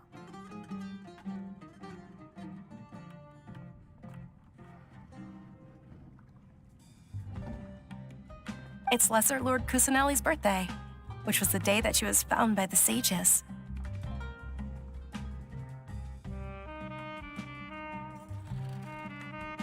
It's actually an old holiday that originally celebrated Greater Lord Rukkhadevata's birthday.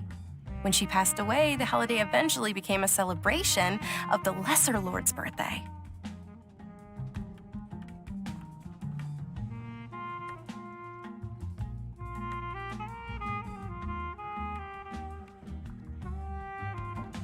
I heard everyone was overjoyed when they welcomed her back to Sumeru. In those days, the festival was a huge deal. But because of the academia's influence, people have gradually lost interest in the festival.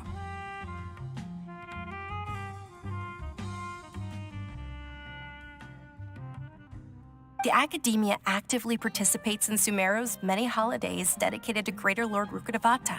But when it comes to the Sub-Zero's festival, forget any funding. They practically act like it doesn't exist.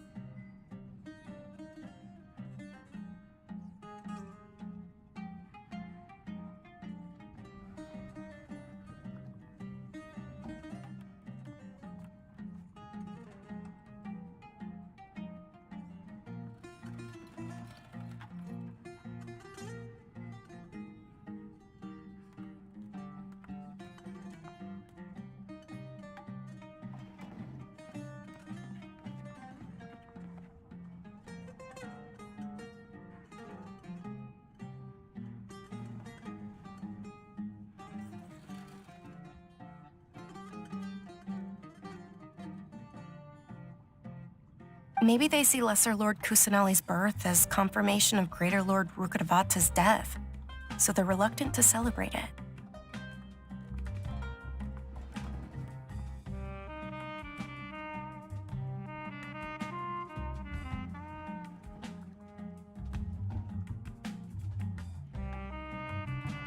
Aw, but that's awful.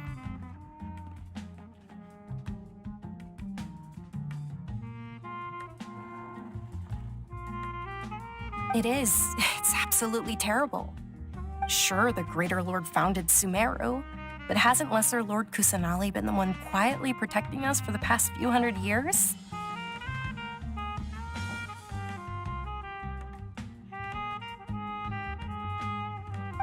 Just remember that we're still out in public.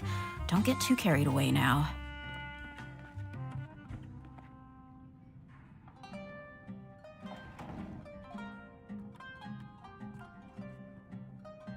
I know that people over by the Grand Bazaar still hold the Sub-Zero's festival to this day, but I hadn't met any of them before, so I was never able to contribute.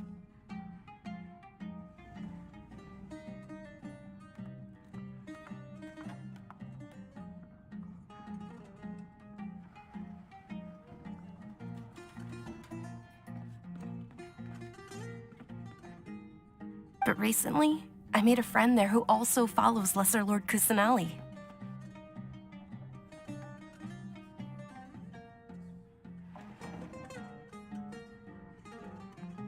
I gave her my savings because I want her to throw a wonderful festival this year. That's the least I could do for Lesser Lord Kusanali.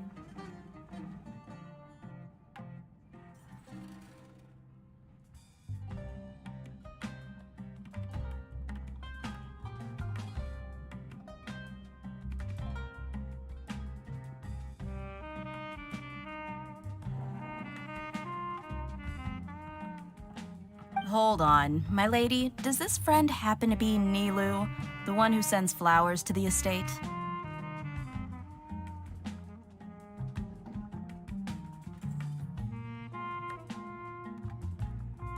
Yes, that's her. I saw her leaving the other day with a nervous look on her face. It seemed like she was hiding something in her arms. Did you give her something?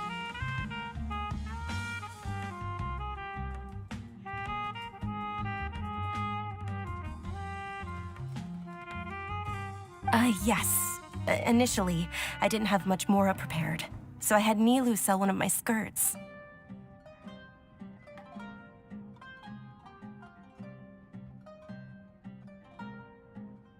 I've agreed with Nilu to meet up at the Grand Bazaar today and see how things are coming along.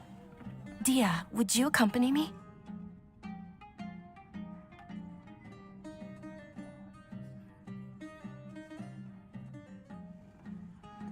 Sure. That's quite the trip, though. I'll carry you. No, that would be too much, even for you.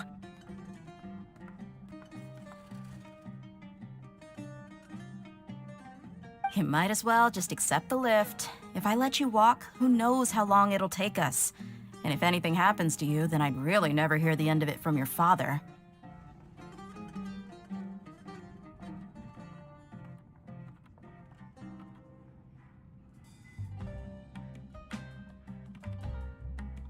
But of course, Nilu will be thrilled to hear there are more people interested in Lesser Lord Kusanali.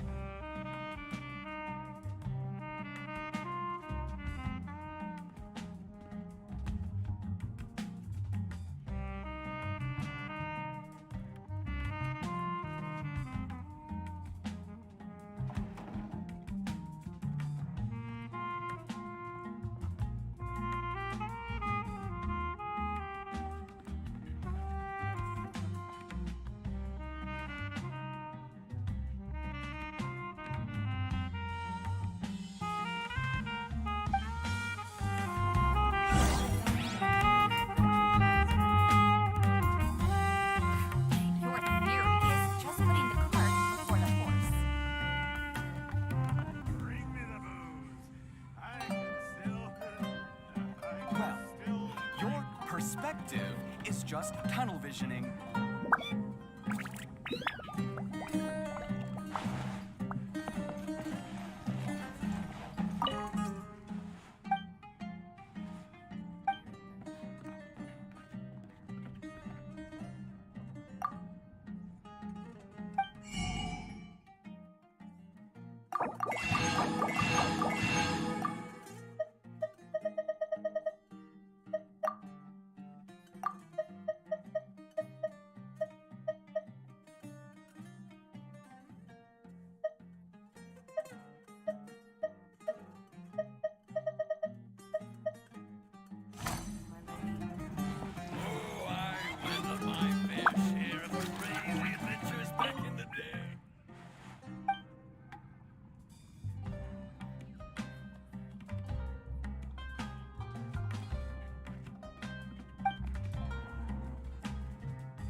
dark before the voice. Perspective is just tunnel visioning.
Sorry I'm late, Milu. Oh, Dunyarzad. It was taking you so long that I assumed you got trapped at home, but you made it in the end.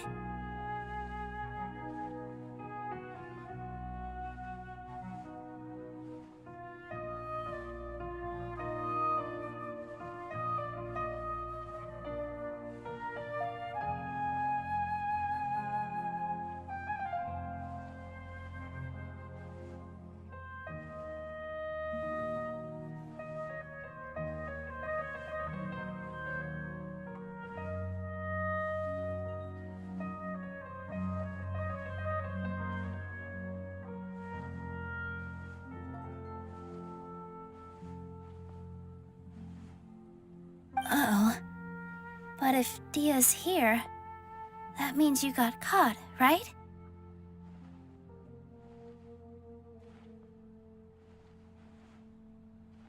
You could say that, but everything worked out. She's on our side now.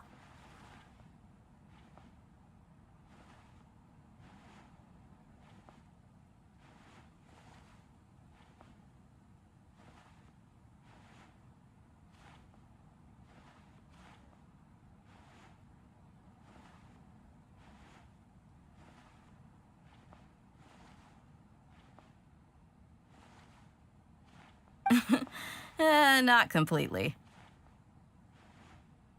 Oh, and who are these two? Oh, meet the Traveler and Paimon, my two newest friends. They're visitors who just arrived at Sumeru City and are looking for information on Lesser Lord Kusanali. So you're followers from another land? That's wonderful. You two absolutely mustn't miss the Sub-Zerus festival. By the way, Dunyarzad, we've already started decorating the Grand Bazaar. It looks spectacular, thanks to your generous contribution.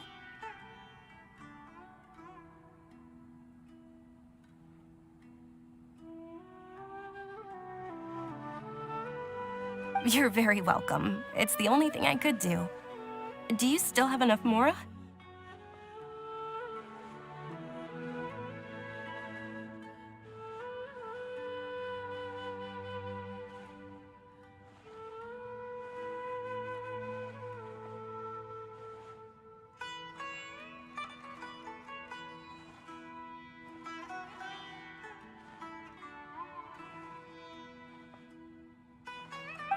Probably? But don't sweat it. We've already finished renovating the stage. Come on, I'll show you.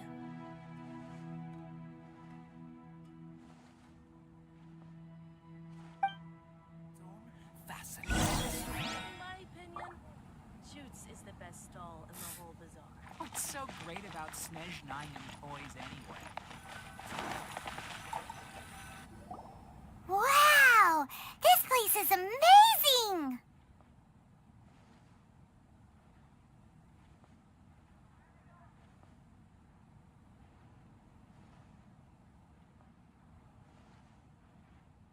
Not bad. Last time I was here, the stairs were full of holes.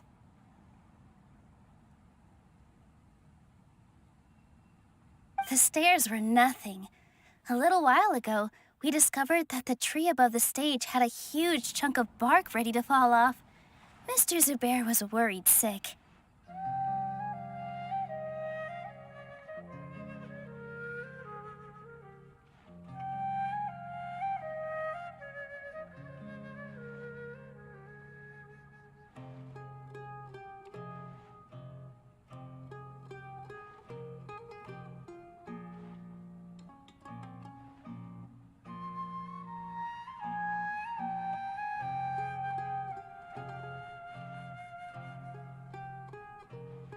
We reported it to the academia many times, but they never sent anyone to deal with it. We didn't want anything bad happening, so we were going to cancel all the stage performances.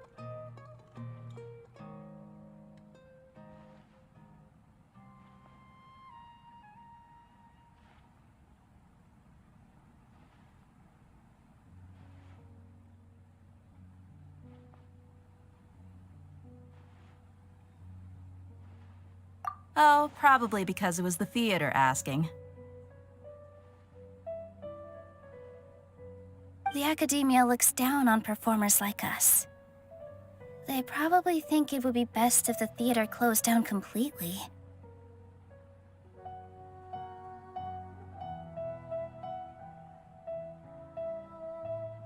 We can't let that happen, though.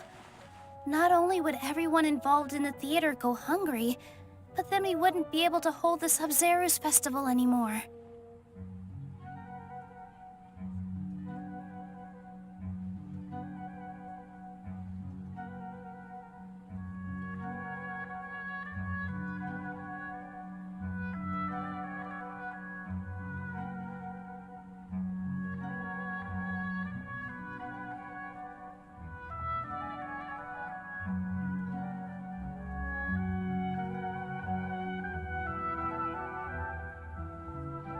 Thank the Dendra Archon for Dunyazad.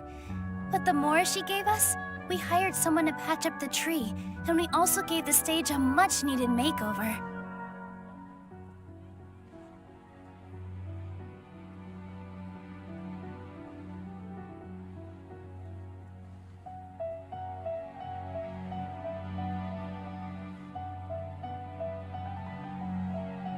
The stage is going to be even prettier when it's festival time. I can't wait for you to see it. And I can't wait to see you on the stage. You've been practicing so long already. It's almost time for your dream to become reality.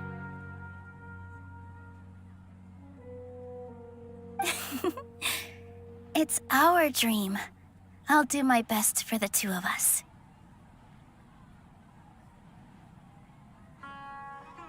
Nilu, what are you gonna be doing at the festival? She'll be dancing the dance of Sub-Zeros, the most important performance at the Sub-Zeros festival.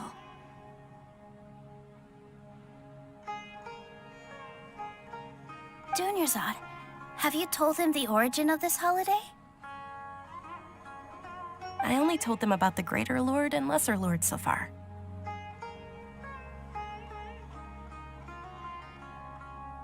Okay, then I'll tell you two about how this holiday came to be.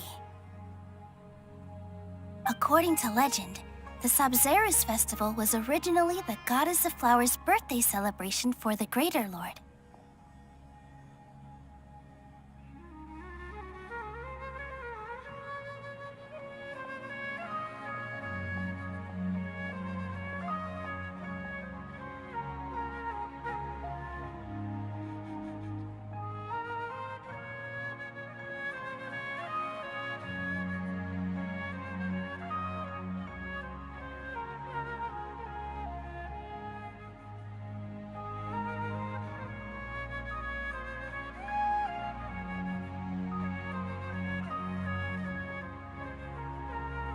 A long, long time ago, on one of Greater Lord Rukkhadevata's birthdays, her friends threw her a celebratory banquet.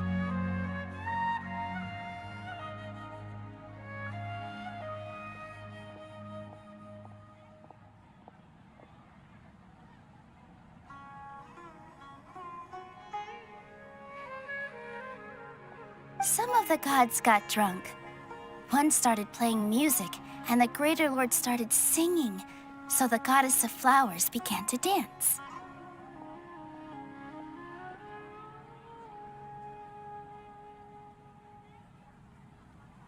As she danced upon the grass, countless beautiful parisaras began to bloom wherever she stepped.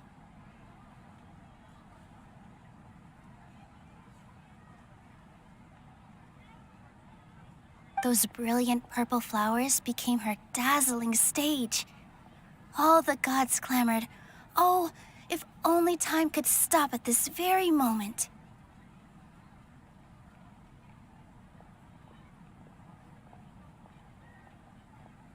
Of course they did. When people mention the gods, they always think of the Archon War. But Sumeru's gods also had happy times. Although they aren't around anymore, they're preserved in our tradition of dance. This outfit I'm wearing is apparently based on how the goddess of flowers looked.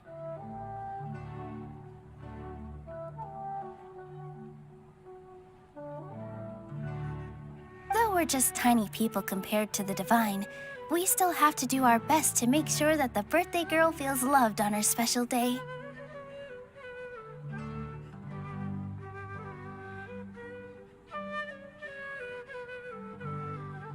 Nilu, you of all people will definitely be able to convey our well wishes to the Dendro Archon. I also noticed that you went the extra mile and scattered parisaras around the stage.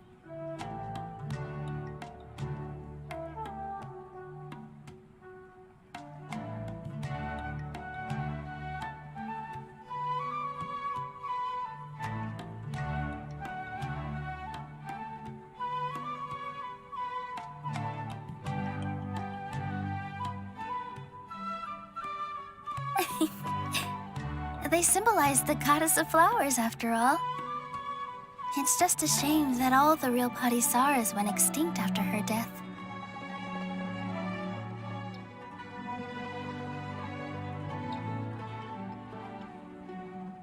Yeah. The Greater Lord brought forth parisaras in memory of the goddess of flowers, but she ultimately could never truly replicate that beautiful purple.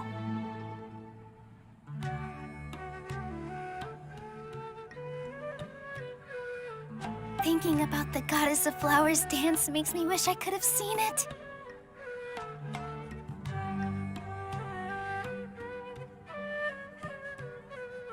If my stage were anything like that, I'd be thrilled if I had just 2 real parisaras on the stage.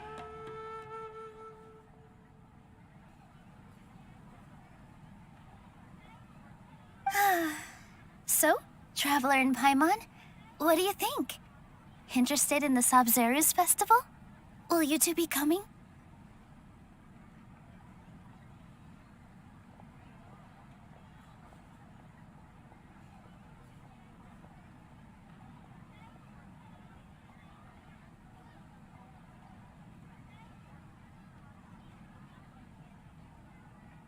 All of Lesser Lord Kusanali's followers will be there for her birthday. It'll be a good opportunity for you to learn more about her.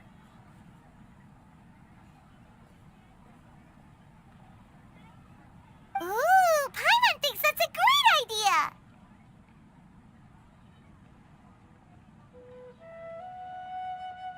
Hey, come on! There's nothing wrong with enjoying a festival. Besides, it's Lesser Lord Kusanali's birthday. She'll be happy to have more people who are celebrating it.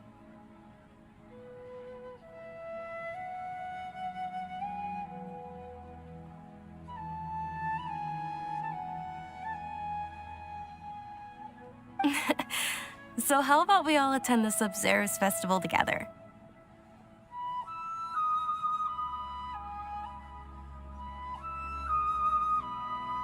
Dunyarzad, let me show you which stage decorations we've picked out so far.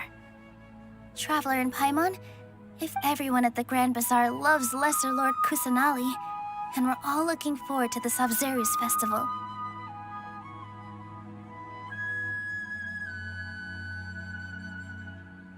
In that case, we'll take a look around.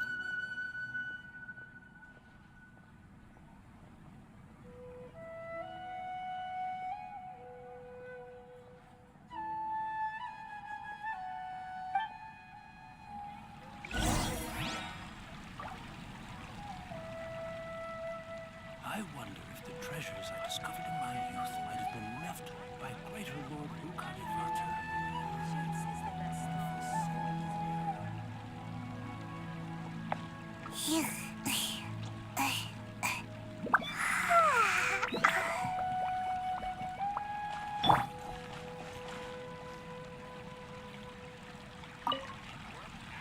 Whoa! What's with your yellow hair? And why do your clothes look so funny? Are you an outlander?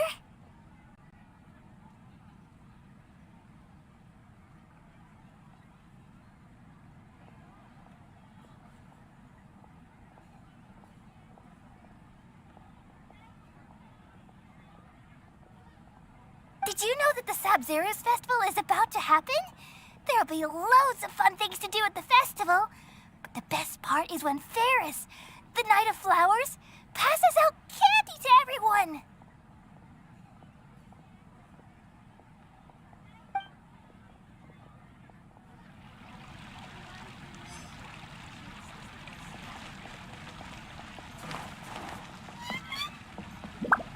Nilu, your outfit looks amazing.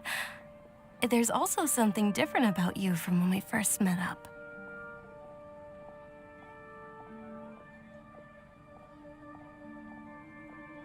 I thought I'd add a little extra pizzazz to my dress for the festival. See?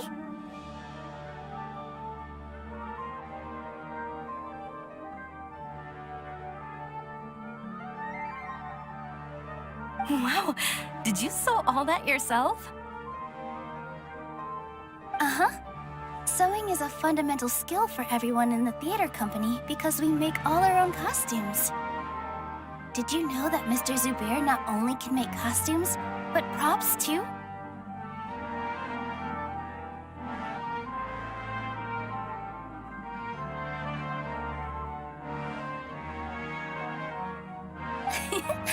I've noticed that you can't keep your eyes off that crown over there. Would you like to try it on?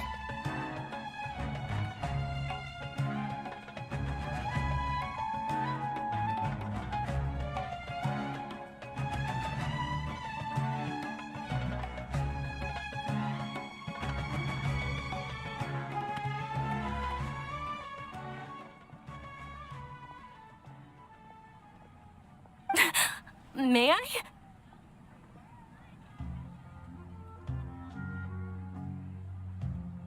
Of course!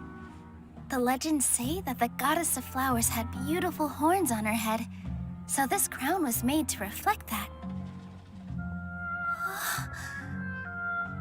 Dunyarzad, you look absolutely stunning with it on. It's like I'm looking at the goddess of flowers herself.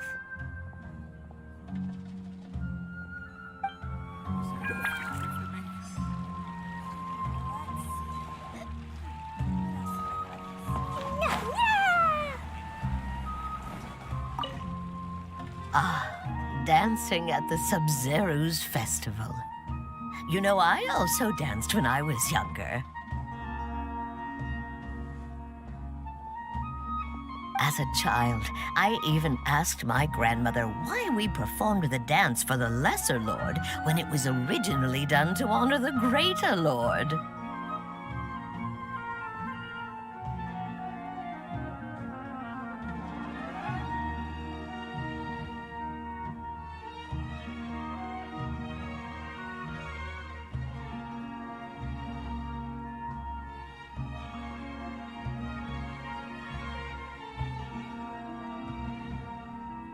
My grandmother said that Greater Lord Rukadevata is a beloved deity and honored by all. And Lesser Lord Kusanali is too. If the goddess of flowers ever knew Lesser Lord Kusanali, then she would certainly have wished to be her friend and hold celebrations for her too.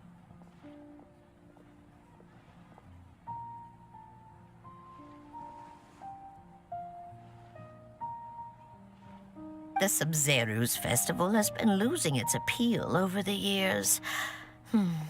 That is, until a wealthy benefactor stepped in this year and brought the festival back to life. I heard she forked out a lot of mora to make it all happen.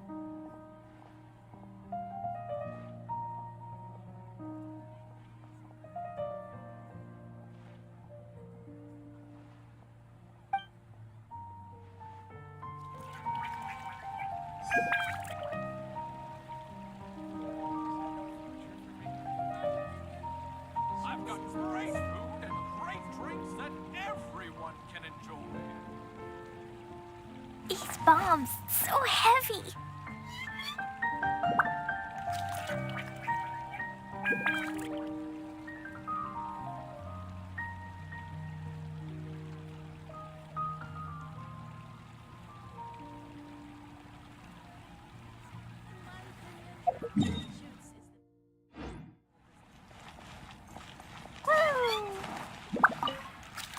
Huh. Revamping the stage for the festival couldn't have been easy, that's for sure. I bet this year's festival will be one to remember.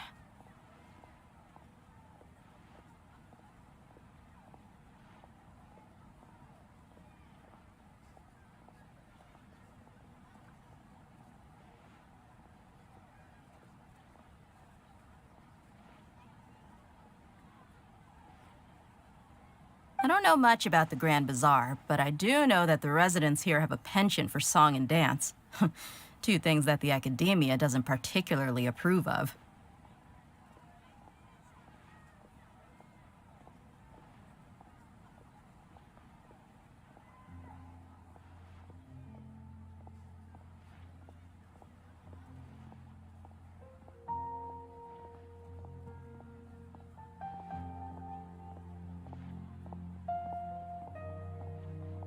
Oh, and the perfume sold around here is a lot better than what you'll find elsewhere.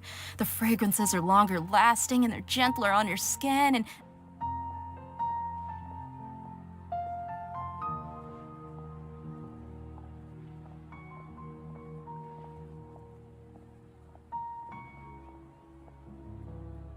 I mean, that's what I've heard at least.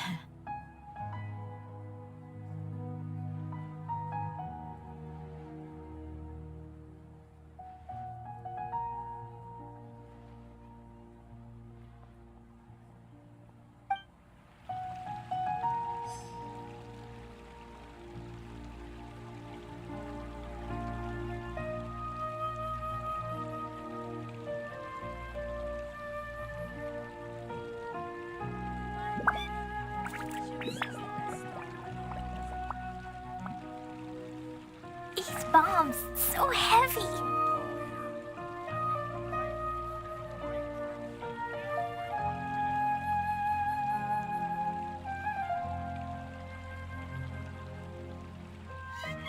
Protocol? Protocol, where are you?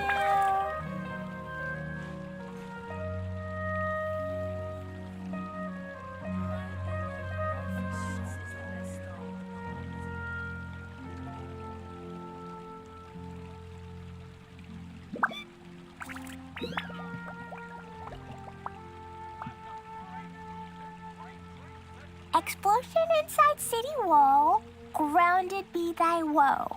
Explosions can hurt people, Jin can be dreadful. Mondstadt be bombed, Klee be doomed. Those are the survival rules that the Knights of Favonius gave me. These bombs, so heavy. Things are really shaping up, and there's a buzz around the festival this year. We're expecting people from all over to come by this year and buy things during the festivities.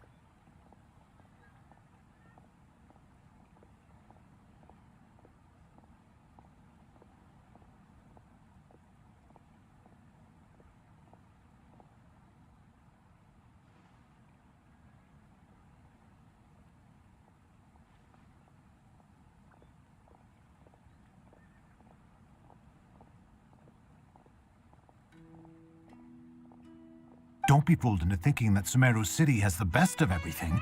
Some festival snacks are only offered here in the Grand Bazaar.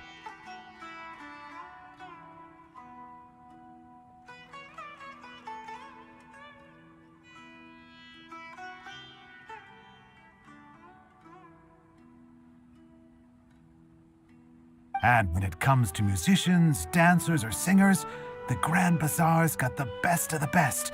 Sure, those folks at the academia might not like it, but what's a festival without song and dance?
Withering!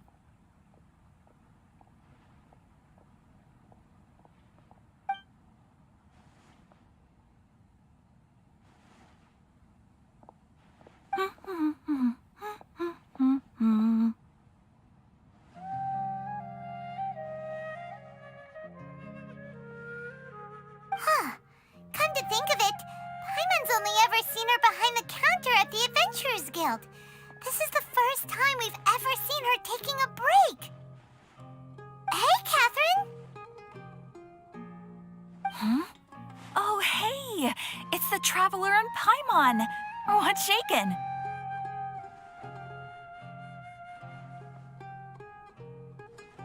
Whoa, break time Catherine sure sounds a lot less formal than usual. Paimon was still waiting for her to say Ad Astra Abyssosque. Sure. Standing behind the counter at the Adventurers Guild doesn't require any complicated functions. But saying and doing the same old things over and over again can get pretty monotonous. Like watching the same Fontaine movie day after day. But take you two, for example. You travel across Teyvat to enrich your lives and gain new experiences.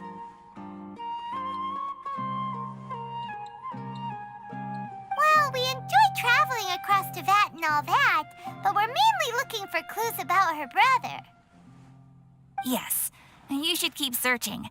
Sometimes the answers we're looking for aren't necessarily at our intended destination. Instead, they're found along the way.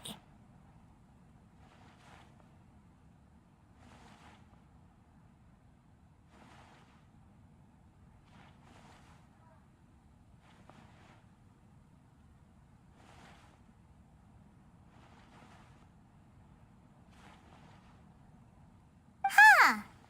Haven't we heard someone say something pretty similar recently? Anyways, what brings you out here, Catherine?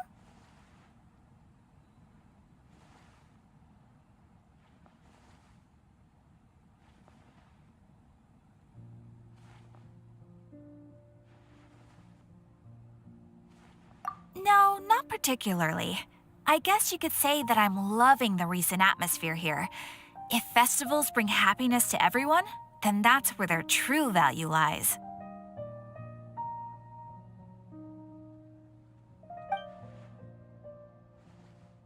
Oh, it looks like it's about time for me to be heading back now.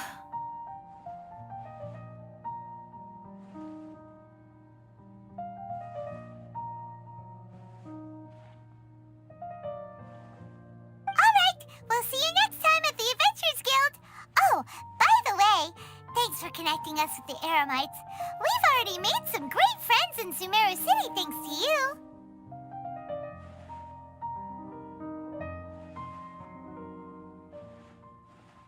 I'm sure you two will get along well with the people here.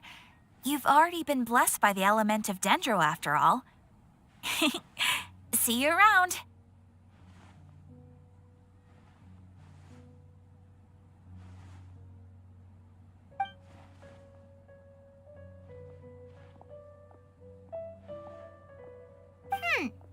There's something really different about Catherine today. Hey, Traveler. Paimon. Oh, hey, Dia. What's going on?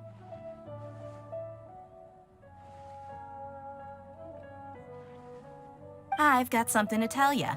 My lady knows you're looking for ways to meet Lesser Lord Kusanali, and she's been trying to come up with a way to help you. Well, I have an idea that might help.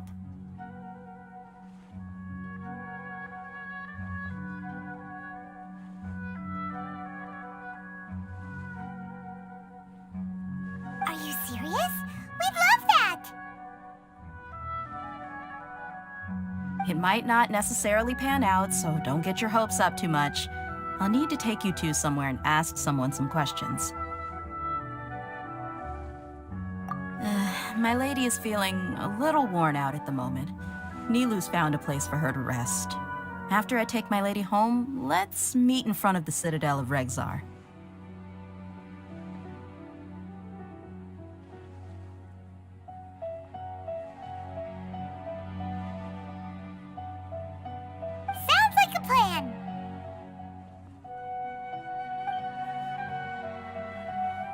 Let's head over to the Citadel of Rexar and wait for Dia.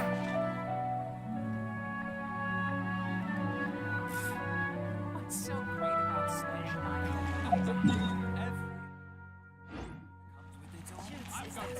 La la la. Woo. La la la.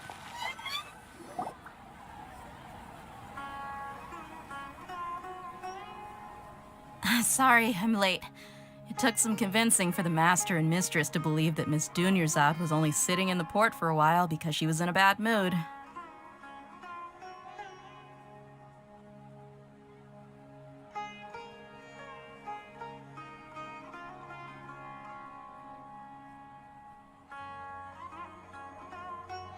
Anyway, I guess I should be thanking you. I haven't seen Miss Dunyarzad that happy in a long time. If it wasn't for you two, she probably would have been caught and dragged back much earlier.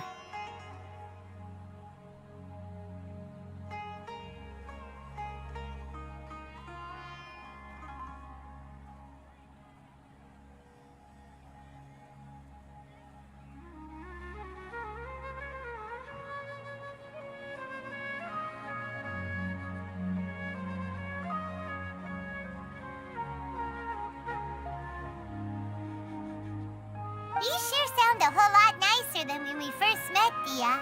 Who would have thought you had such a soft spot for Dunyarzad?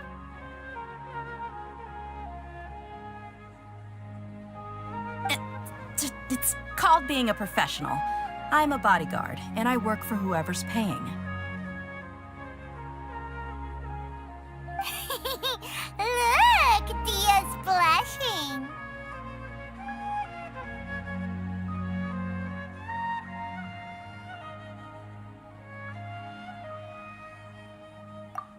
Listen, you two.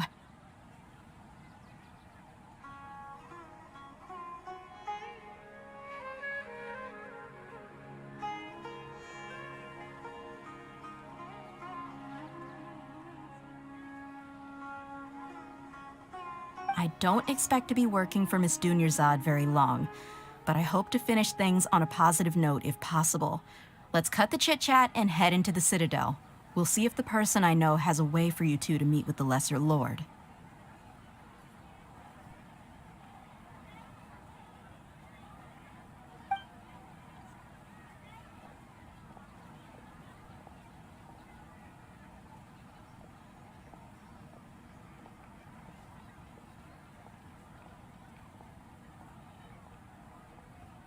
Oh, hey, Chief.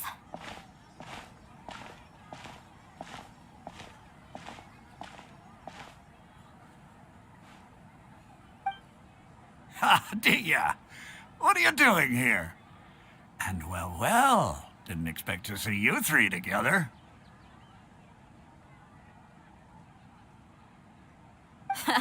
I take it you all know each other already? Mm-hmm. We met this morning after the Adventurers Guild pointed us to Osfon for more info. No kidding. Huh. So, where's Ruksha? I thought I'd help these two out by asking about the theft. Anything you can tell him?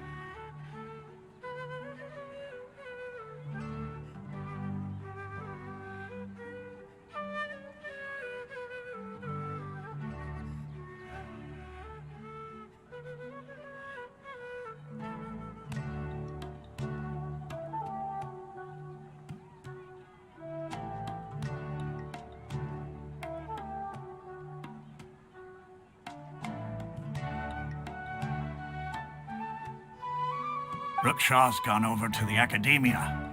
The Grand Sage recently ordered Sumeru City to begin bolstering its defenses, so people from all over have been called back to the city.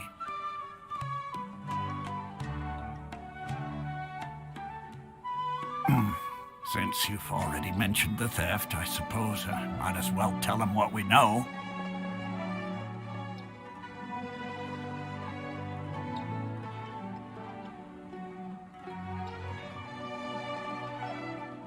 Appreciate it, Chief.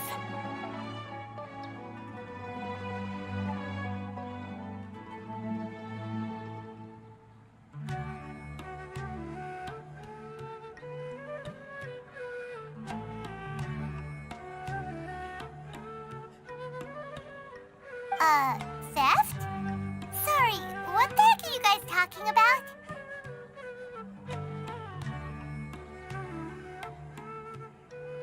Just recently, the Academia lost something, and there's a chance the item is connected with the Dendro Archon. This case might just somehow help you in meeting her.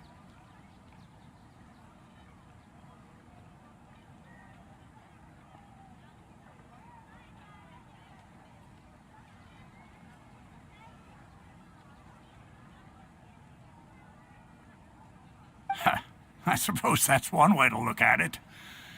But if you ask me, the case is more about the Academia than anything else.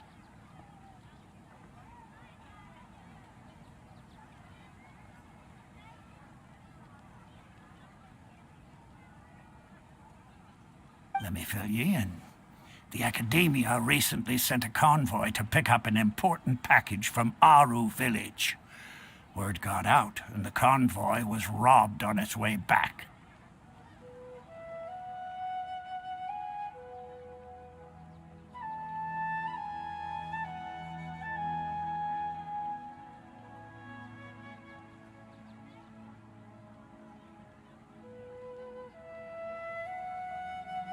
The Grand Sage took the whole matter very seriously. Not only did he dispatch the Matra, but also enlisted our help in the search for leads. All we know so far is that whatever was stolen is currently in Port Ormos.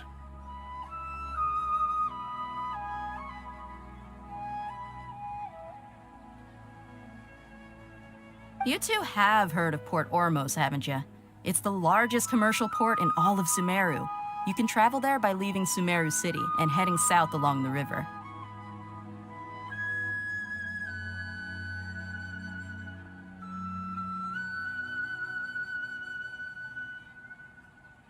The Academia's grip isn't long enough to reach all the way to Port Ormos, so the city's a little more laid back, meaning the population's also a mixed bag.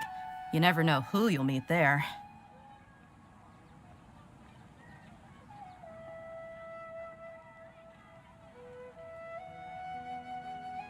Apparently what was lost has a great deal to do with the Akasha, knowledge, and even the gods. I'm afraid I don't have any other details for you, though.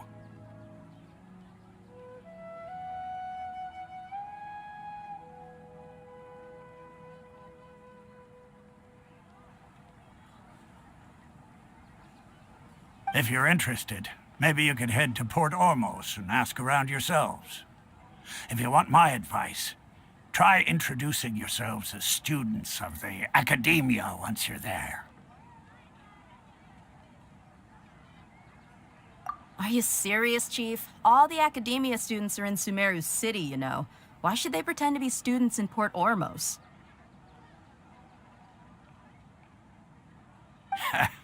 If you're also interested, just go there and see what happens.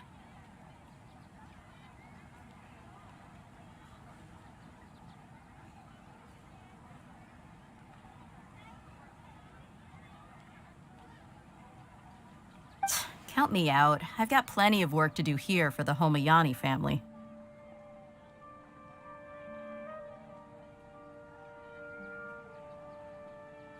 And take it from me, if you two really do decide to visit Port Ormos, you'd best watch your backs. Let's just say that the Eremites there aren't nearly as friendly as those here in Sumeru City.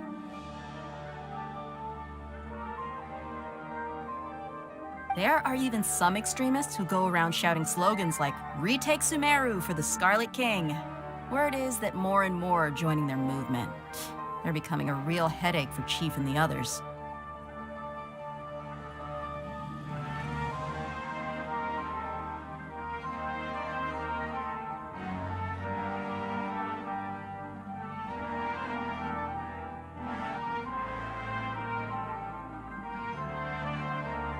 You bet they are. The Scarlet King's been dead for thousands of years. Now they start spreading rumors of his return. Ridiculous.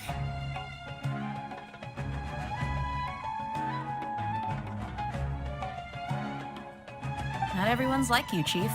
Even the desert natives who abandoned their homes in the wilderness still wish to have a god of their own.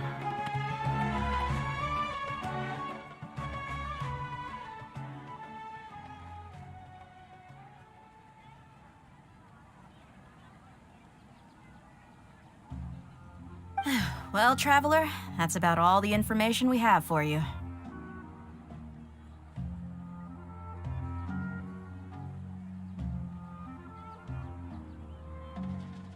Thanks, Dia! And you too, Osfond!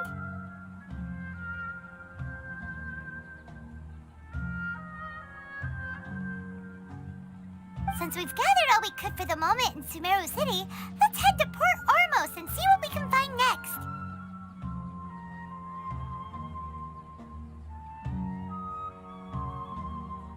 Miss Dunyarzad is looking forward to seeing you both at the Sub-Zerus Festival, so be sure to get yourselves back here in time for that.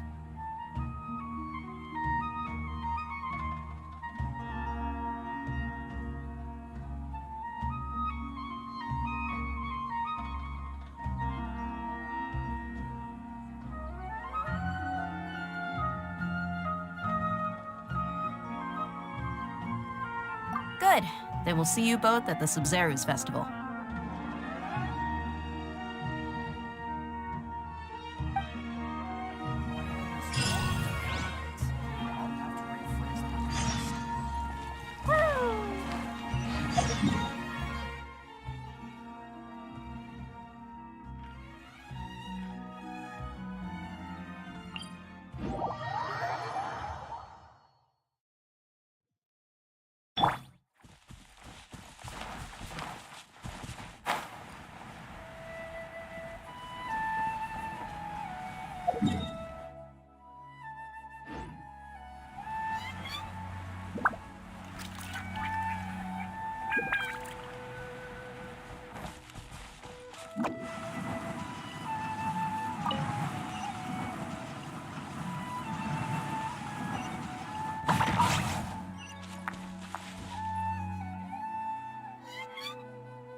Make my escape.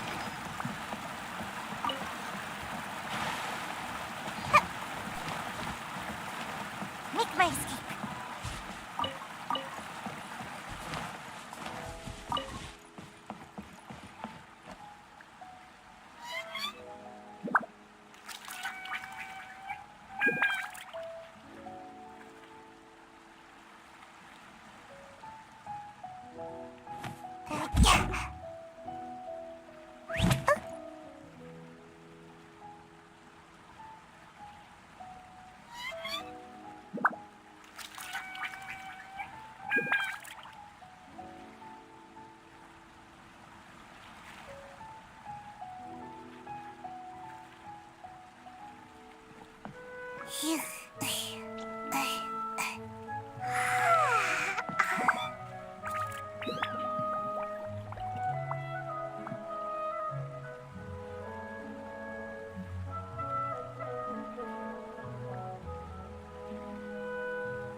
I should be due a growth spurt by now.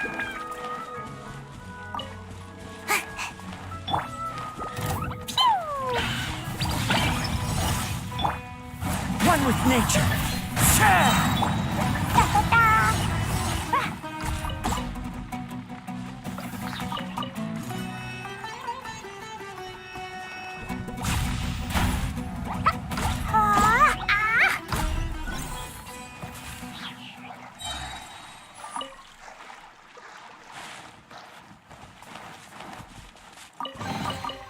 Yay, shiny! Woo.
to the wind. La la la. The wrong test subject.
Maybe there's even more buried below!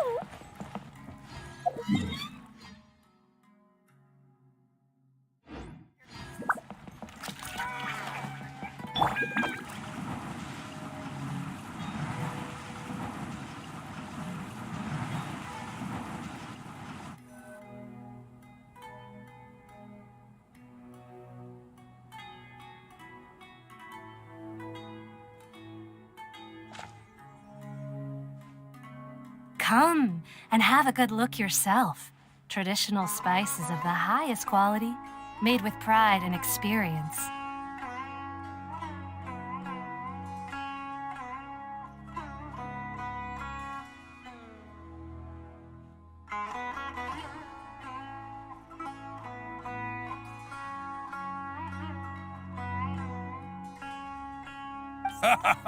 You've got a deal. I can't thank you enough for always looking after my business. Believe me, I'm not making this up. Several Eremite mercenary groups are nearly in open conflict, but does the core of 30 care? And that's not all. Did you know that... Wow! Talk about hurly-burly! This place is busy! Well, guess that's only to be expected for the largest port in Sumeru. Maybe it's because of what Dia told us earlier, but Paimon can't seem to shake the feeling that there's also danger lurking in these crowds. Ooh. Let's get our bearings so we can start looking for leads.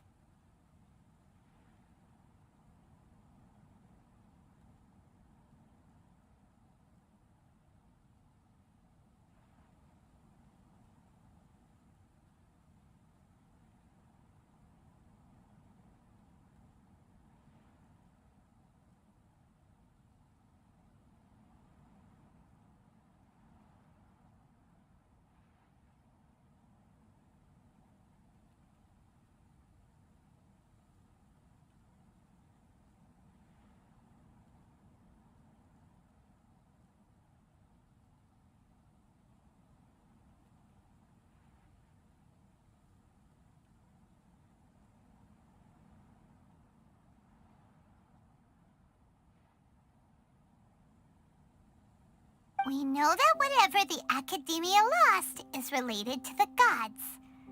But other than that, we don't have much else to go on.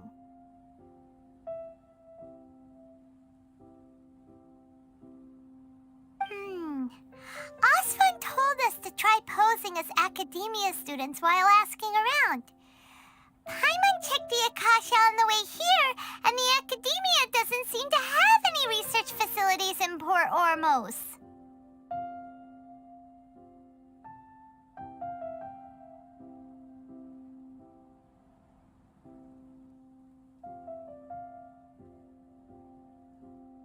Paimon doesn't get it.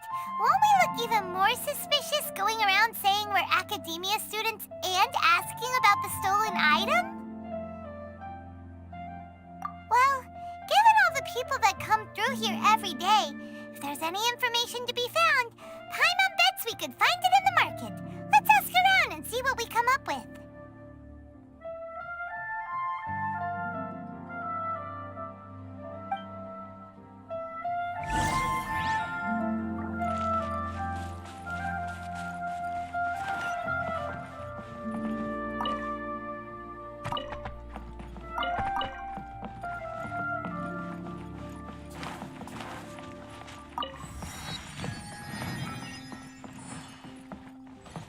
Make my escape. Welcome. Welcome. How can I help you two? Hi there. We would like to ask you a question. Do students from the Academia ever come to Port Ormos? Of course. Especially around this time of year.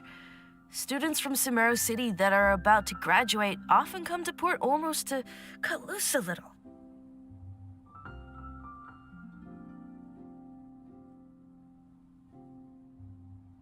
Many people often talk about how hard it is to get accepted into the academia, let alone graduate. But those who finish their studies and go on to become full-time researchers at the academia have it even harder.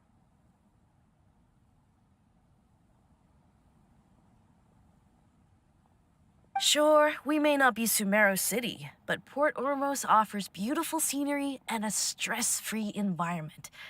Some even say it's good luck to come to Port Ormos, so students and researchers come flocking here when things get to be too much at the academia.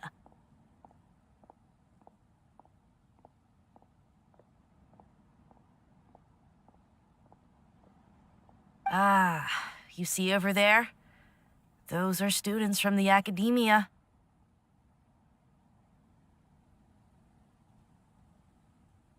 They've been looking worried and miserable ever since they got here a few days ago.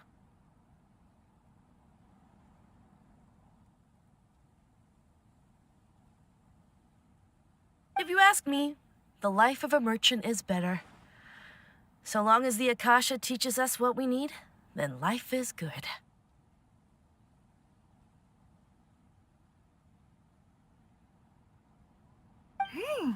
Those students seem to be discussing something. Let's see if we can listen in.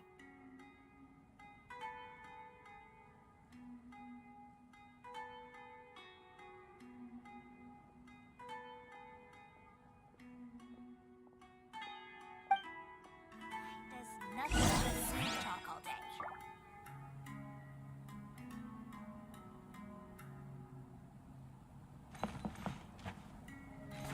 La la la. Out of all my commissions, I enjoy It's no good. I've tried asking around, but I haven't been able to learn anything useful. Not to mention that a bunch of scary-looking Eremite mercenaries have been posted along the streets now. There's been a lot of fighting between the different Eremite factions in Port Ormos.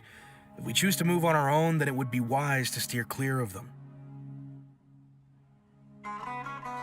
Especially the group that's constantly shouting some stuff about the Scarlet King and some resurrection. I've even heard that the Citadel of Regzar is starting to get fed up with them. What was that group called again? Ein something or other? They're called Ein El Akhmar. Today, I heard that the thing we're after might be in their possession at the moment. Wait, come again? Don't you see? Many of the Eremites in Port Ormos deal with trading this kind of thing. They're usually pretty wary of outsiders, but not so with students of the academia. It's because the kind of goods that students are looking for aren't the kind of goods that Eremites are after. As long as they know you're a student, then deals can be made.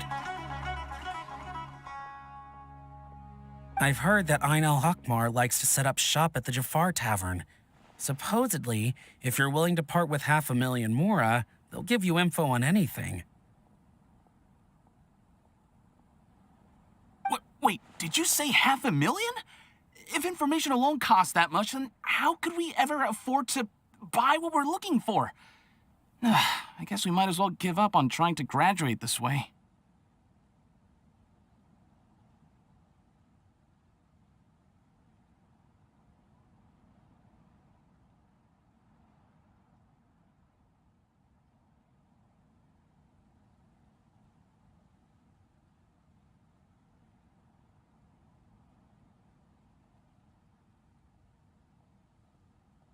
I wouldn't worry too much.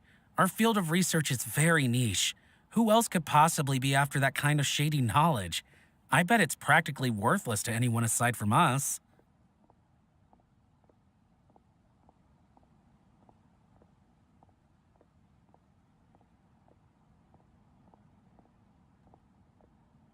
Well, I guess that makes sense.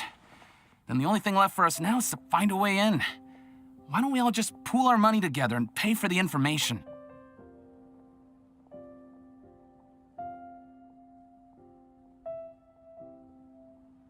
Whoa! Did you hear that? A niche field of research and shady knowledge? It all sounds pretty suspicious to Paimon.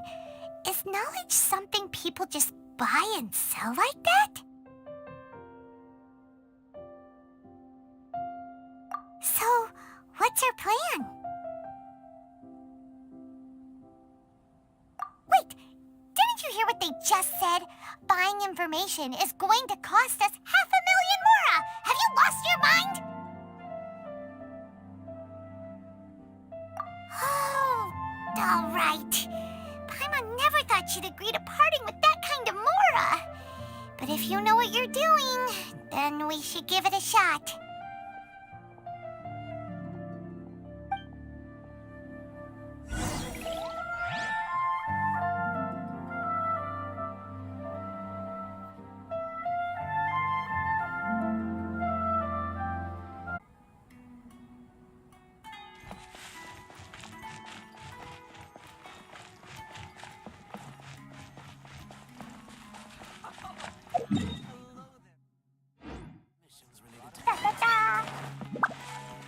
La la la.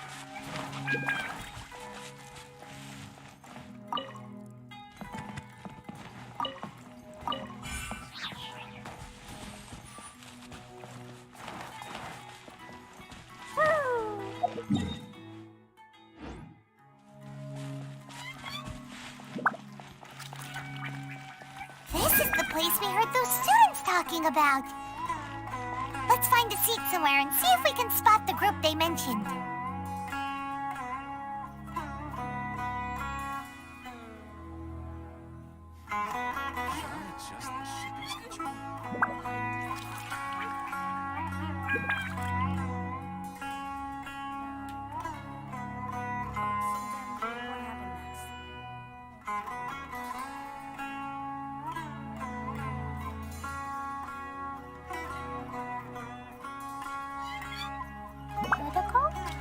Protocol, where are you? Should I adjust the shipping schedule?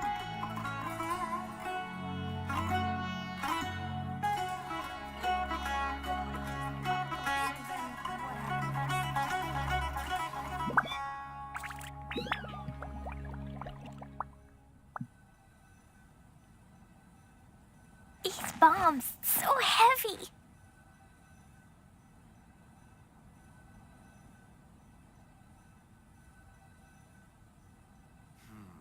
Should I adjust the shipping schedule? Do you want to come fish blasting with me? I'll get grounded for a whole day, but it's way worth it because the fish tastes so good.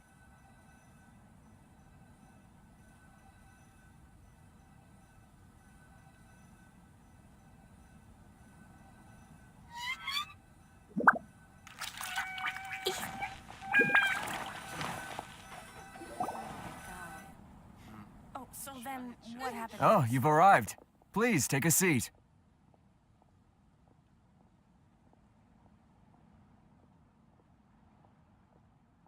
So, they think that they can go toe-to-toe with the boss? Ha! Once we reclaim the power of the Scarlet King, they'll be the first that the boss punishes. They're nothing to be afraid of. Our main rival now is the Caracal Battalion. They've also amassed a significant amount of more this time, so we mustn't underestimate them. How can the Caracal Battalion compete with the boss when they're nothing but a bunch of money-grubbing opportunists out for a quick mora? Yeah, with Boss's fervent devotion, he'll be able to use this power to bring our god back this time.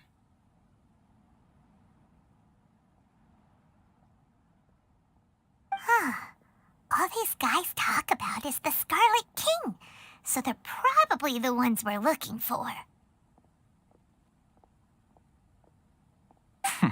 Greater Lord Ruka Devata. That traitor and her followers must not be spared. The day will come when the Scarlet King exacts vengeance on Sumeru, and all of them shall be punished.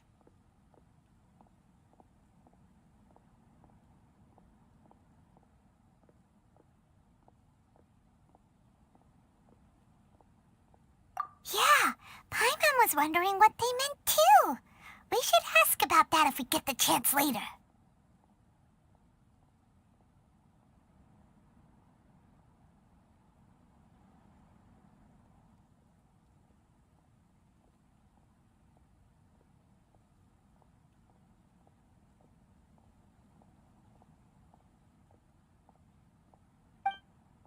So then, how can there be Kairagi here?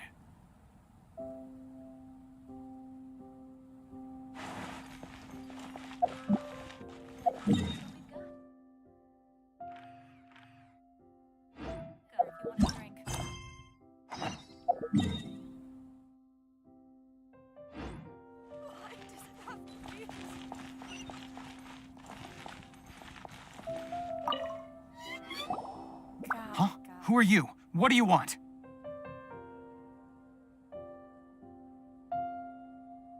A traveler?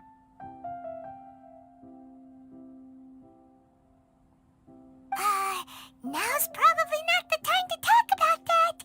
Didn't the students say Eremites are wary of outsiders?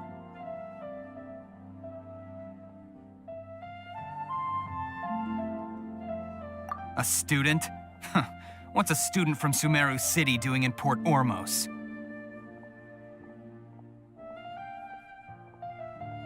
Ah, well, if it's info you want, you've come to the right place. The question is, can you afford it?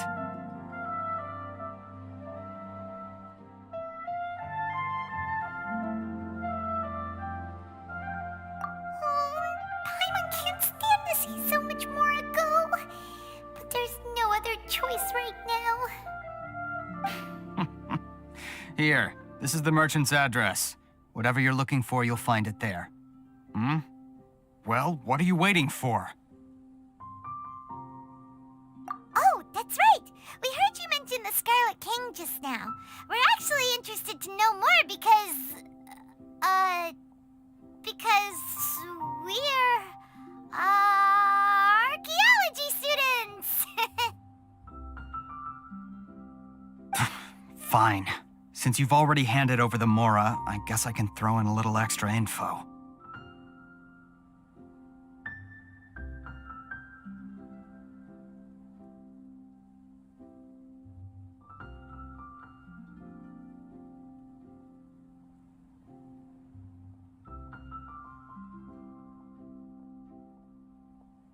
As you can see, members of Ain al-Ahmar are devout believers of the Scarlet King. Years ago, the Scarlet King founded the great desert nation that was our homeland. It was an advanced civilization, far beyond anything you'll see in present-day Sumeru.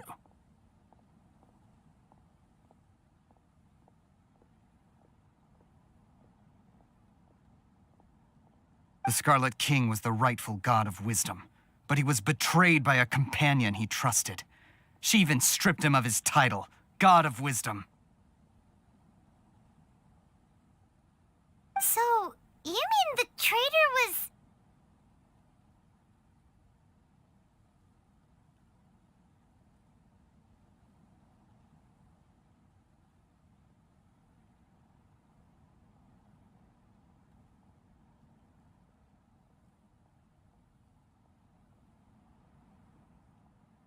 Greater Lord Ruka Devata, yes. That shameless wretch destroyed the Scarlet King's civilization, and our ancestors were forced to flee to this land where we were made to suffer the tyranny of our enemies.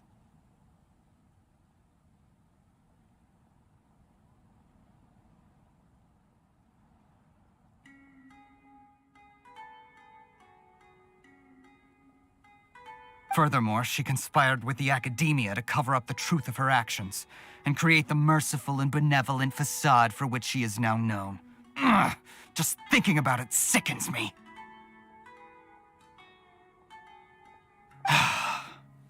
But the story doesn't end there, oh no. The Scarlet King isn't truly dead.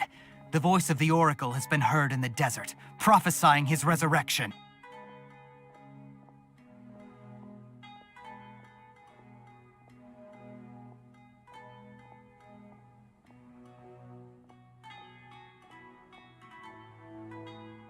Mark my words, our God shall return. And when that day comes, all followers of the traitor and all the desert dwellers who have forgotten their true God will suffer retribution together. If what I'm saying makes you shiver with fear, it might not be too late for you to become a believer of the Scarlet King.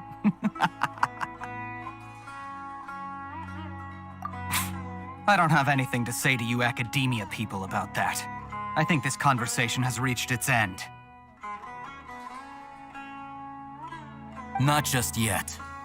This man is a fraud.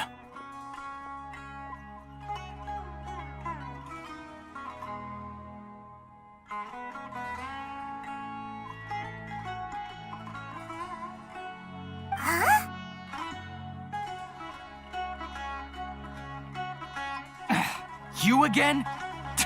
Deranged academia lunatic. Yes, it's me again. I already warned you that if you weren't willing to sit and discuss things with me, I'd take measures to make things uncomfortable for you. Listen to me. That address he gave you is fake. Or at least, you won't find a merchant waiting for you there. This group has been boasting all around that they can provide information on a certain item as a means of luring people into their territory.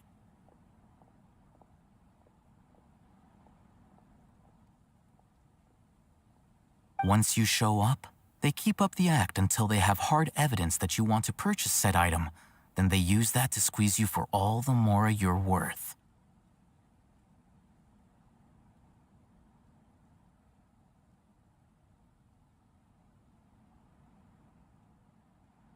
Hey! Shut it all, Hatham! What are you playing at, trying to ruin our business like this, hmm?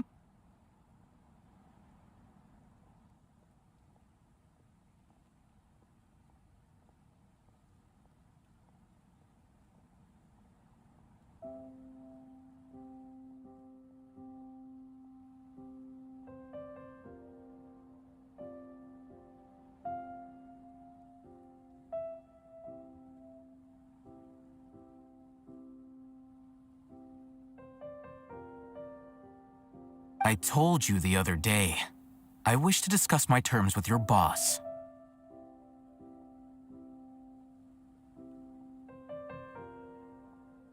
Ha!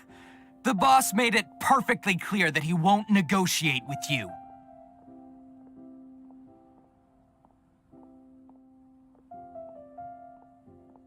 Yes, and in no uncertain terms. But that was then. It does not preclude him from changing his mind in the future.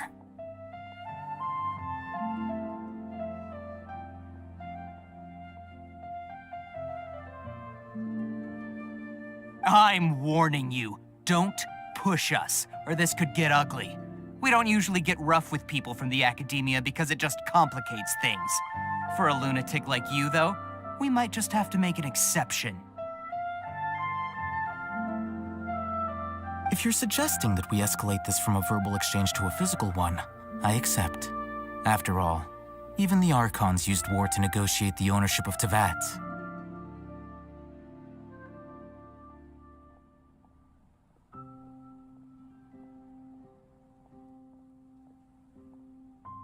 If, on the other hand, we can't agree on any means of negotiation at all, then I'm afraid my next course of action will sting a little more than the mere falling through of a few business deals.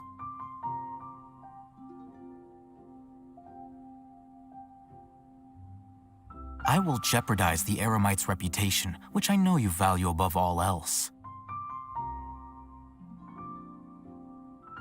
I am quite confident that if I began to take such action, your boss would willingly approach me himself. However, I fear that by then, some things will have happened that cannot be undone.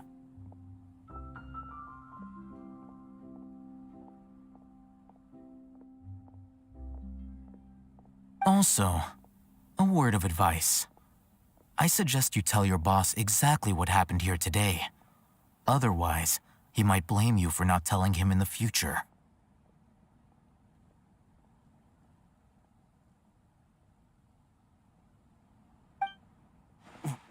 What did you say? Consider this. Have I ever failed to follow through on my word in the past?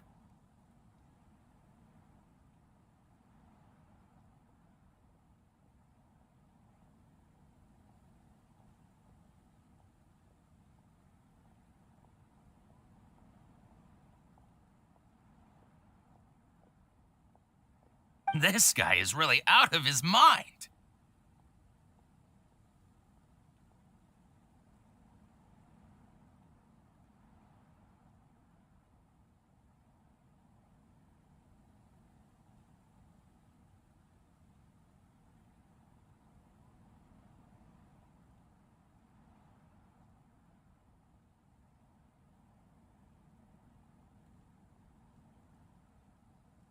Okay, then. If you really have a death wish, let's meet a week from today. The pier in front of the Pharos Lighthouse, 4 o'clock in the afternoon, sharp. Don't expect us to hold back.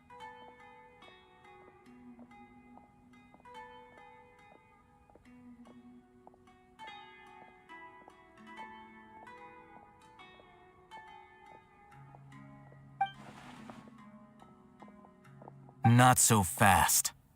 First, you return the 500,000 mora to them.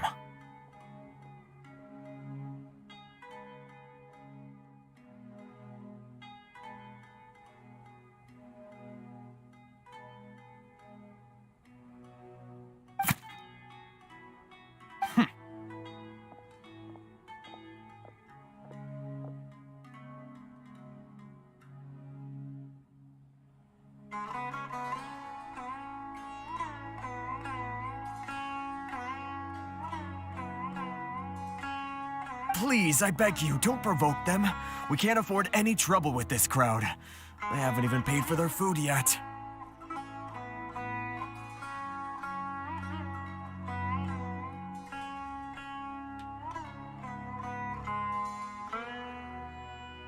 Ah, Mr. Iman. There appears to be fewer staff in the restaurant recently. This wouldn't happen to be because they're all busy spreading the word to the students, would it?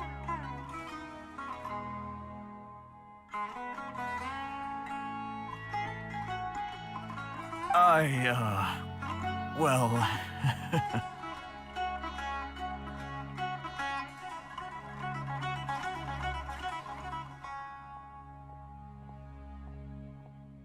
Someone who chooses to do business with a group like that really can't afford to get so flustered the instant someone confronts them about it.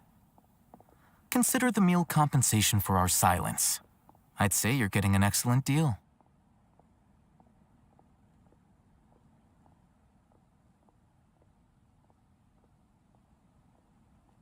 Whoa, did you see that? He not only got us our mora back, but sent the Amorites running too! Plus, he seems to know a lot about what's going on around here. Let's catch up with him and ask some questions.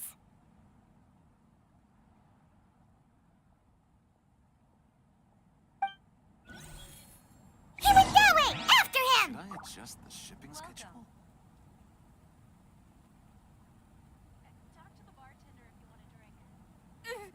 Why does it have to be? Dodoko?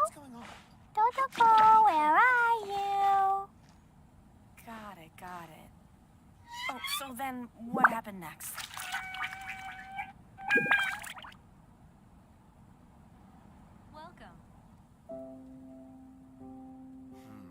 Should I adjust the Clee was a brave girl today. I found a really weird-looking lizard. Want me to show it to you? How can there be? Got it. Oh, so then These what bombs, happened next? so heavy.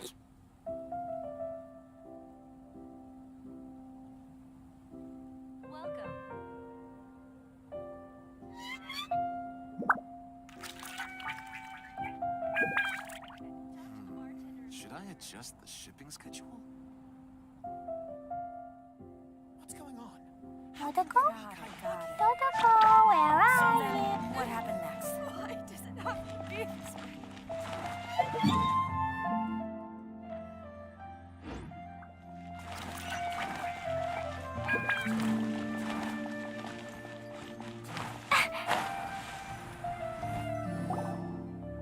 Wait up!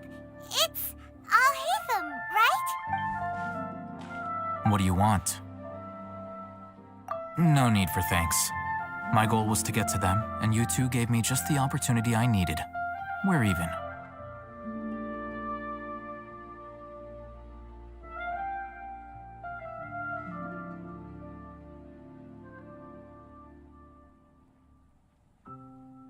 Oh, I advise you to keep your distance from them. Since they weren't able to make off with your Mora in the end, they might harass you again in the future. All right. Goodbye.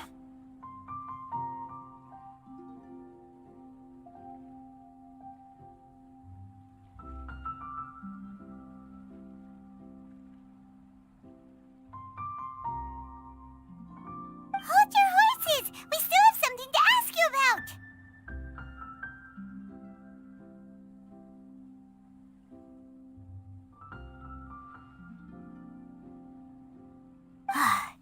Since you tore through their scam right in front of them, you must know the real story about certain something, no?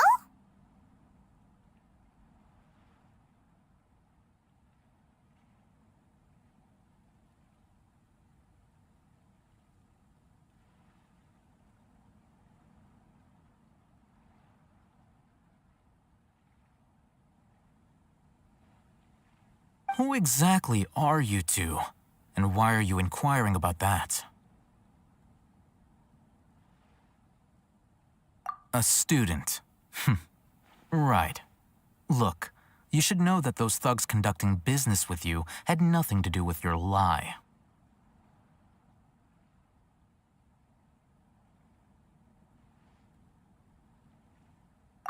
Huh?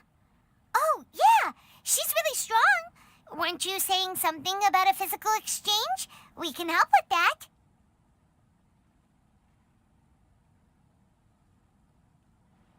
She doesn't even have a vision. Forget it. Maybe not, but she can still use elemental energy. Otherwise, there's no way we'd go asking for info from from guys like that.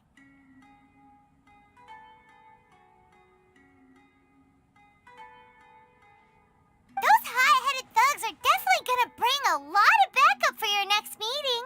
Even if you don't go alone, you won't regret taking us with you.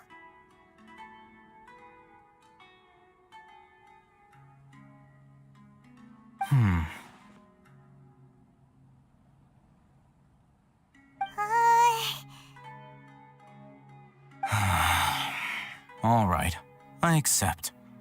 Got a pen and paper? If you're searching for someone who sells that kind of merchandise, I'll give you one of their addresses, and you can try your luck.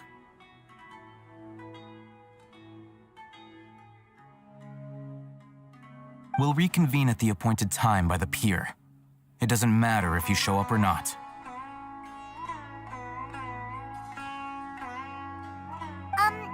So, since you were happy to give us this merchant's information, does that mean you can tell us exactly what we're after?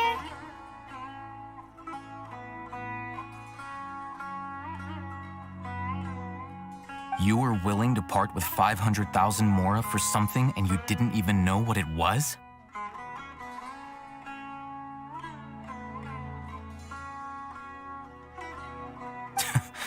Okay.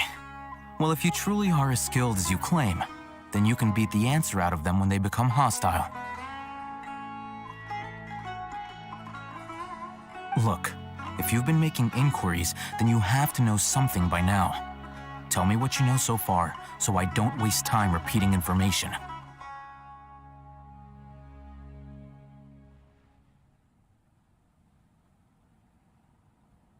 We know it's connected to the Academia, somehow, and that not only do the Eremites deal in it, but some students want to get a hold of it too. What else? You know almost everything there is to know, but you're unable to compile this information because you've never seen the object before.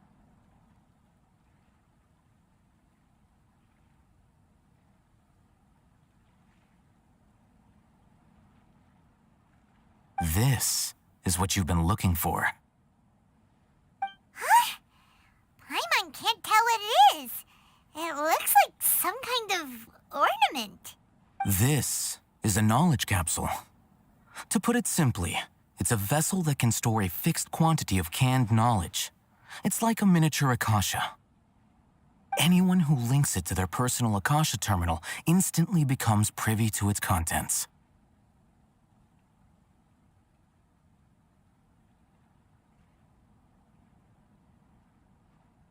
Correct. Anyone. Unlike the Akasha, which heavily regulates who can access what information, knowledge capsules confer their contents without any requisites. That's amazing. It's essentially a convenient and harmless vestibule for knowledge. Unfortunately, it's illegal in Sumeru to privately possess or trade them.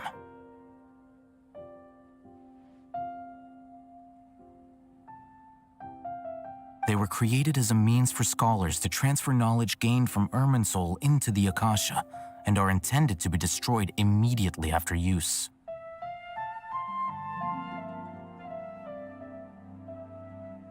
But despite strict regulations, some of these knowledge capsules will always escape destruction. After all, there will always be those in this world who are dissatisfied with life as designed for them by the Akasha and wish to change their fate.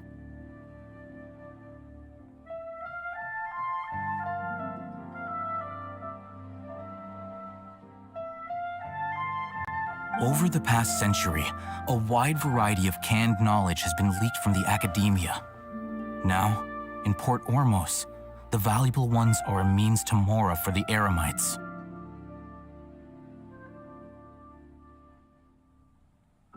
Meanwhile, those which the Eremites deem to be useless to them occasionally prove useful to the common citizens and hapless academia students.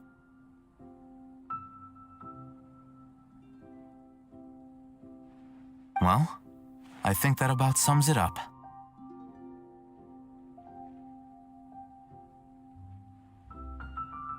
Oh, so that's your true objective.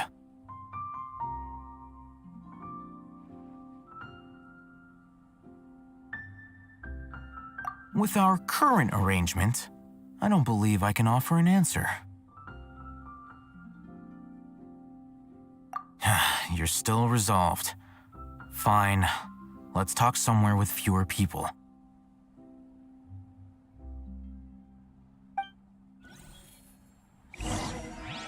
Fresh fruits and veggies, both quantity and quality.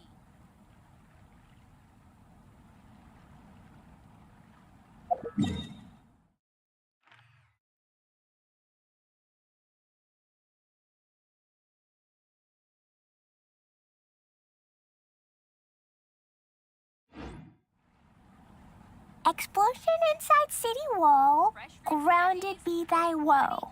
Explosions can hurt people, Jin can be dreadful. Mondstadt be bombed, Klee be doomed. Those are the survival rules that the Knights of Favonius gave me.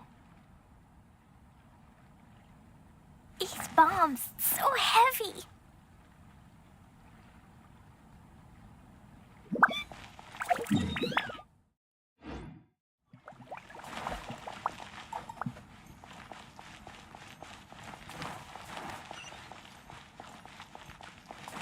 La la la.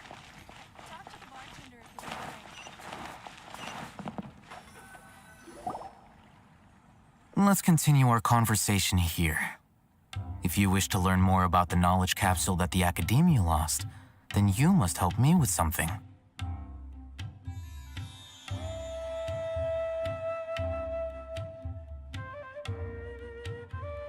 I need you to find someone named Dory, a traveling merchant.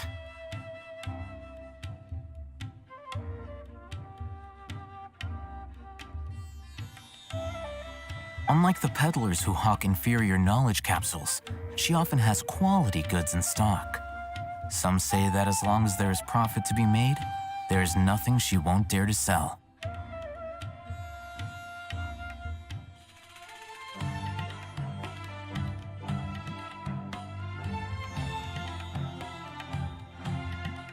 She's guarded against people from the academia because most of her wares don't comply with academia regulations. I think she blacklisted me. I met with her informant, but it soon became clear that they had no intention of letting me get any further. Become one of Dory's customers and earn her trust. This is my condition for further collaboration. Why do you want us to meet with her? Until you complete this task, you don't have question privileges.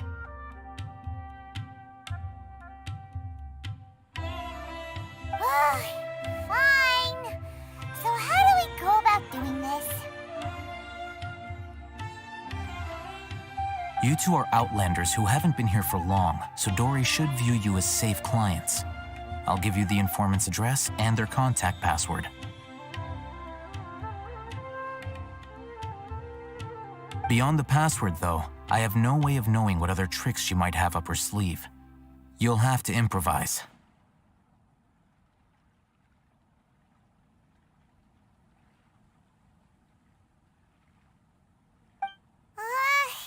This is kind of nerve-wracking.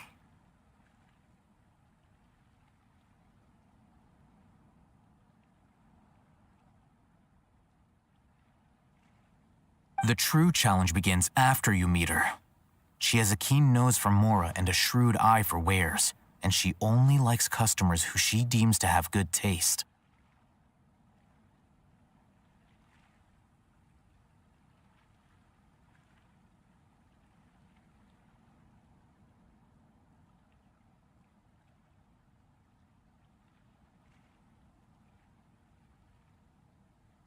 I'll prepare some funds for you. Buy her highest quality wares and earn her approval.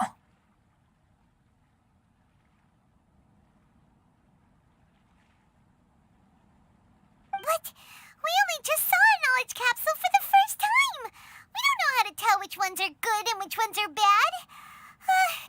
That's true. Have you two heard of elemental sight?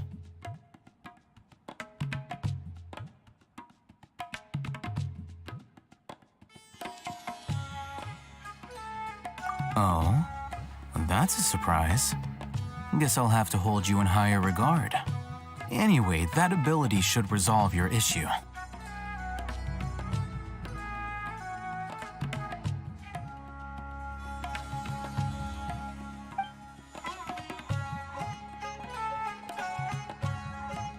Here are 2 knowledge capsules. Tell me, can you detect any difference in their quality?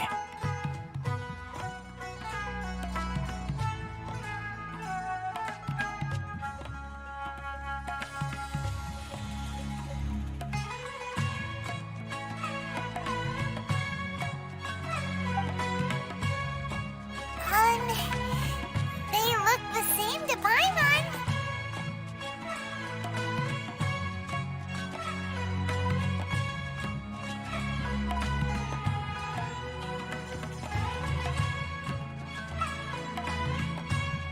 Try inspecting them with elemental sight. How'd it go? Did you see anything? Rumor has it that higher quality knowledge capsules generally appear brighter when viewed through elemental sight. That's because knowledge originates from Irminsul, the root of Dendro power itself. The more powerful the knowledge, the richer it is in Dendro energy. However, some canned knowledge with a high concentration of elemental energy is of little use in contemporary times, so those capsules are of little value.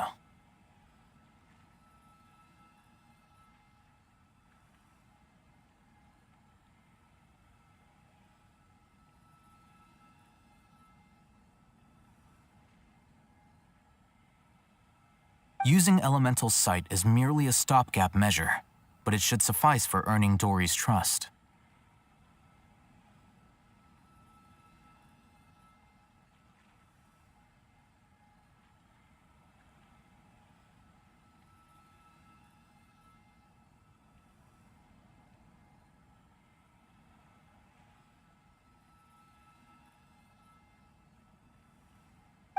That sounds pretty impressive.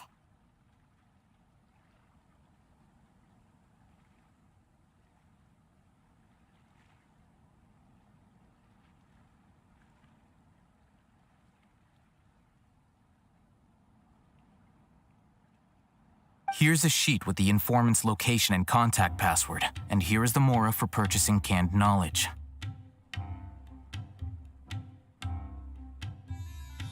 Don't be cheap. You'll need to spend to catch Dory's eye. If there's any mora left over, just keep it.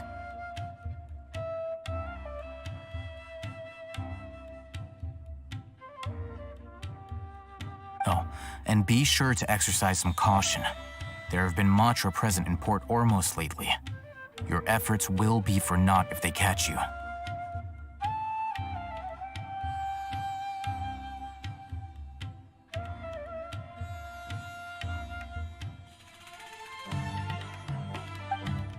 Matra? They belong to the Academia's regulatory body. They also handle cases of illegal canned knowledge transactions. Like I said, the Academia has banned both their trade and possession.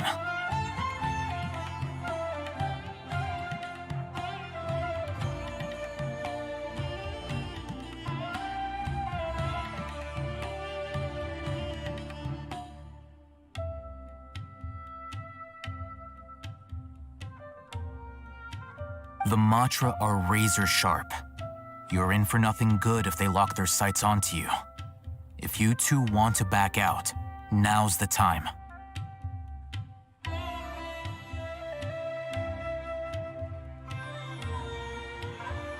Okay, then we have a deal. If you succeed in your dealings with Dory, come find me at the Wikela Funduk. We'll have an open discussion then.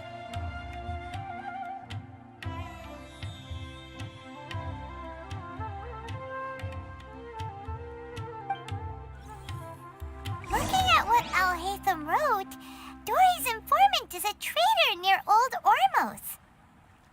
Let's follow these instructions and try to get in contact with him. Brave girl today. I found a really weird-looking lizard. Want me to show it to you?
Do you want to come fish blasting with me? Huh?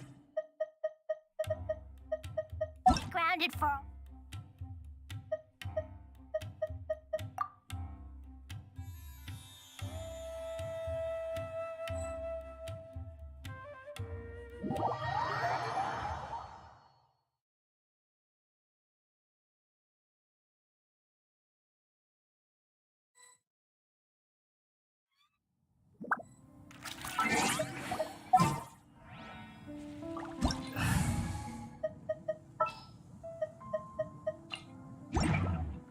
These bombs, so heavy.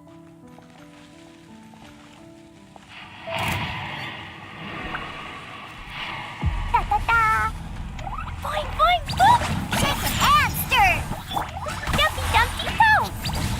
La la la! Boom! Yeah, yeah, boom!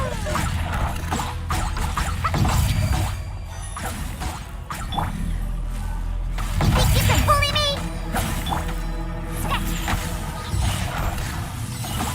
Dumpty, dumpty, boom!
Dodoko?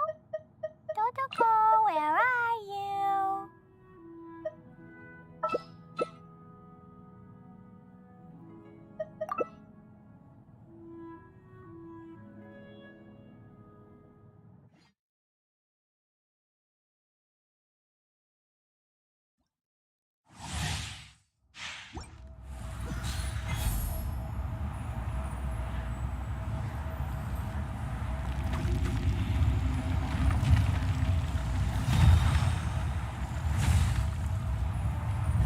You dare overstep your mortal authority?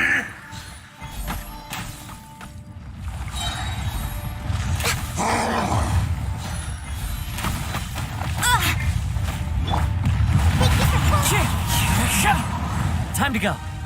Fisher!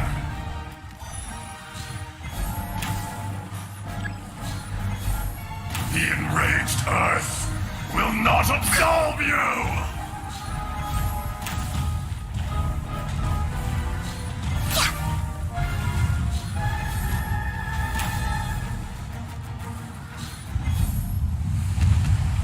Today, you witness your reckoning!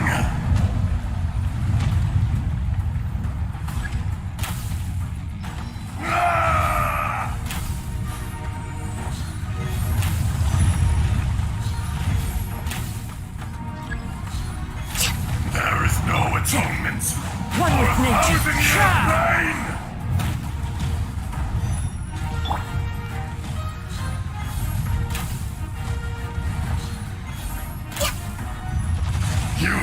hand upon your tomb, though you know it not.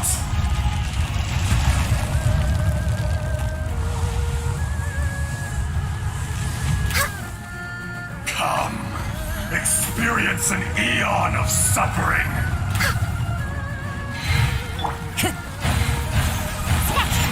The wind knows me. Condemn you! Clouds high. Vengeance will be mine!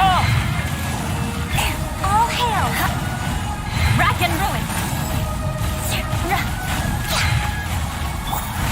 Into the wind. Time to go. Monster! Diana Special! I will not be destroyed.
This opportunity is quite hard to come by. Well then, amuse me. Surrender is a valid option. I promise I'll be gentle.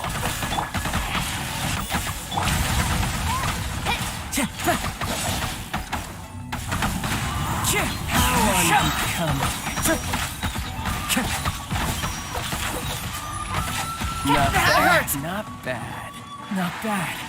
You've got a trick. The wind knows me. We get the full flush! I willingly yield.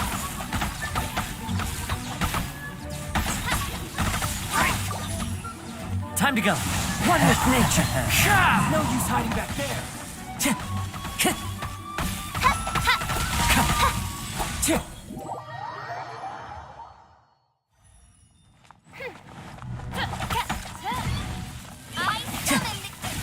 Fallen leaves, adorn my night!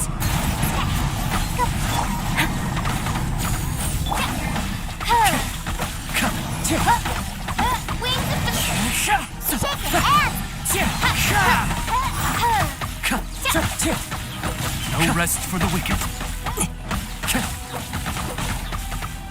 It's fine. Storm the front! As one with wind and cloud. Can't handle your drink, huh? You're cut above.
This scenery is wonderful.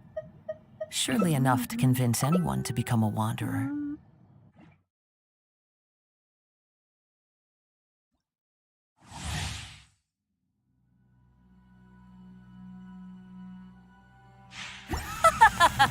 You're trembling. Is it the cold or just cowardice? Time to go. Yeah. So.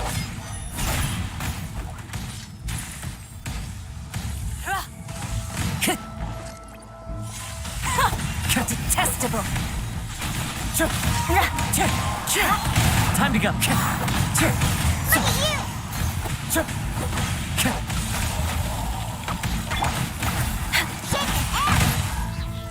The Tsaritsa's benevolence has no place for transgressors.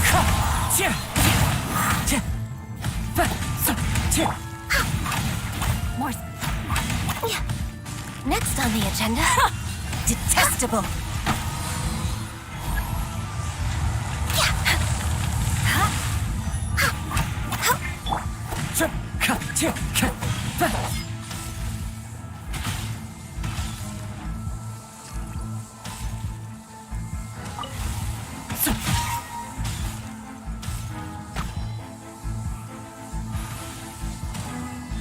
The Tsaritsa's benevolence has no place for transgressors.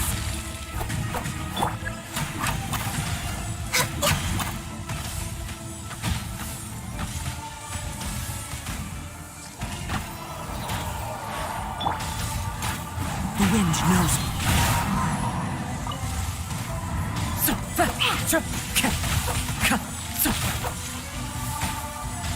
Time to...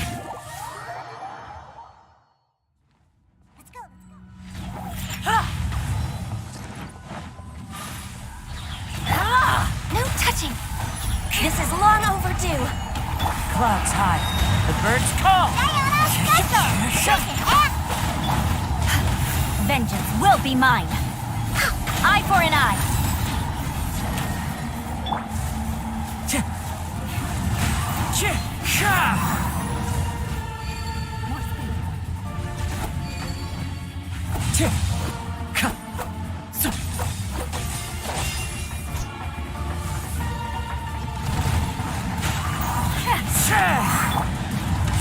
All hail!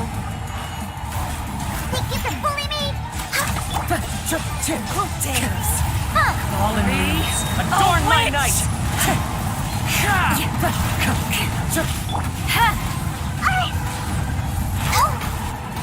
Embrace your searing reckoning! All must burn!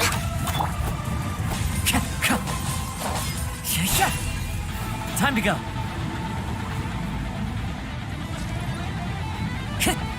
Think you can bully me?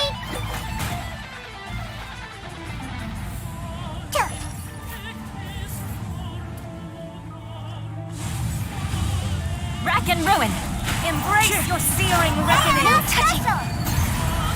Embrace your searing reckoning! Healthy body, Not healthy every wound mind. will heal! Blaze over. Wind strike! I condemn you! Next on the agenda. As one with wind and cloud! I never asked for redemption! Never.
Wherever in this world I roam, I carry memories of my home.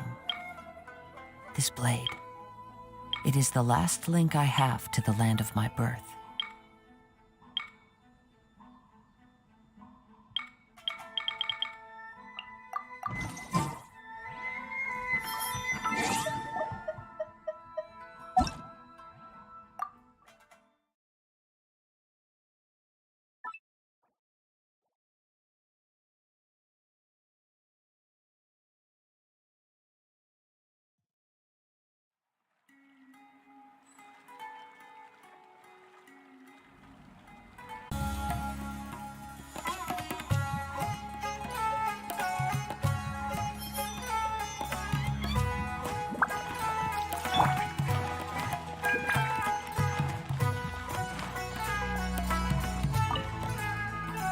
Hello. What are you two looking to buy? Wait, are you sure you're remembering that right?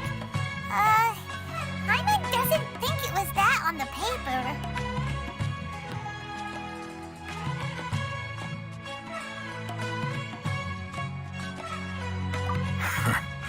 What a unique palate. We have unripe horror fruits, but we usually keep them in the back. I'll have someone escort you. Following the paper got us past the first round. Ronak, these two want to buy unripe horror fruits. Show them to the warehouse. Got it. You two, please follow me.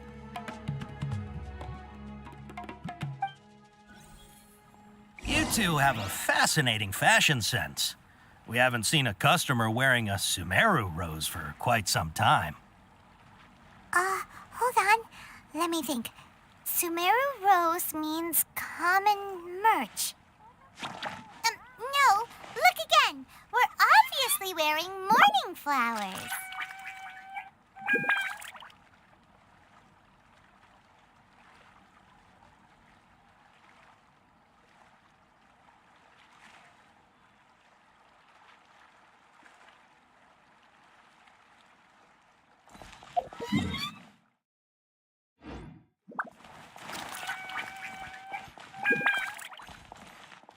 Ah, my mistake. I do apologize.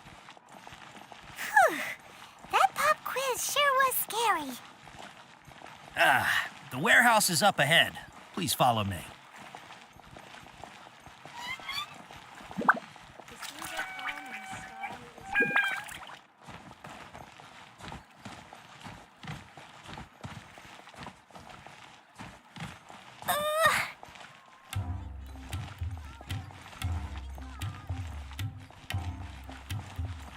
La la la.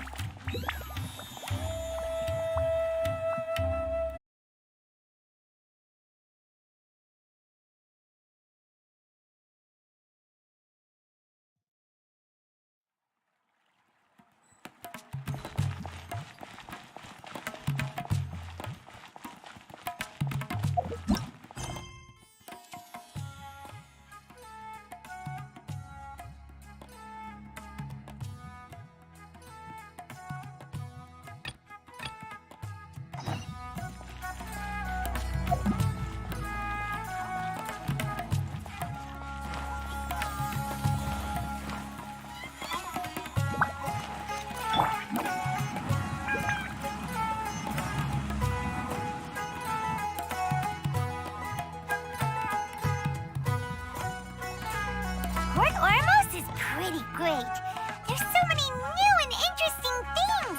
Not to mention all the tasty. Sumeru's largest commercial port sure lives up to its name.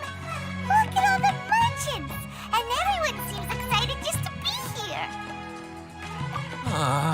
How did things end up like this? All thanks to your artistic license. That's how. I should have made you wait until we got an update from Tanja.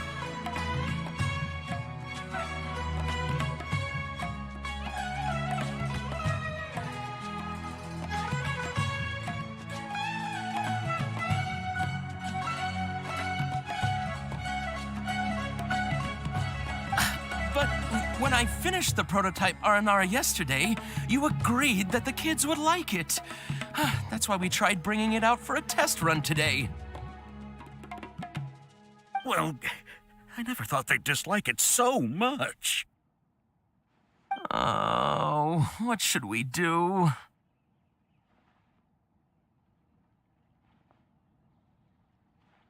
Whoa.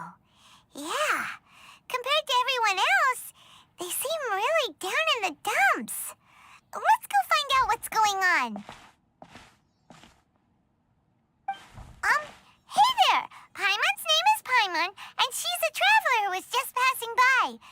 Is there something bothering you?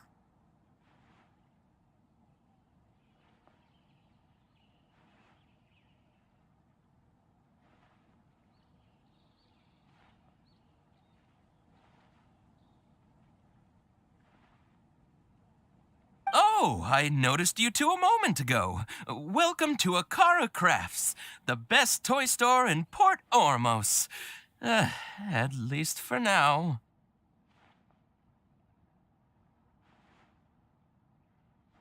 What's bothering us is this prototype Aranara. To start with, could I get your opinion on it?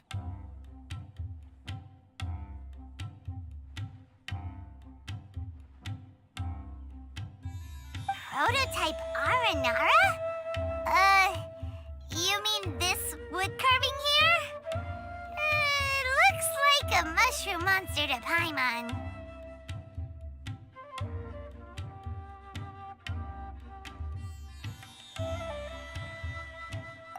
Oh, no. The prototype Aranara is something that brings joy and laughter to children. At least in theory.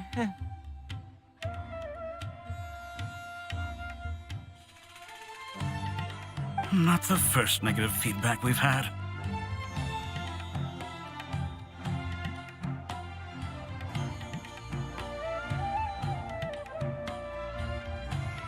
So, what exactly is a prototype Aranara?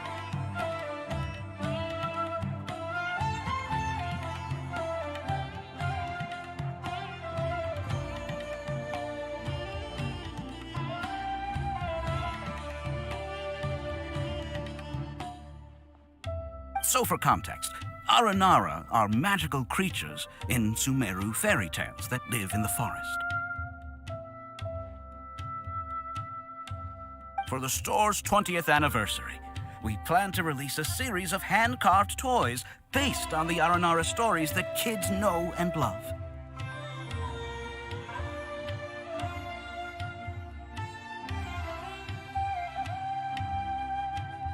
This is a prototype we made to get an idea of how they would react.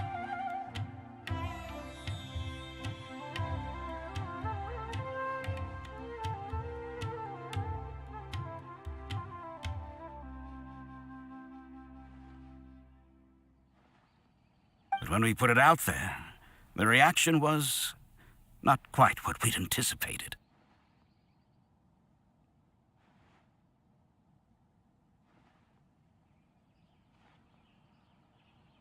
They thought it looked like a mushroom too, huh?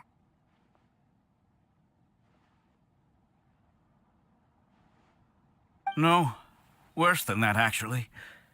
I can't quite describe it, though. And I'm also not very good with kids. Maybe you could ask them for yourselves.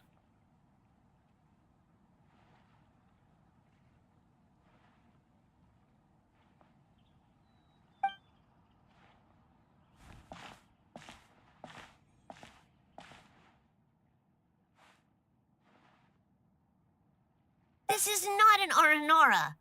No way.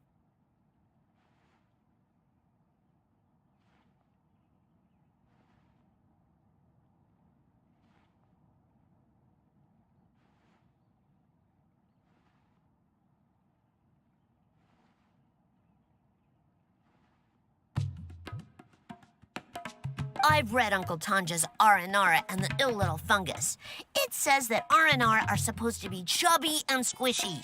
The carving looks nothing like that.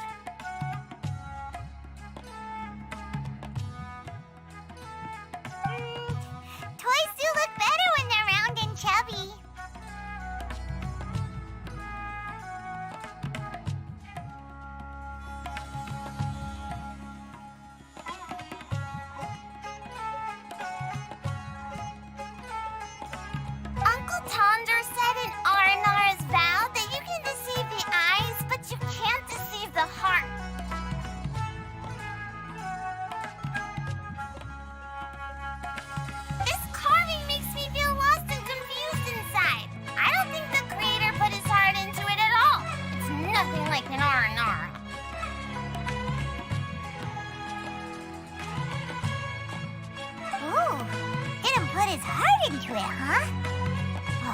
sounds like one of those things that's easier said than understood. Kassid and Alia didn't like this carving, but I think it's okay. It doesn't look too happy, so it's kind of pitiful in a cute way. Oh, a positive review! Yeah, so I would totally ask my dad to get it for me, if it wasn't meant to be a Nara.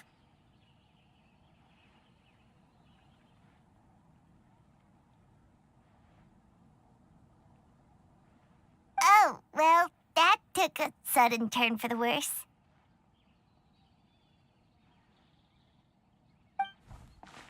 We asked the children for their opinions.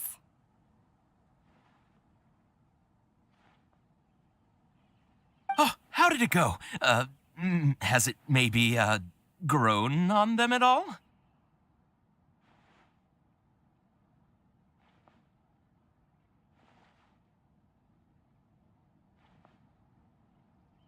Oh, this is such a shame.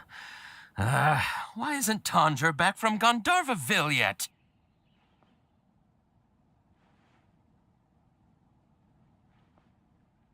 Oh, the kids kept mentioning an Uncle Tanger, too. Who is he exactly? Uncle Tanger is a famous children's author here in Port Ormos.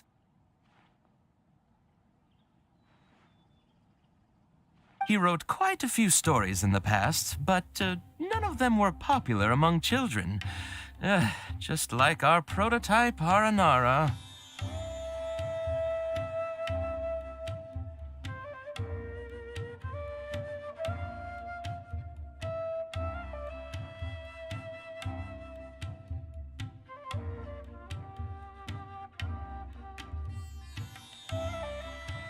But around a year or so ago, he suddenly had a eureka moment or something, and suddenly the children loved every one of his stories.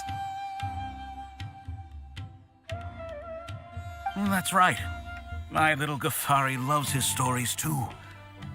The whole reason we decided to make these carvings was because we saw just how popular the Aranara are among children.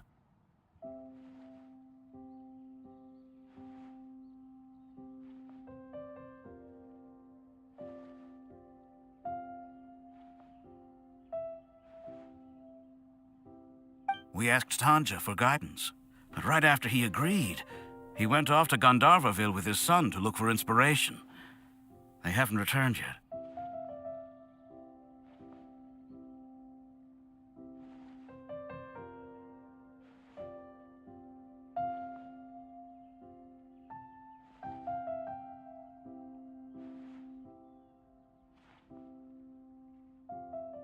We were running out of time, so we had no choice but to carve an Aranara based on our own imaginations.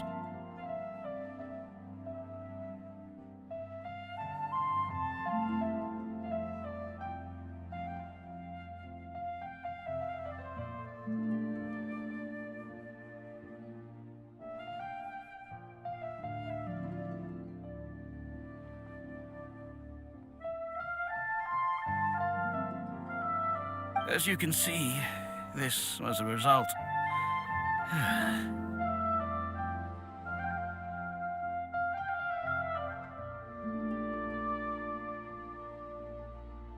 Oh, we have to do something. Hey, since you're the famous traveler, could you do us a favor and look for Tanger in Gandharvaville, hmm?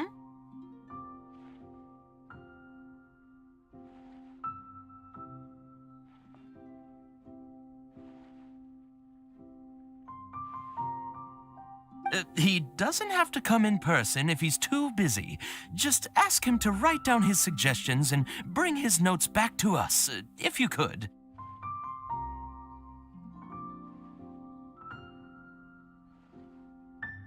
Please, if only to put a smile on the children's faces. And, of course, you'll be well compensated for doing us the favor. They seem pretty desperate. Let's help them out. To see the kids smile. And also for our reward.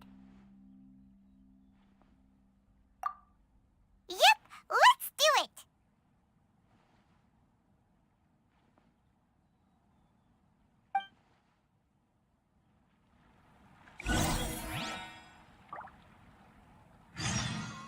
I think a creepy crawly got into the cooking pot.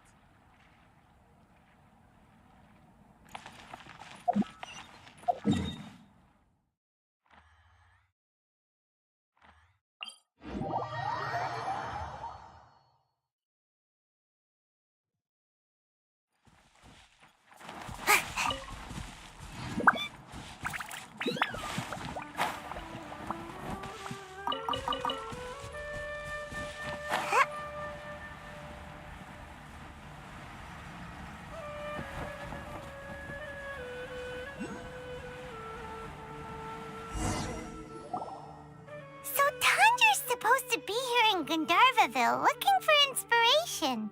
But how do we find him?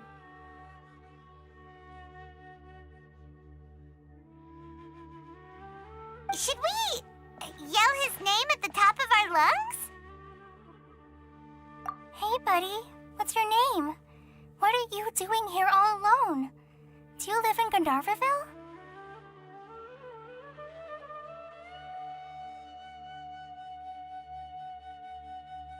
Regardless, don't worry. As a trainee forest ranger, I'll do everything I can to help you.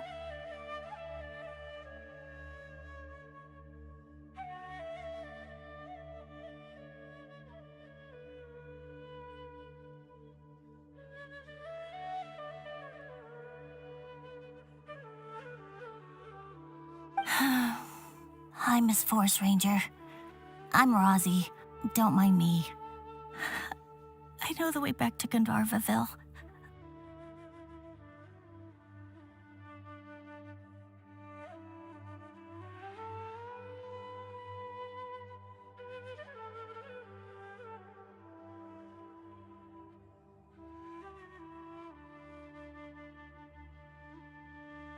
When people say, don't mind me, what they really mean is don't worry about me. That's all the more reason not to leave you alone.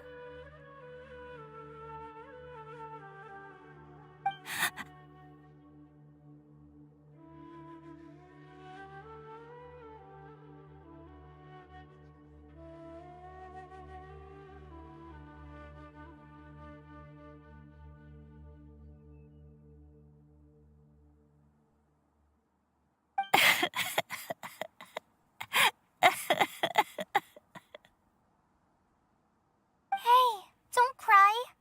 What's wrong? Take your time. You can tell me all about it.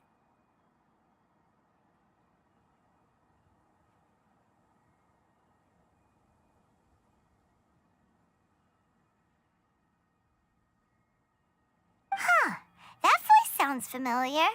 I once heard it somewhere before.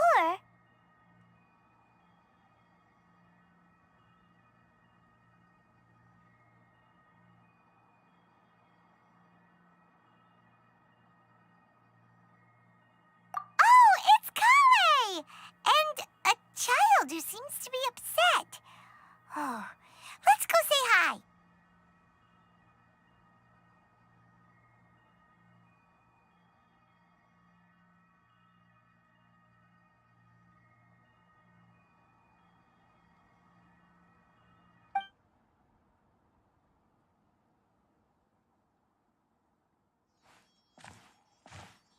Hi, Kale. How have you been?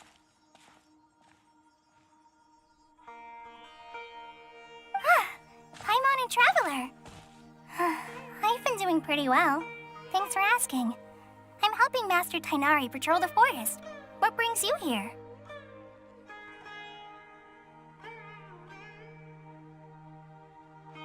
We're here on an errand.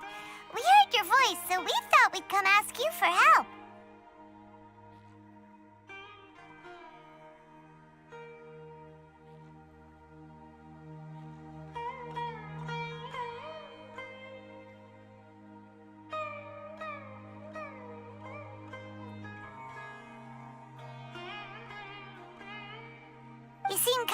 busy, though.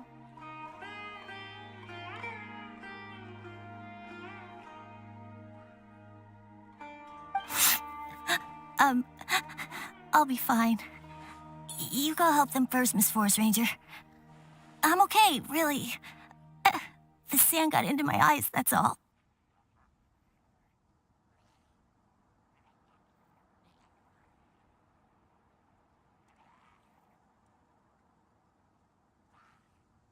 What a well-mannered child.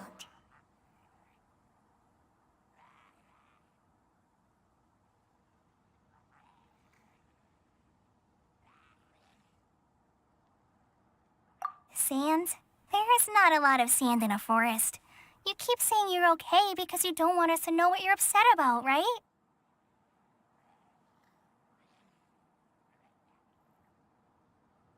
Maybe.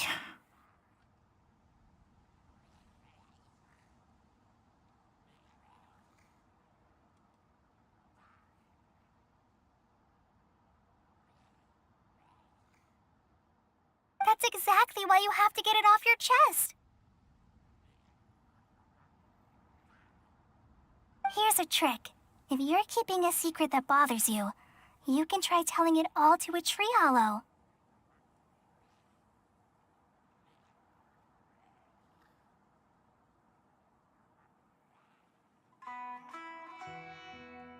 A tree hollow?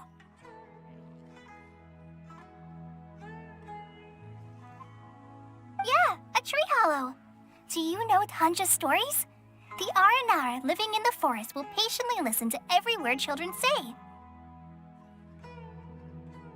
Maybe there really are Aranara living in the tree hollows that will listen to you.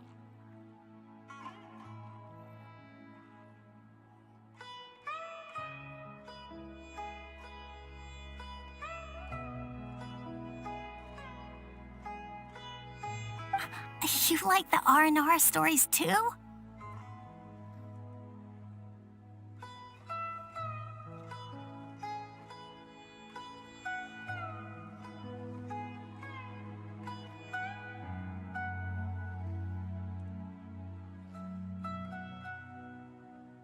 Of course!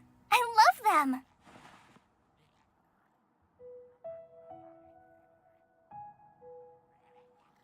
Oh, people who like R&R are the best.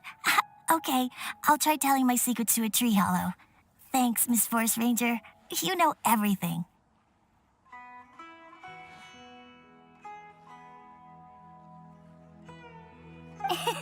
Aw, you're just exaggerating. Anyway, I'm trying to be like my friend, who always does her best to cheer people up when they seem sad. So, how are you doing? Feeling any better now? The forest is very dangerous, so how about we stick together?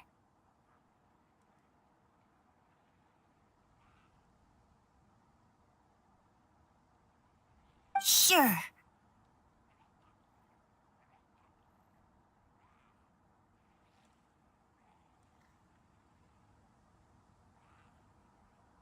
Wow, Kali's so good with kids.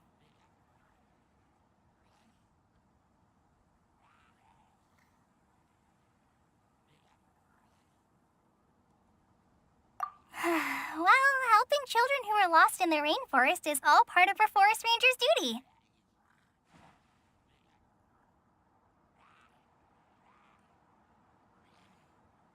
So, what was it you wanted help with? You're not lost too, are you?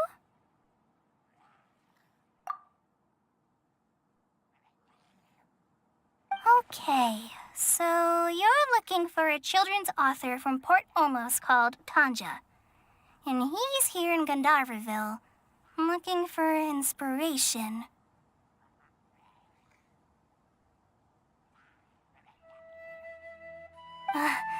Wait, when you say Tanja, do you mean the Tanja?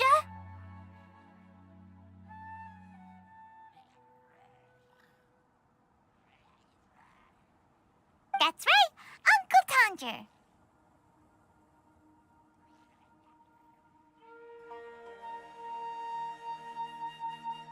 So he's in the area? Looking for inspiration for a new story as we speak?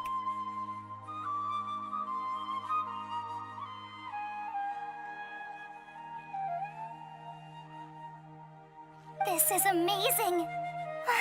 Could you wait for me for a second? I'll run Razzie back to Gandharville and then I'll be right back.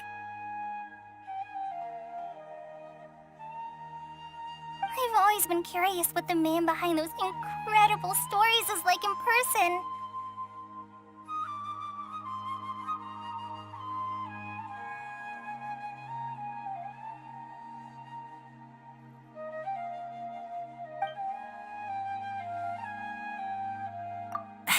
Tanja's just a normal guy.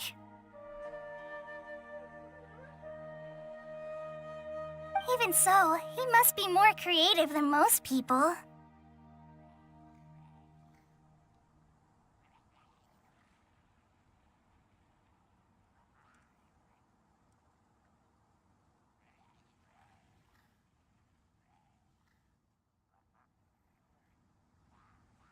Wait, hold on. Razzie, do you mean you've met Tanja before?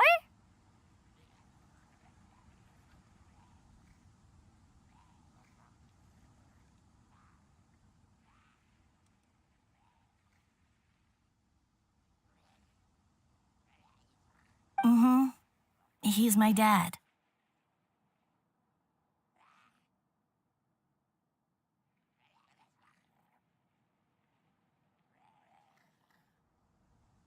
Your dad?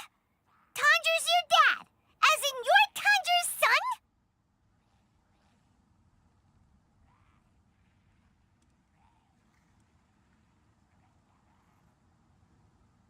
Uh-huh.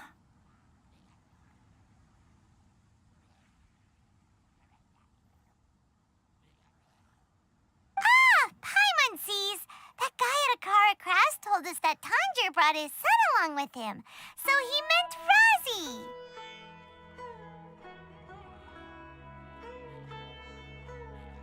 Why are you here on your own, though? Did you and Tanja get separated?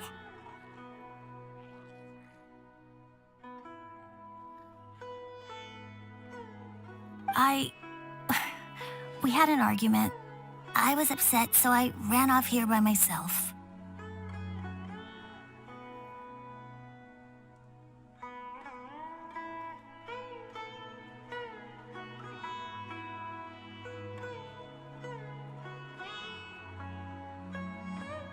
Oh, in that case, we should take you back to Gandharville first. Then we'll look for your dad and tell him where you are. No, I'm good. Thanks for your advice, Kale.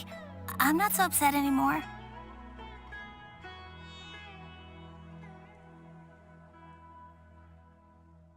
Come with me. I'll take you to him.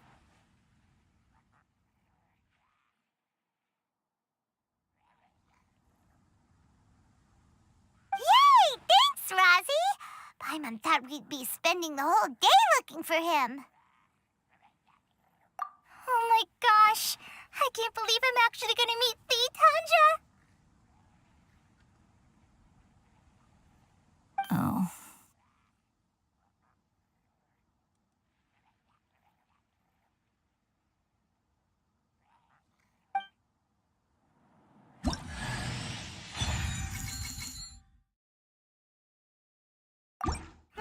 So Tanja headed this way. I know this place pretty well. Follow me.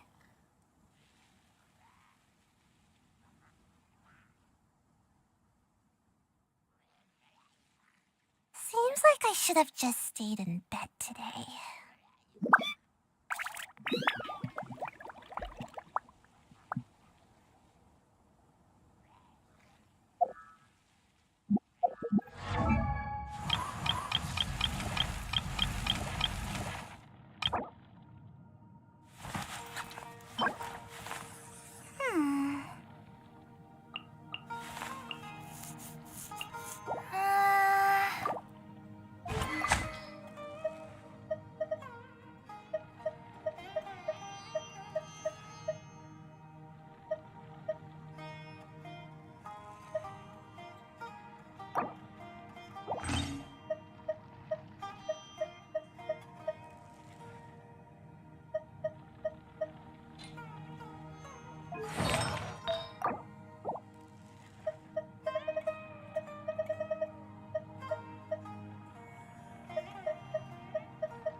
La la la.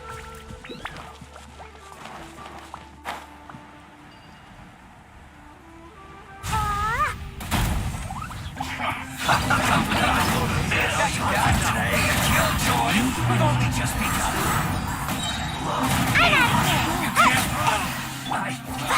Miscalculated. You want to see my back.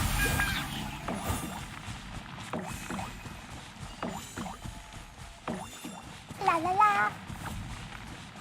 La la la.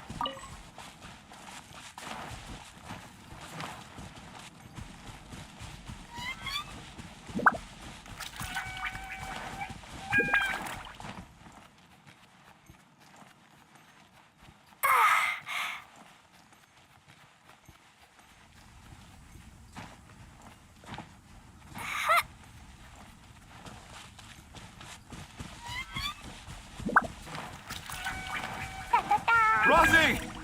Where are you, Rosie? Someone's calling for Rosie over there.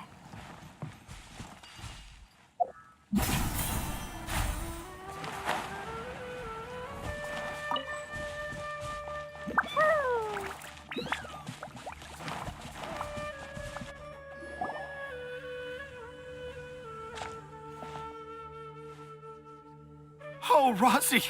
Thank goodness I finally found you. What would I do without you, my son?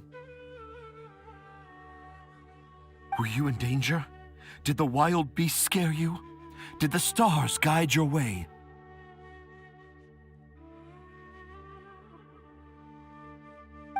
I'm okay. All thanks to their help.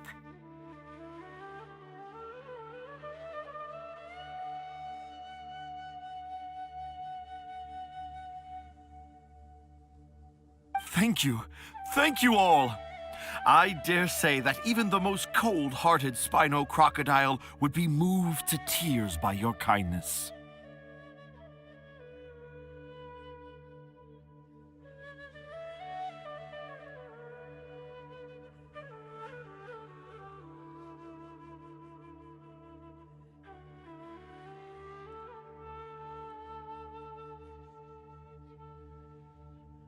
Oh, it's nothing. It's all part of my responsibility as a trainee forest ranger. I'm the one who should thank you for creating so many wonderful stories for the children of Sumeru. I love them too.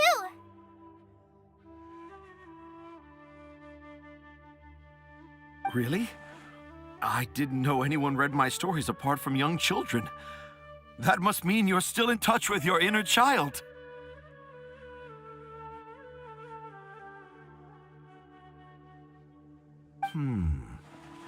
Okay, then. I have the inspiration for my next story. It shall be about an Aranara granny who's a child at heart.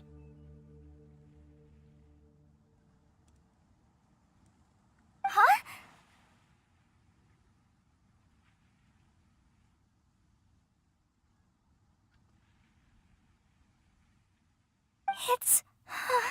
It's an honor to become the source of your inspiration.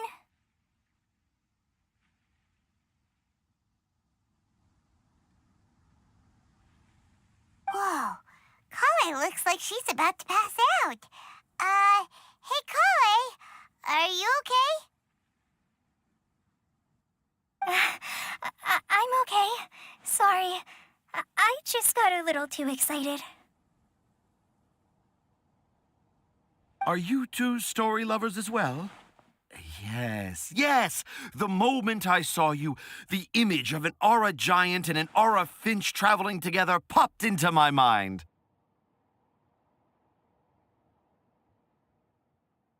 Oh? Who asked for my help? My sincerest apologies, but I have fans all over Sumeru. Trying to remember every last one is like trying to identify each grain of sand in the desert.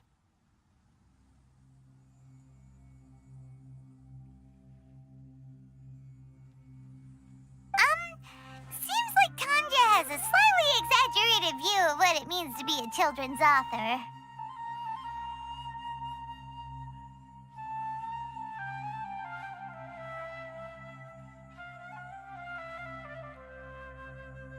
Also, Paimon's not a finch! That's nothing to get excited about!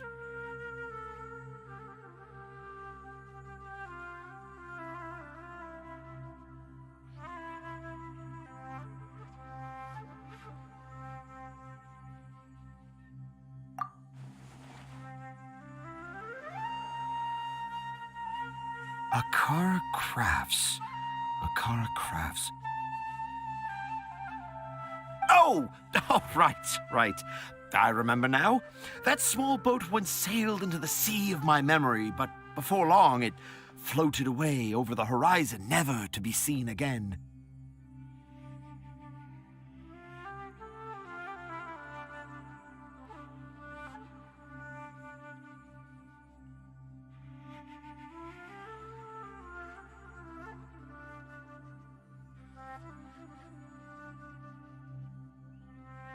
Perhaps for the best. After all, a wild tempest was raging in Tangier Harbor.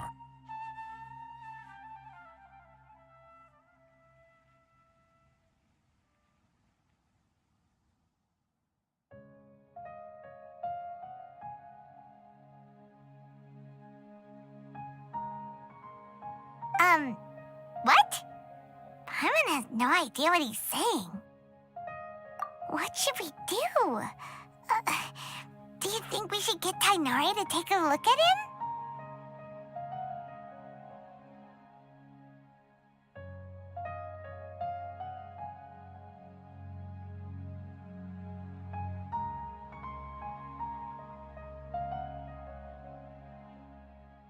Dad's saying he forgot about helping the people at Akara Crafts learn more about Aranara because right now he has something more important to do.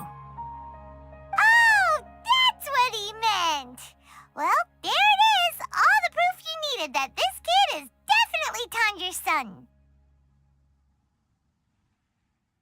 Wait, no, this isn't the time for all that. Tanjir, your help is pretty vital to the toy makers.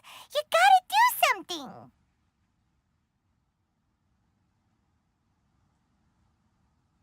But the garden that blooms before my eyes is of greater importance, for therein lies the beautiful Sara that all the children of Sumeru dream of.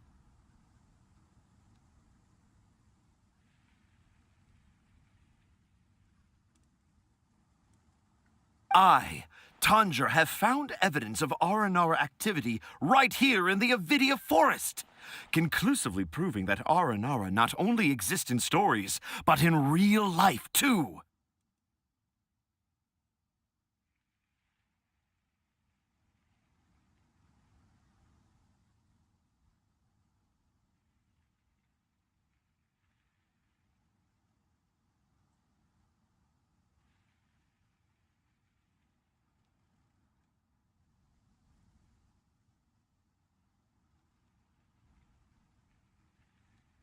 If I manage to document the first real-life Aranara sighting, the petty problems that perplex Akara Crafts will be untangled in no time!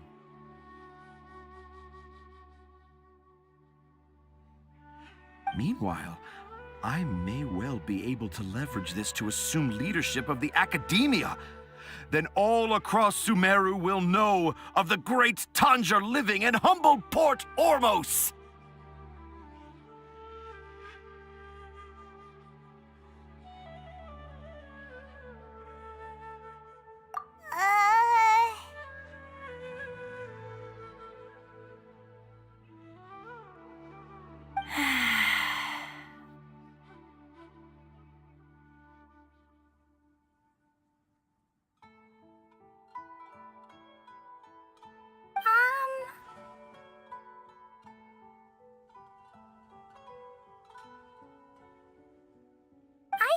sign any papers myself, but I think you need to have a bunch of them approved by the review board before entering the academia.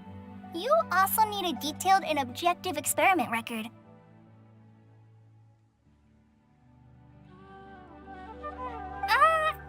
Anyway, Tanja, what did you mean by evidence of R&R activity? The hook's what's important in a story. The great storyteller Tanger never gives his audience the bait right away. Come with me.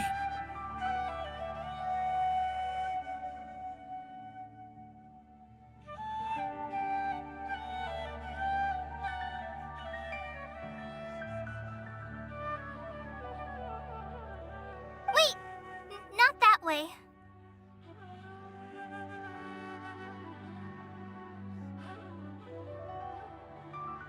Kale, what's wrong?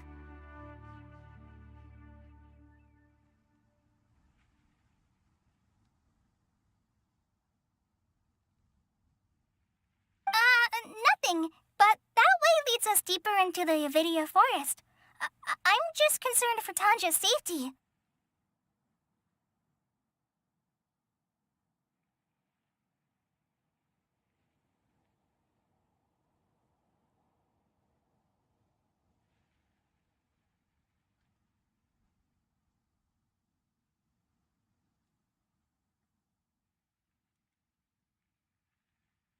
And I think I'm starting to understand why Razi and Tanja were fighting.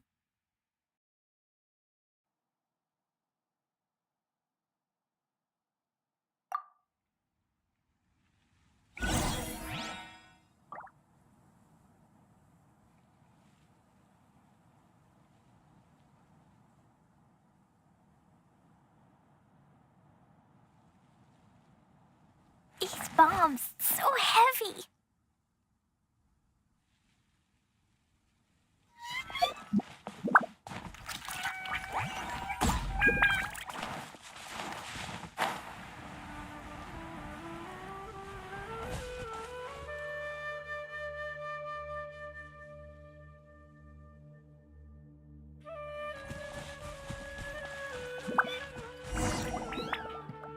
Just as I expected, the promise of one of my stories has kept you hot on my heels.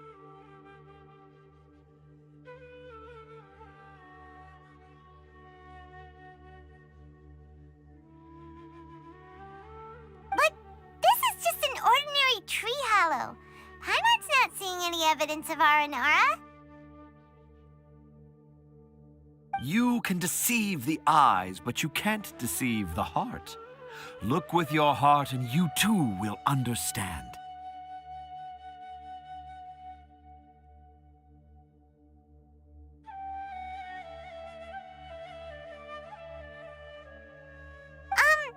Paimon's not sure what look with your heart means. But anyway, let's start by investigating the area around this tree hollow.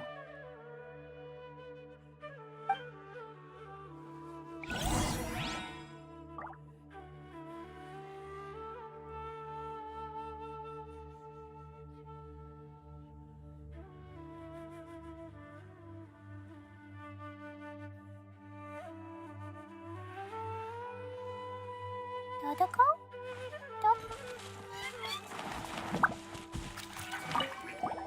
Hey, look! There's a note here! Could this be the evidence that Tanja was talking about?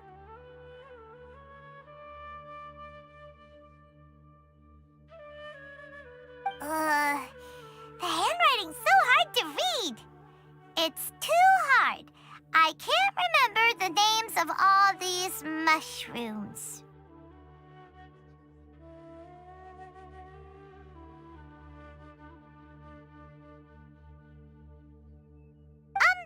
Do Aranara need to learn about mushroom classification?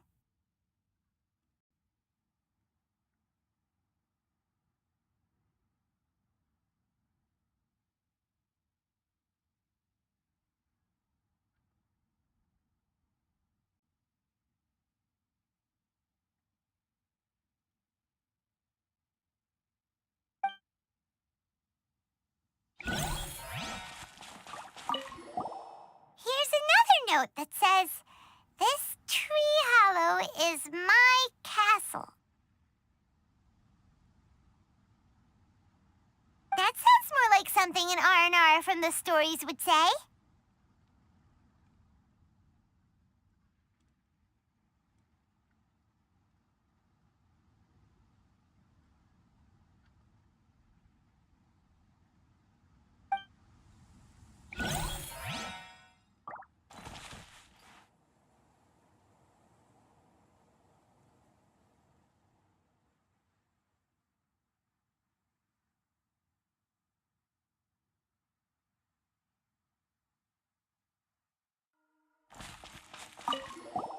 There's another one here!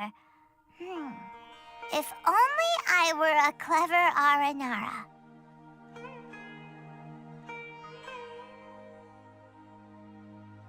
A clever Aranara. Is the emphasis on clever or Aranara?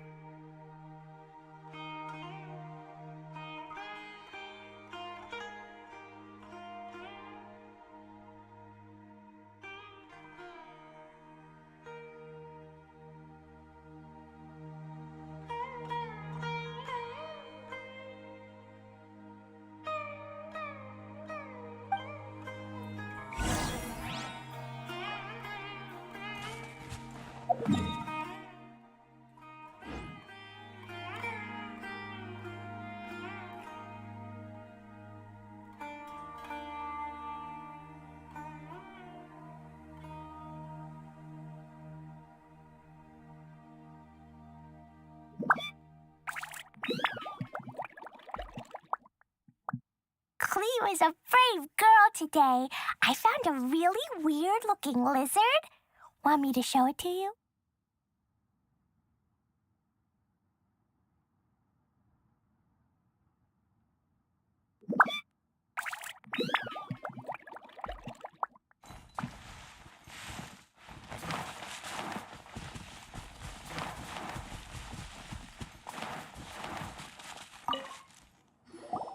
How does it feel to bear witness to a groundbreaking discovery? Exciting, isn't it?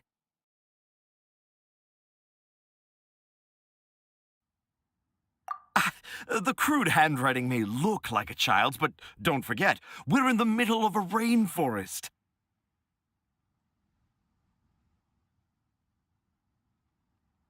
I doubt that a child would be able to reach this deep into the forest, and I doubt even more that they would think of this lowly tree hollow as some sort of impenetrable castle.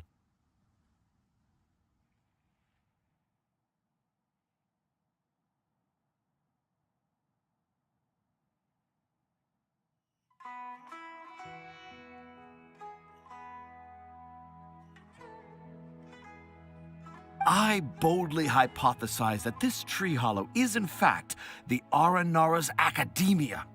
The notes we saw were written by the Aranara themselves. There is no doubt in my mind about that.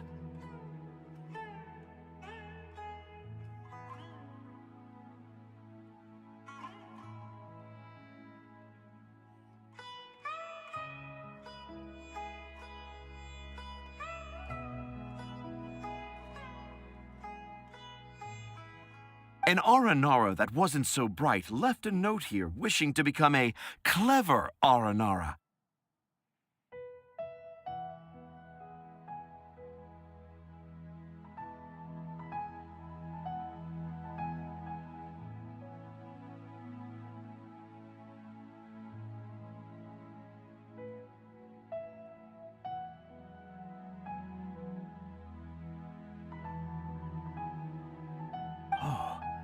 I shall craft a new story for them and call it The Aranara in the Tree Hollow.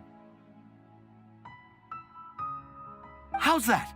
Don't the very words just conjure up images of Aranara in your mind's eye? Nope.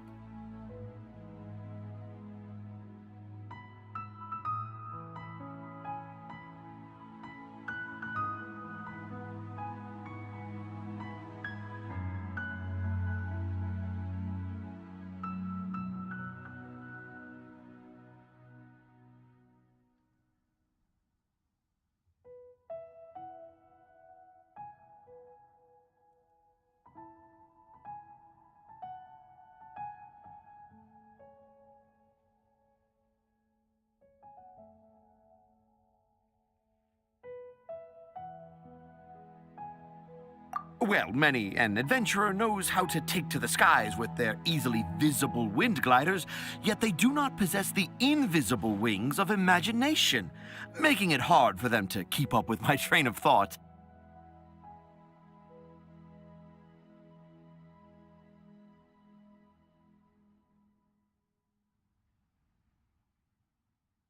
How about you, Miss Forest Ranger? Do you soar into the atmosphere on the wings of imagination?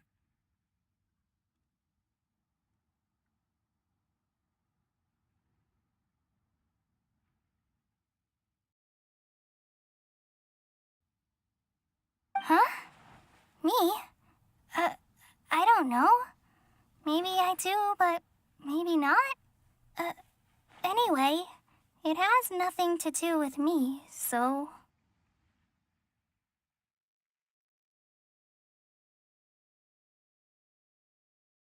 Yeah, I'm fine.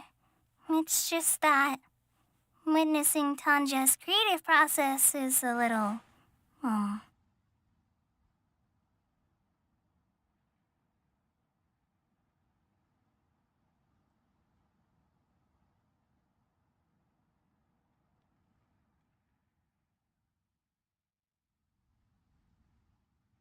Overwhelming.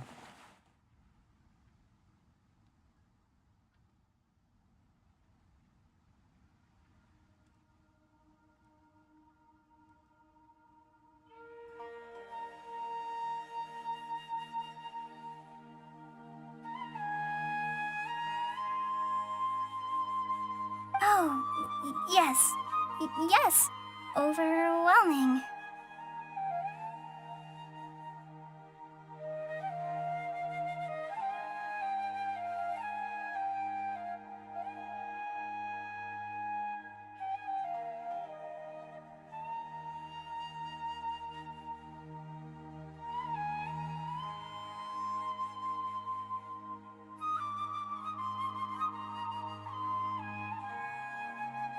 For now, I've decided to stay here with Razi until we witness the legendary moment when the Aranara appear in this hollow.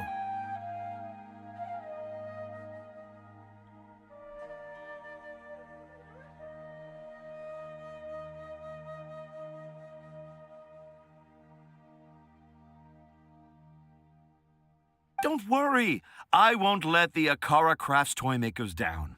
When a real Aranara appears, their little troubles will be resolved in an instant.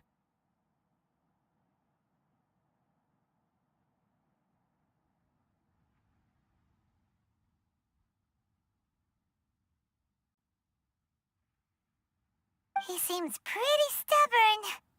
Looks like we'll have to stay here and wait a little longer.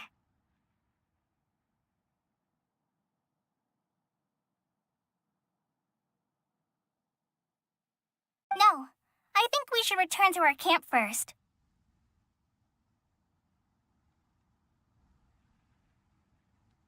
Tanja, in Aranara and the Three Little Fungus, it says that Aranara are very sensitive creatures. I don't think they'll show up if we stay here.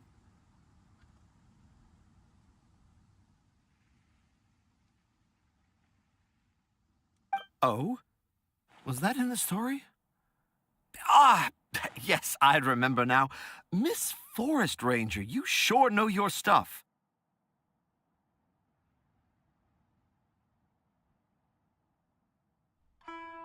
In that case, let's go back to camp and call it a day. We'll continue our search for evidence first thing in the morning.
so heavy.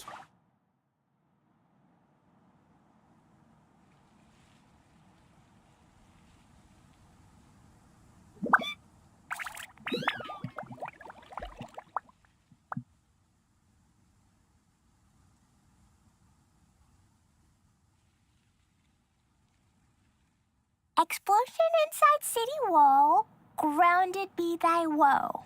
Explosions can hurt people. Gin can be dreadful. Mondstadt be bombed. Klee be doomed. Those are the survival rules that the Knights of Favonius gave me. Dodoko? Dodoko, where are you?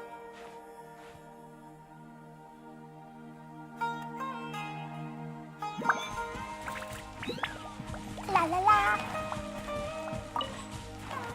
La la la. Woo!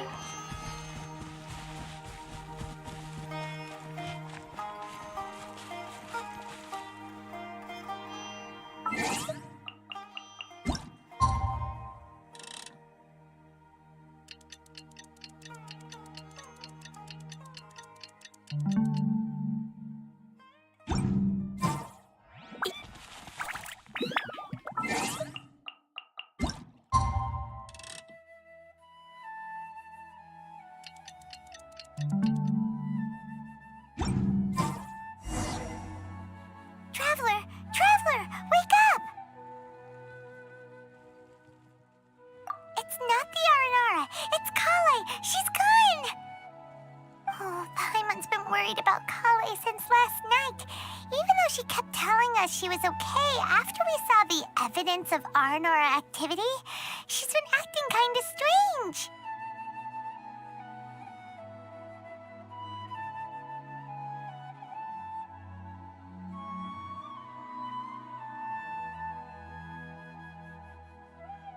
Anyway, let's go find her.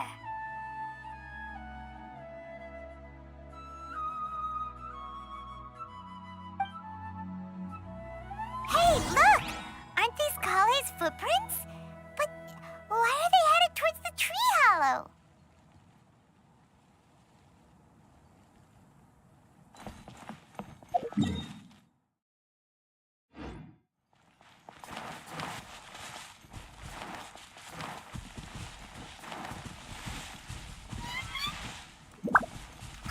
Da, da, da.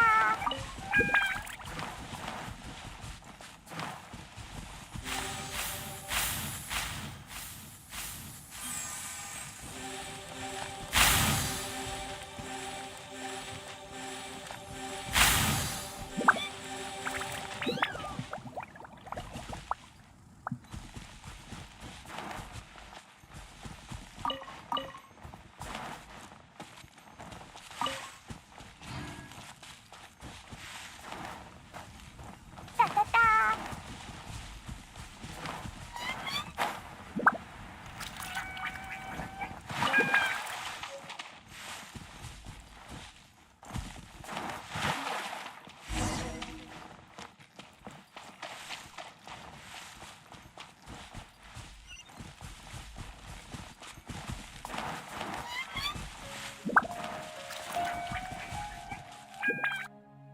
So Kale came back here alone.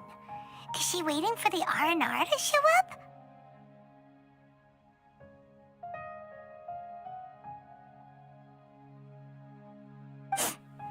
And I thought this was a place nobody knew about. I never thought Tanja would find it, or that I would run into the Traveler in Paimon.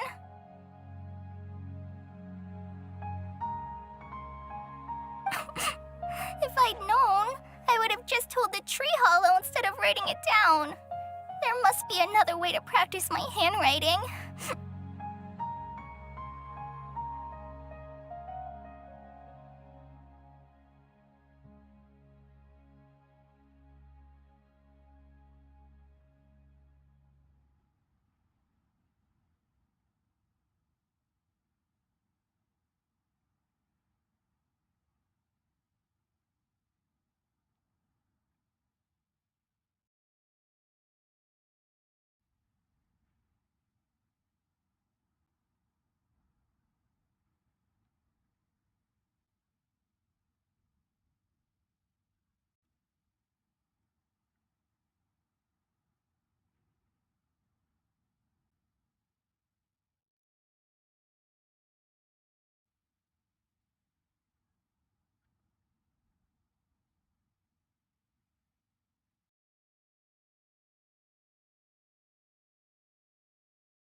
created a whole new problem for myself. What do I do now? Dress up as an Aranara? Oh, no, that won't work. I should be writing something that an Aranara would never say, so the Tundra won't mistake me for one of them.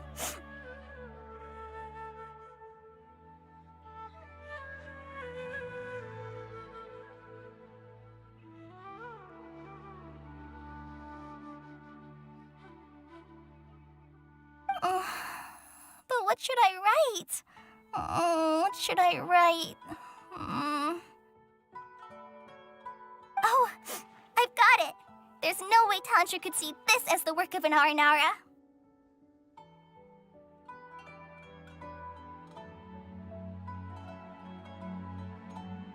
So the evidence of Aranara activity we saw during the day was actually evidence of God? But why didn't she just tell Tanjir?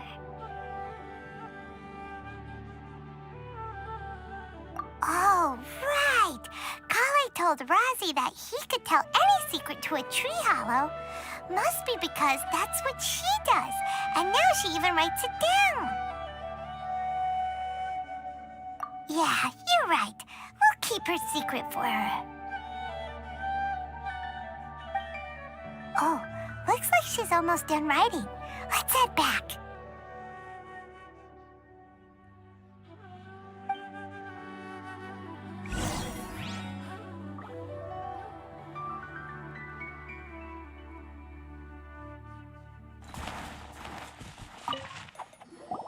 Aha! There's a new note just as I expected.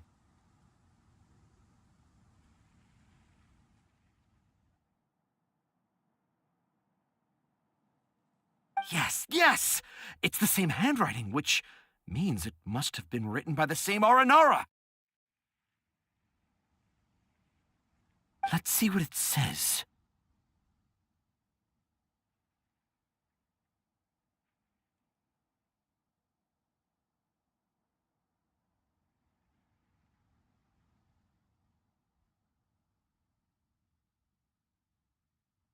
Ooh, what could it be?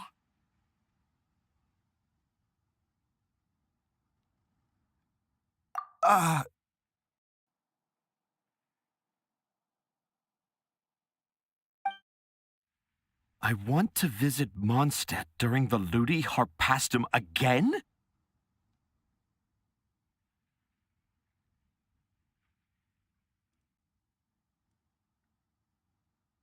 No, that's impossible. This must be some kind of mistake. How could an Aranara go to Mondstadt for the Ludi Harpastum?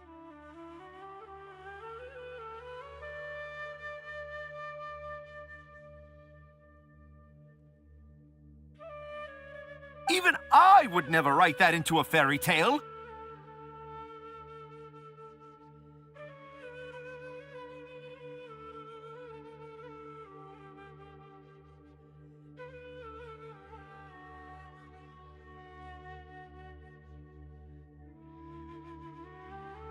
So, in other words, the notes can't have been left by an Aranara.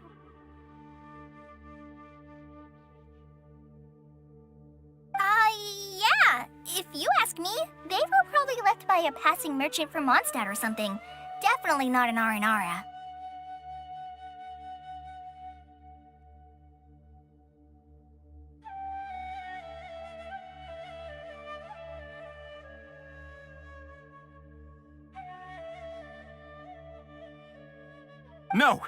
No, I refuse to believe it.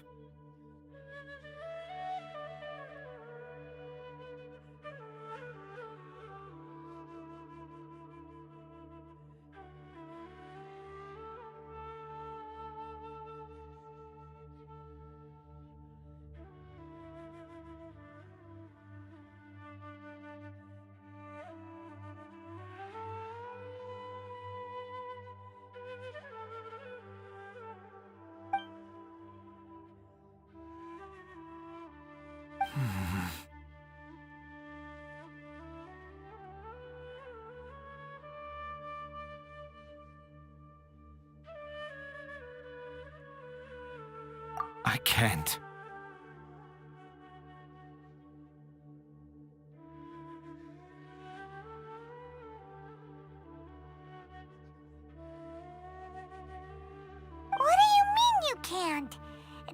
like it'll take you a huge amount of effort.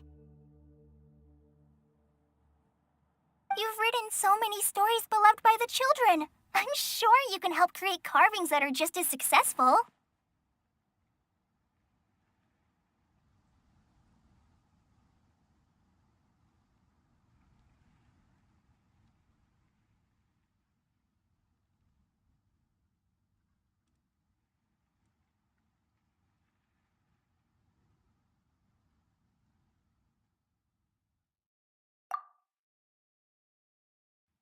No! I can't do it.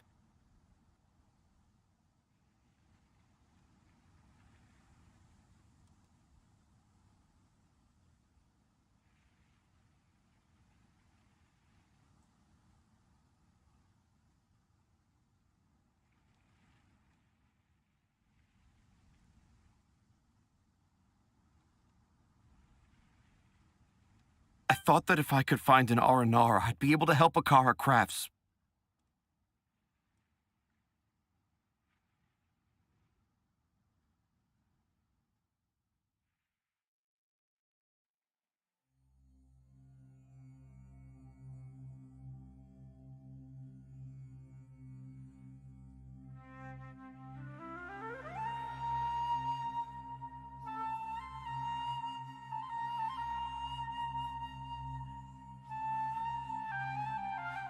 But it was someone from Mondstadt all along.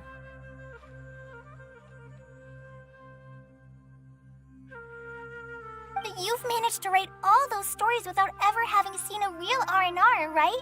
What makes this so different?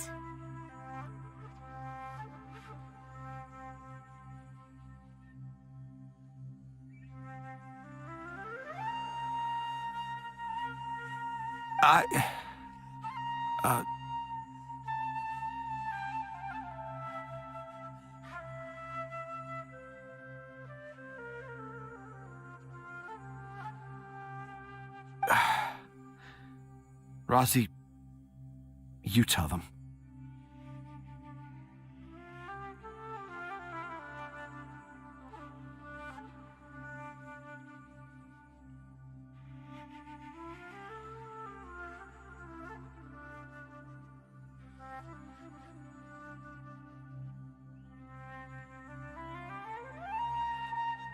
Really? Can I? Yes, it's fine. Tell them. I know this is the moment you've been waiting for. Okay.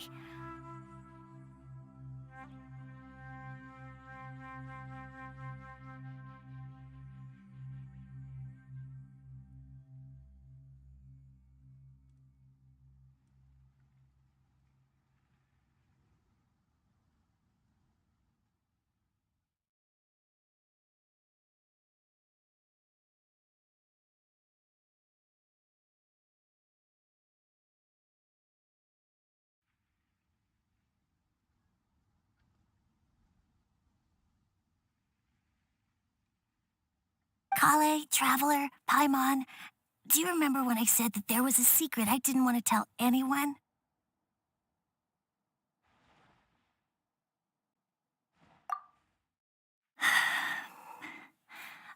I didn't want to tell anyone the secret, but it made me feel very sad and also turned Dad into a completely different person.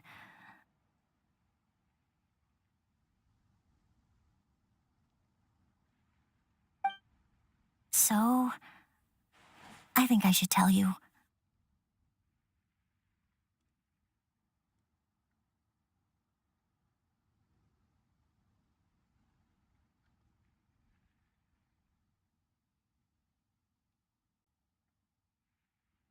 Dad isn't the one who came up with all those R&R stories. What? Hold on. So if Uncle Tanja wasn't the author, then who was it? Wait. You don't mean...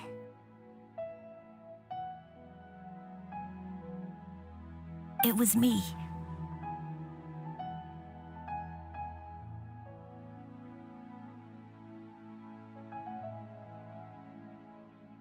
Dad's been telling stories in Port Ormos for as long as I can remember. I always got to listen to all his new stories.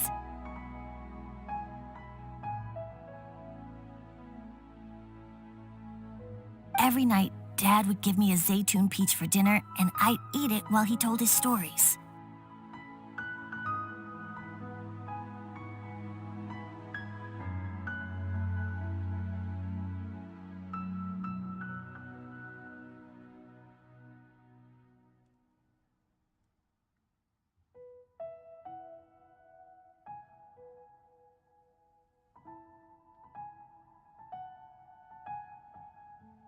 The Zaytun peaches were delicious, but Dad's stories were really bad. He always uses sentences that are really hard to understand and strange, metaphors, I think they're called.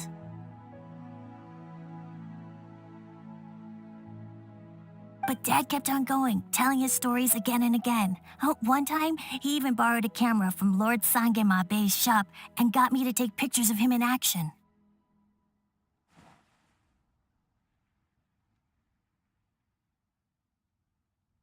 Dad showed me the picture and said that it shall become the precious record of Sumeru's best storyteller early in his career.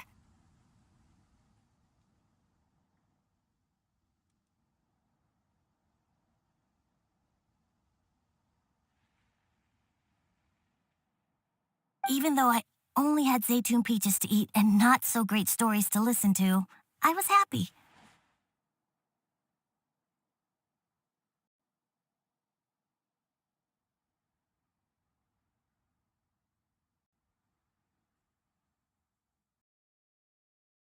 Then one day, I tried telling Dad a story I came up with.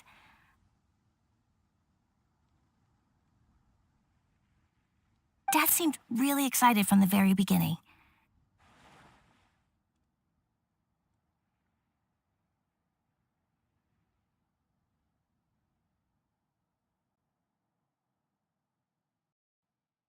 He looked really happy. He lifted me up high into the air and told me to continue.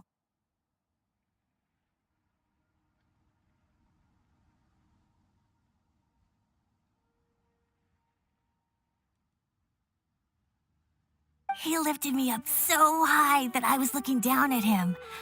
As I continued with my story, I saw his expression gradually change.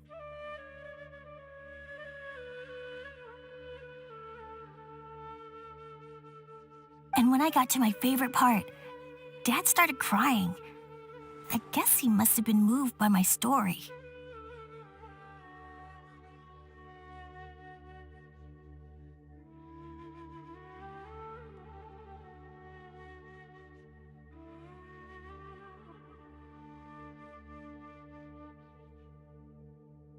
When Dad put me back down, I looked up at him again, but now he had a scary look in his eyes.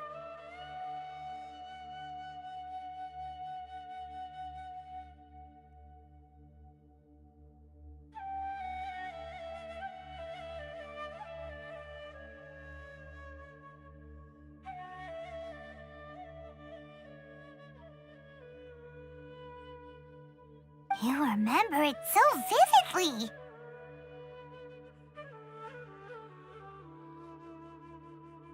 It's not only Razi. I, too, remember every detail of what happened that day.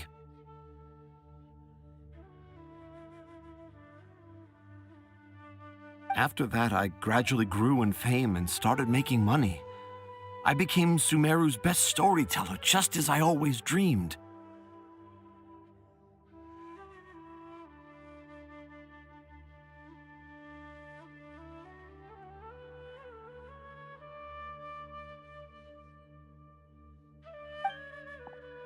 Finally, we could afford more than just Zaytun peaches for dinner.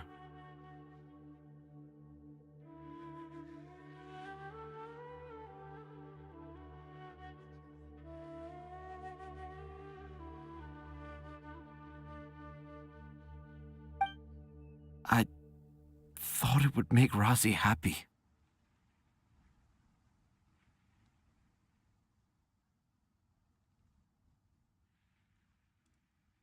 I was really happy at first, but then everyone started calling me Tanja's son instead of Razi. I kind of guessed why, but I also didn't want to believe it.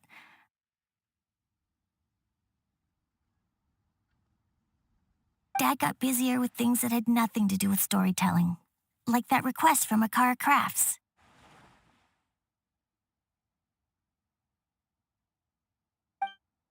So I made up my mind that this time, I just want to be good old Razi so that Dad will become good old Dad again.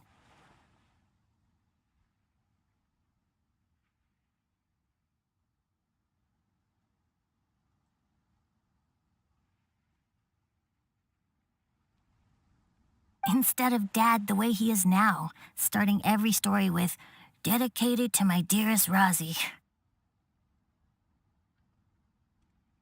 I prefer my dad how he used to be, stumbling over words and not knowing how to end the story. That's why I decided to keep how I imagine Aranara to look like a secret. Wait, Paimon gets it now.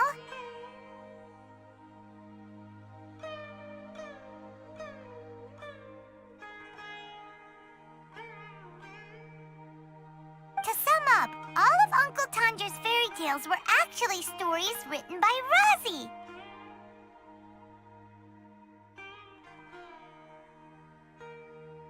And because Razi didn't want Tandra to keep living a lie, he refused to help him with the Akara Crafts commission. Yes. That's why I tried looking for possible evidence of Aranara. But it turned out that I was just being a clown, as always. And not even a funny one.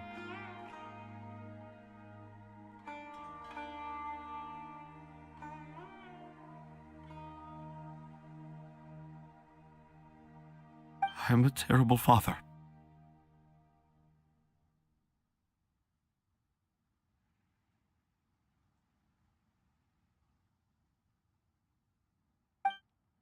I'm sorry, Razi. I'm so sorry.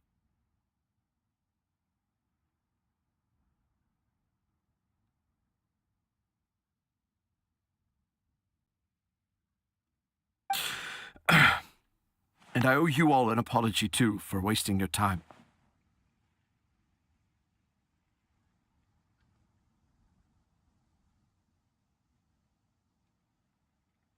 Razi's the only one who can help Akara Crafts. If you can manage to persuade him, that is. Right now, I think... Are we gonna let this happen?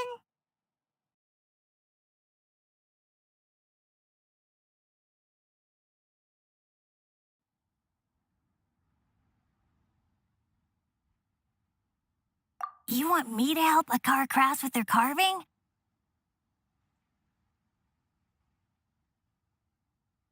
Well, I did mention what the Aranara look like in my stories, but to make a carving, we might need more details. Kale, Traveler, and Paimon, I might need your help on this one. I've never really left Port Ormos before. This is my first time in Gandharvaville. Well, it's my first time being so far from home.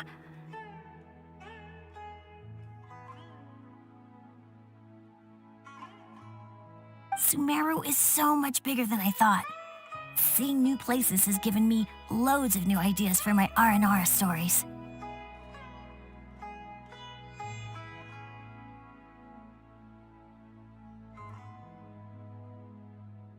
So I want to visit more places in Sumeru. That way, I can help Akara Crafts create an Aranara carving that everyone will love.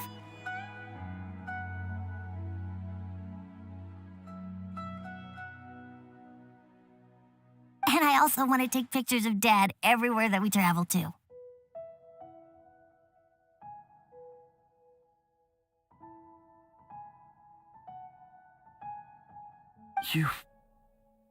You still want me to come with you? Even after all I've done?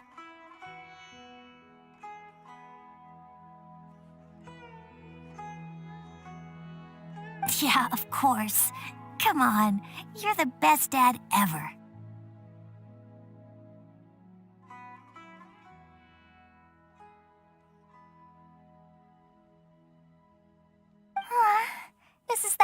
happiest Arazi has sounded since we met him.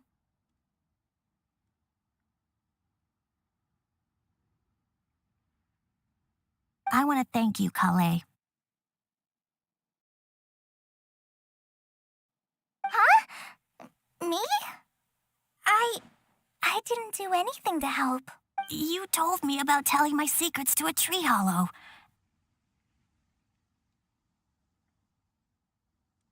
Even though I didn't have the time to find a tree hollow, telling everyone my secret made me feel so much better.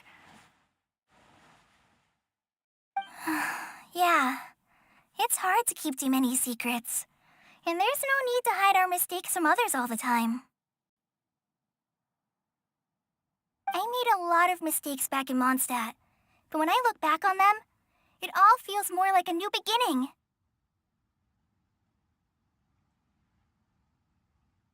I'm sure this experience will be the same for Tanja. Yes. I'll do my best to become a good father again. Wait. Did you just say you've been to Mondstadt?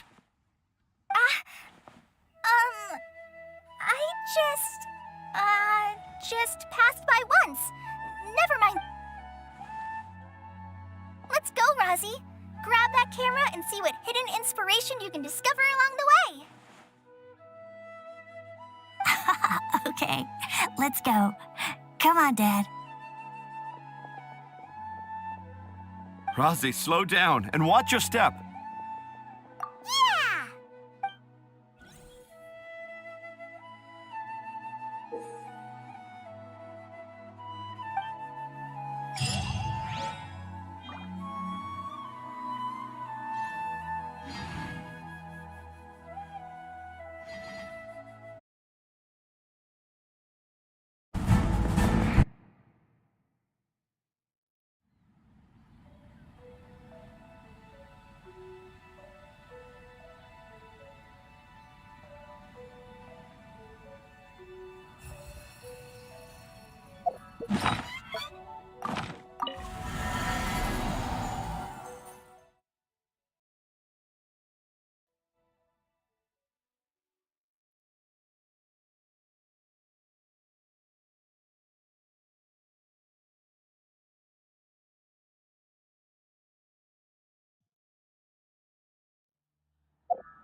This realm is...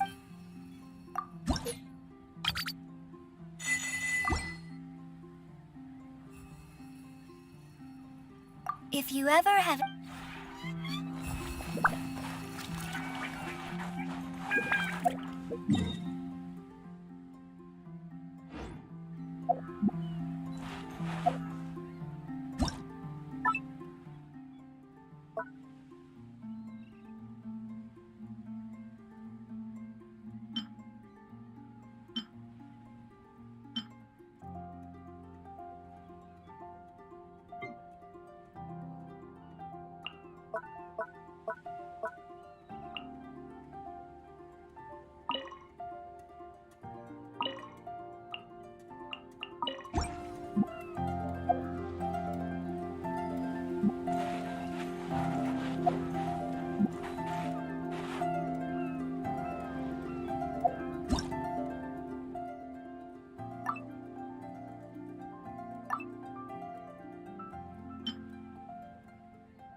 This realm is...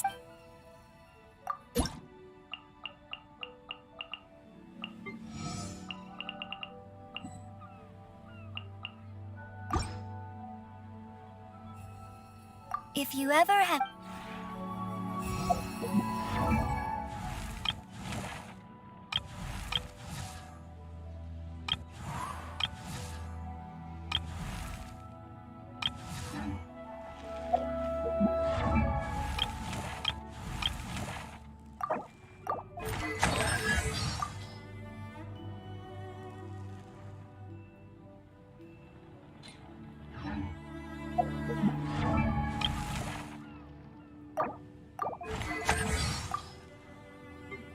Dodoko? Dodoko, where are you?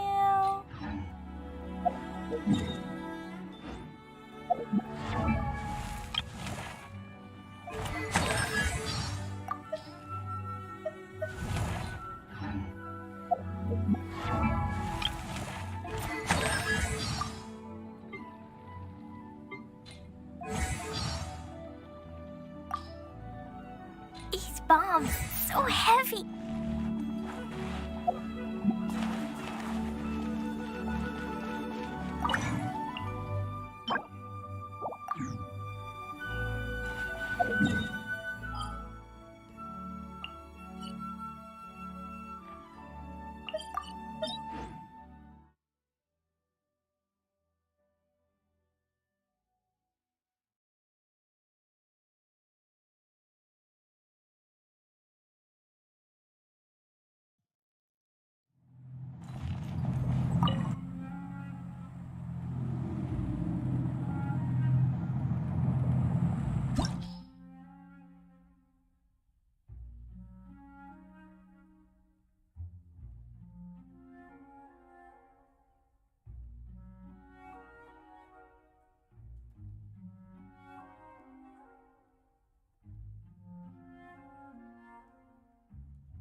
Time to begin work? Yeah, let's go on a big adventure!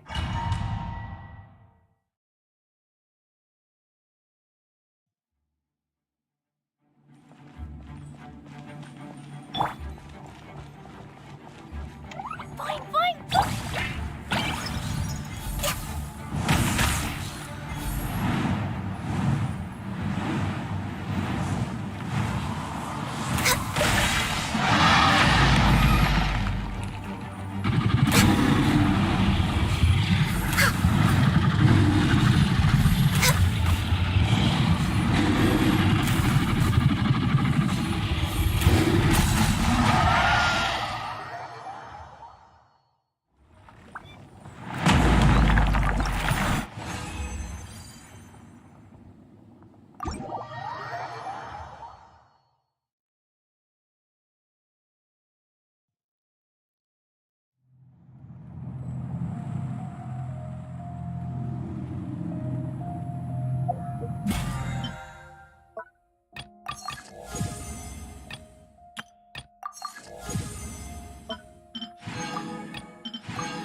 Should we really be off work this early? There is still a lot left to do.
If you lie on the grass, you can feel the heartbeat of the world.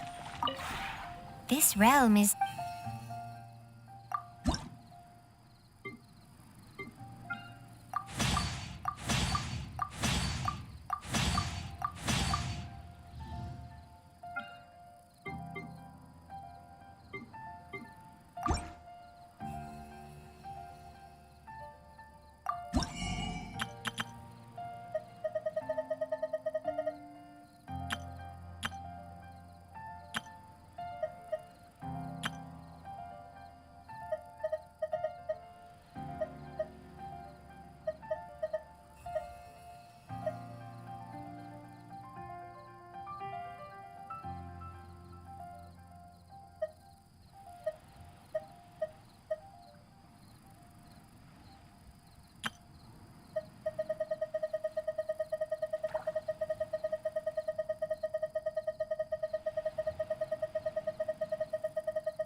If you ever have...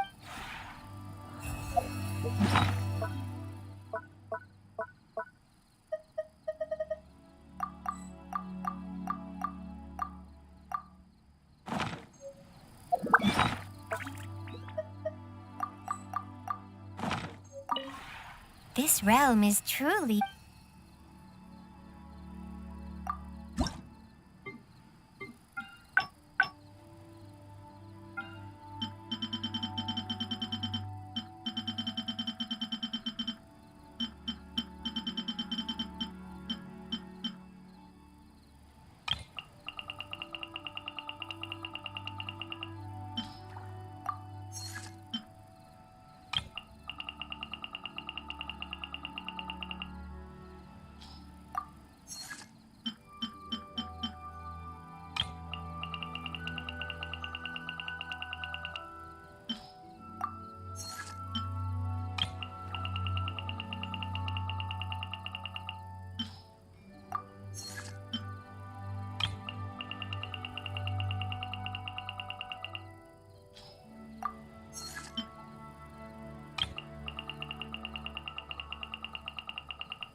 If you ever have...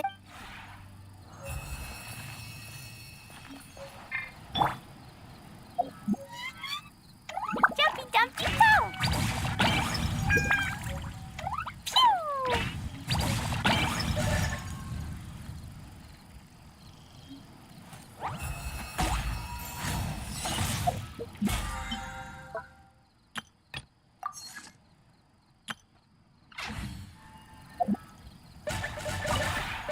This realm is...